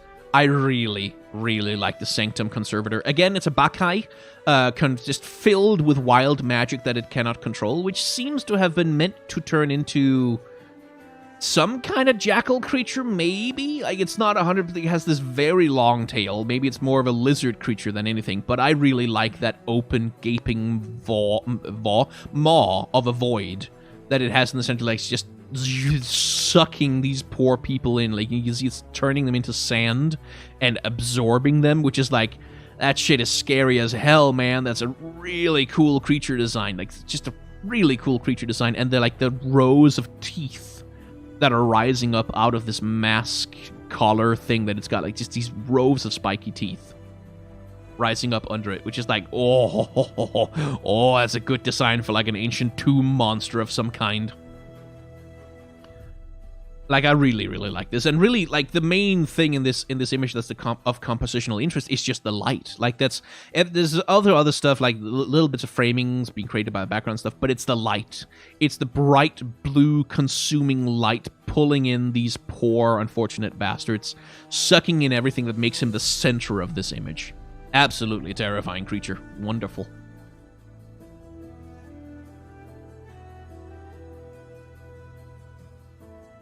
And so we come to the Sandstone Chimera, which I don't think is a sand creature necessarily? Maybe? It's not 100% clear. Like, it's like a sand creature in the same sense that, like, it's not ephemeral for one thing. But it's not clear that it's a sand creature in the same way that, for instance, the sand soldiers are. Probably, but it feels more like it's a creature that's actually capable of manipulating sand in the same way that, like, a seer is. At least as far as I can tell. But it's, again, kind of a cool character design. You have this griffin, kind of like this lion body with like bird wings. And then this mask that's I don't know what that mask is even supposed to be, but it looks badass as hell. Anyway, framing, pretty obvious. Like, you have, like, the sand soldiers themselves create this little bit of a wedge shape at the bottom of the image, but mostly it's just the god rays coming down from above, the light, creating this incredibly obvious central point of interest that the Chimera itself then occupies. Upon Asir's return, Shuriman's caught sight of ancient beasts of legend made of sand, but no less impressive. So, yeah, it's probably made by Asir, but it's not ephemeral, though, so I don't know. Who knows? And I think that's all of them. Did I forget something?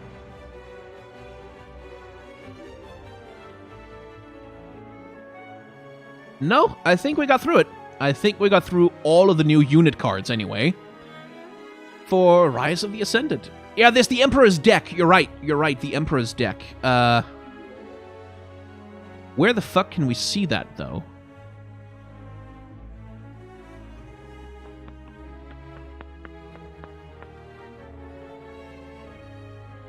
Rito, please.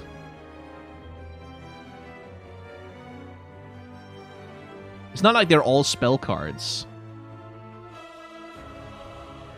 No, none of these. Like, yeah, we can't see Asir's deck here. I guess we'll have to go to Mobalytics for that.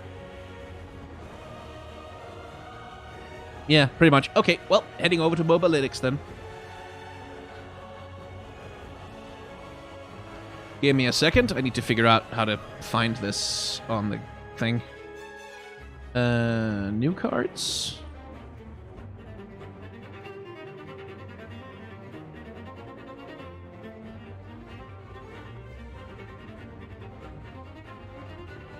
Let's see.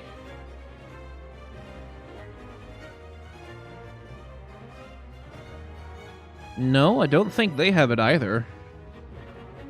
Do they? Oh, they do have one thing I missed.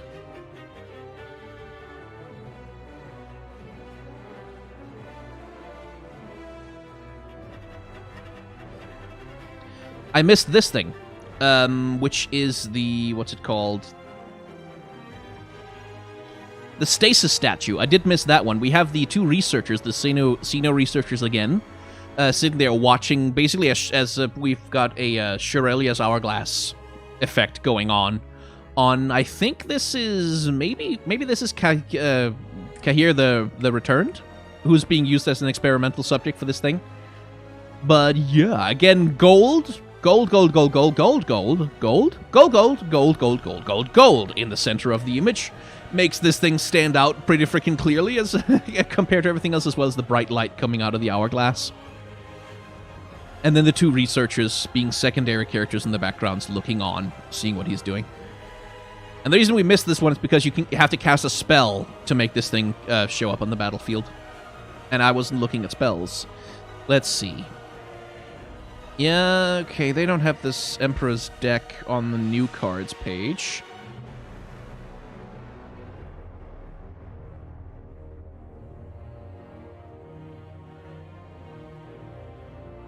What about if I go to... No? They don't have it on a seer either.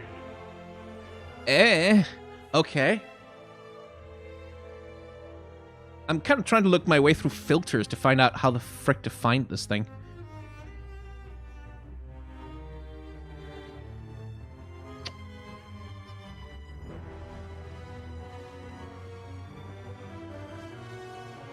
Let's see.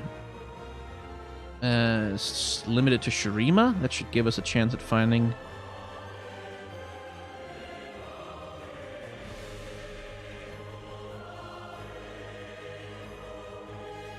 Man, don't they have it anywhere?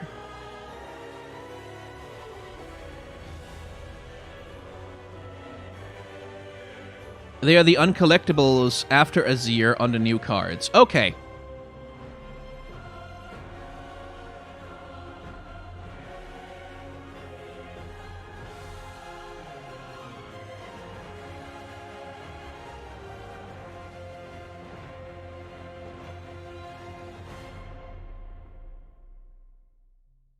Oh, there they are. I see them. I see them. I'm an idiot. I see them. Here we are. Jeez.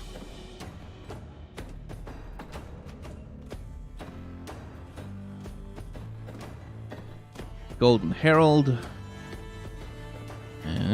Eternal Gladiator. Pot of Greed.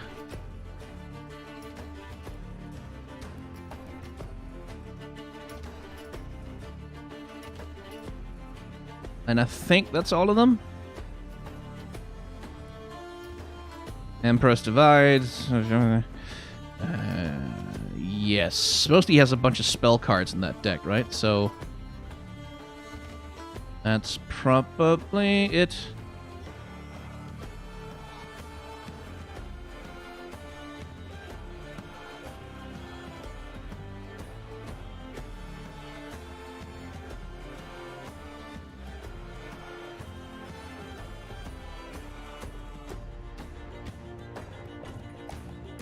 And this one is just because it's Pot of Greed. It's fucking Pot of Greed, you asshole. It's Pot of Greed. Anyway, so General's Palace, which is just kind of, it's just kind of Azir's level 3 again.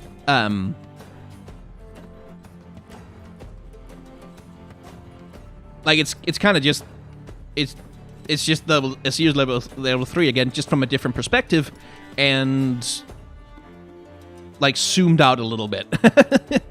So I think this is supposed to be the moment after he has done this, and then he descends back down to the ground, and he's like, "Aha! Now my army is ready to march." Like I think that's kind of the idea of it. Is that's the moment after he has done this thing. And, like, the colors here are gorgeous. Like, just the hyper-saturation, especially near the center of the image. So Azir becomes essentially this red shadow. Oh, what does Pot of Greed do? Well, Pot of Greed allows me to draw 2 extra cards from my deck.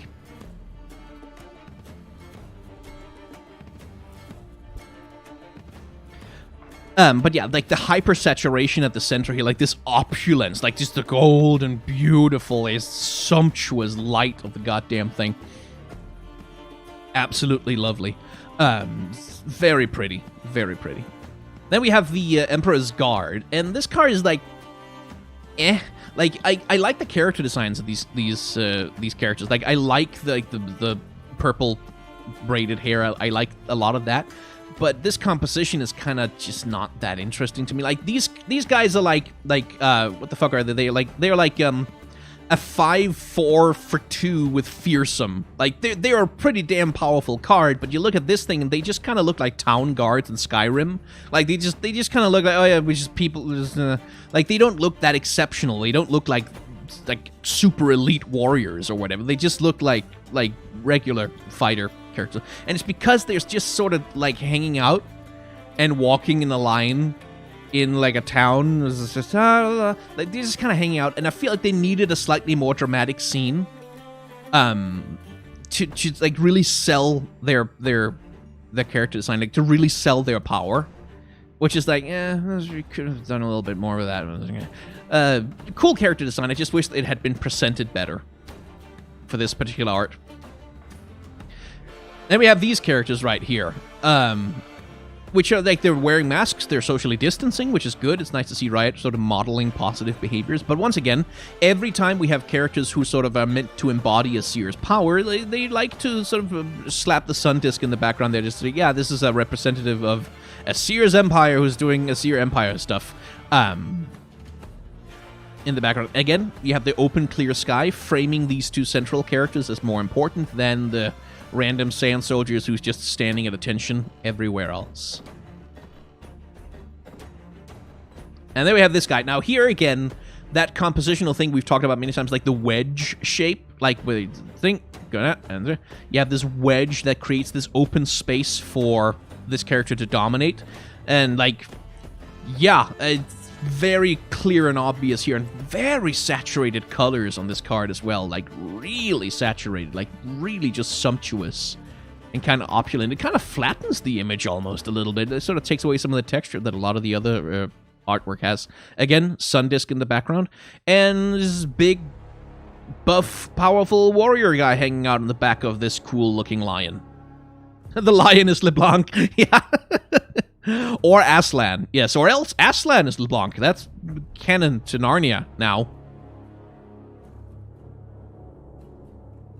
Yeah, like, and again, like, this is, like, a better presentation of Asir's, like, personal guard, like the Emperor's Guard. Because, like, here, this looks more like an epic military procession rather than just having a stroll down the street kind of thing. And it comes down to the perspective, at least partly, because, like, here, we're kind of eye level with them. They're just kind of walking past. Here, we are way below them. Like, we're below them and we're looking up. And that makes them appear, like, more powerful and stronger and have a grander stature in the image.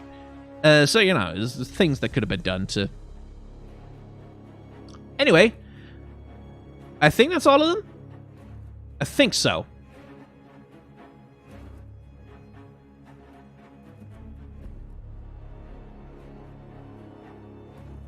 Let me just double check, though.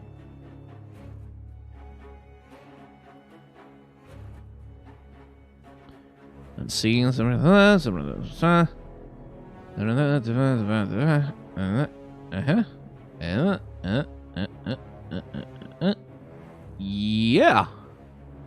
Yep, I think that's all of them.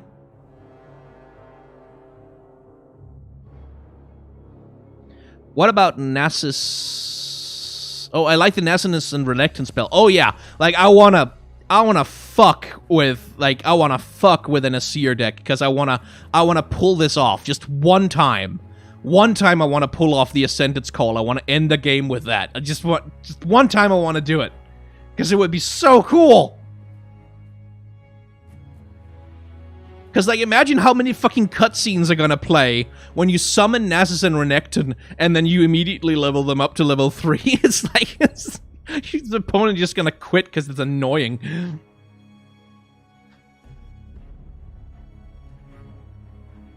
Do animation breakdowns of the new level up animations? Maybe. There's not that much to talk about with them, I don't think. But yeah, I think that's it. I think that is all of the frickin' cards in this new expansion. Whew. Took a little while, but we got through it with all my breaks.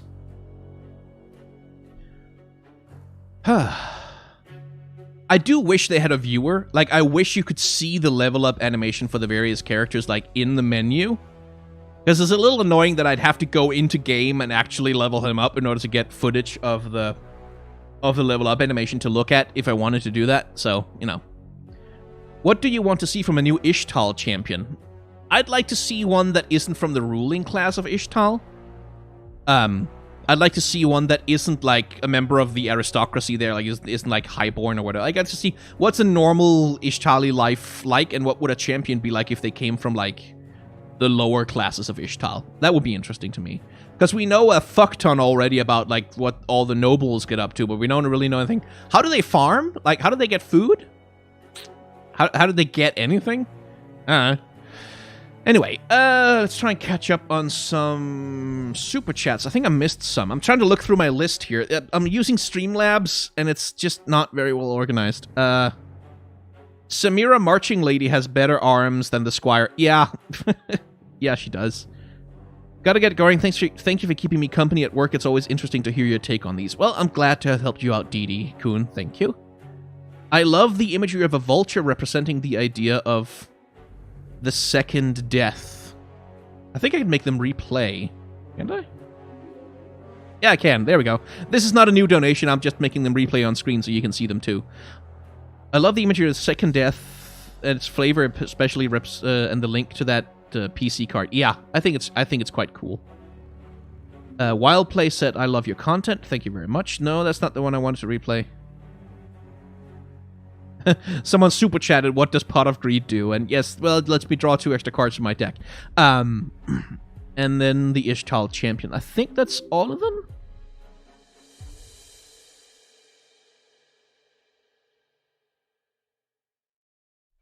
Oh, the capital being Egypt is fine, but Shurima was an empire. Where is its province nations? That could be your Male Kingdom and Ethiopia. Yeah. Like Mali, I think you meant to write there.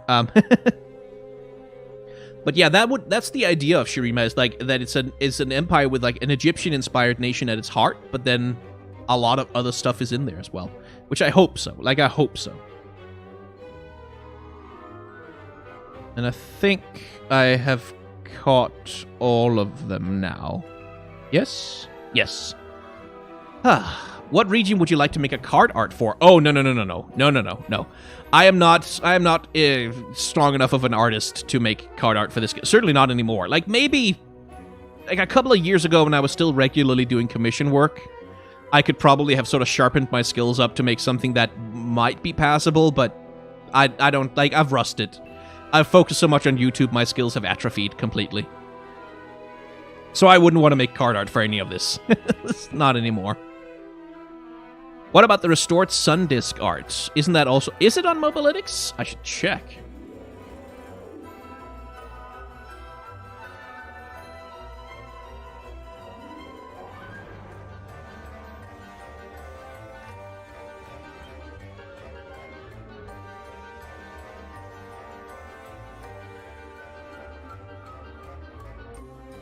I can't find it.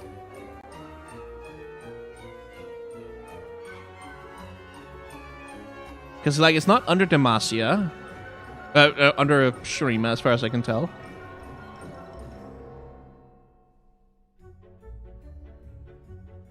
Oh, no, wait. There it is. There it is. Is that worth talking about especially? Not really. I don't think, like, it's... It doesn't really do anything special, I don't think. It's just, like, here's a seer for scale. And there's the sun disk and the water. That is, like, it's just a nice landscape piece, but it's not really. I don't think there's anything really interesting about it, especially.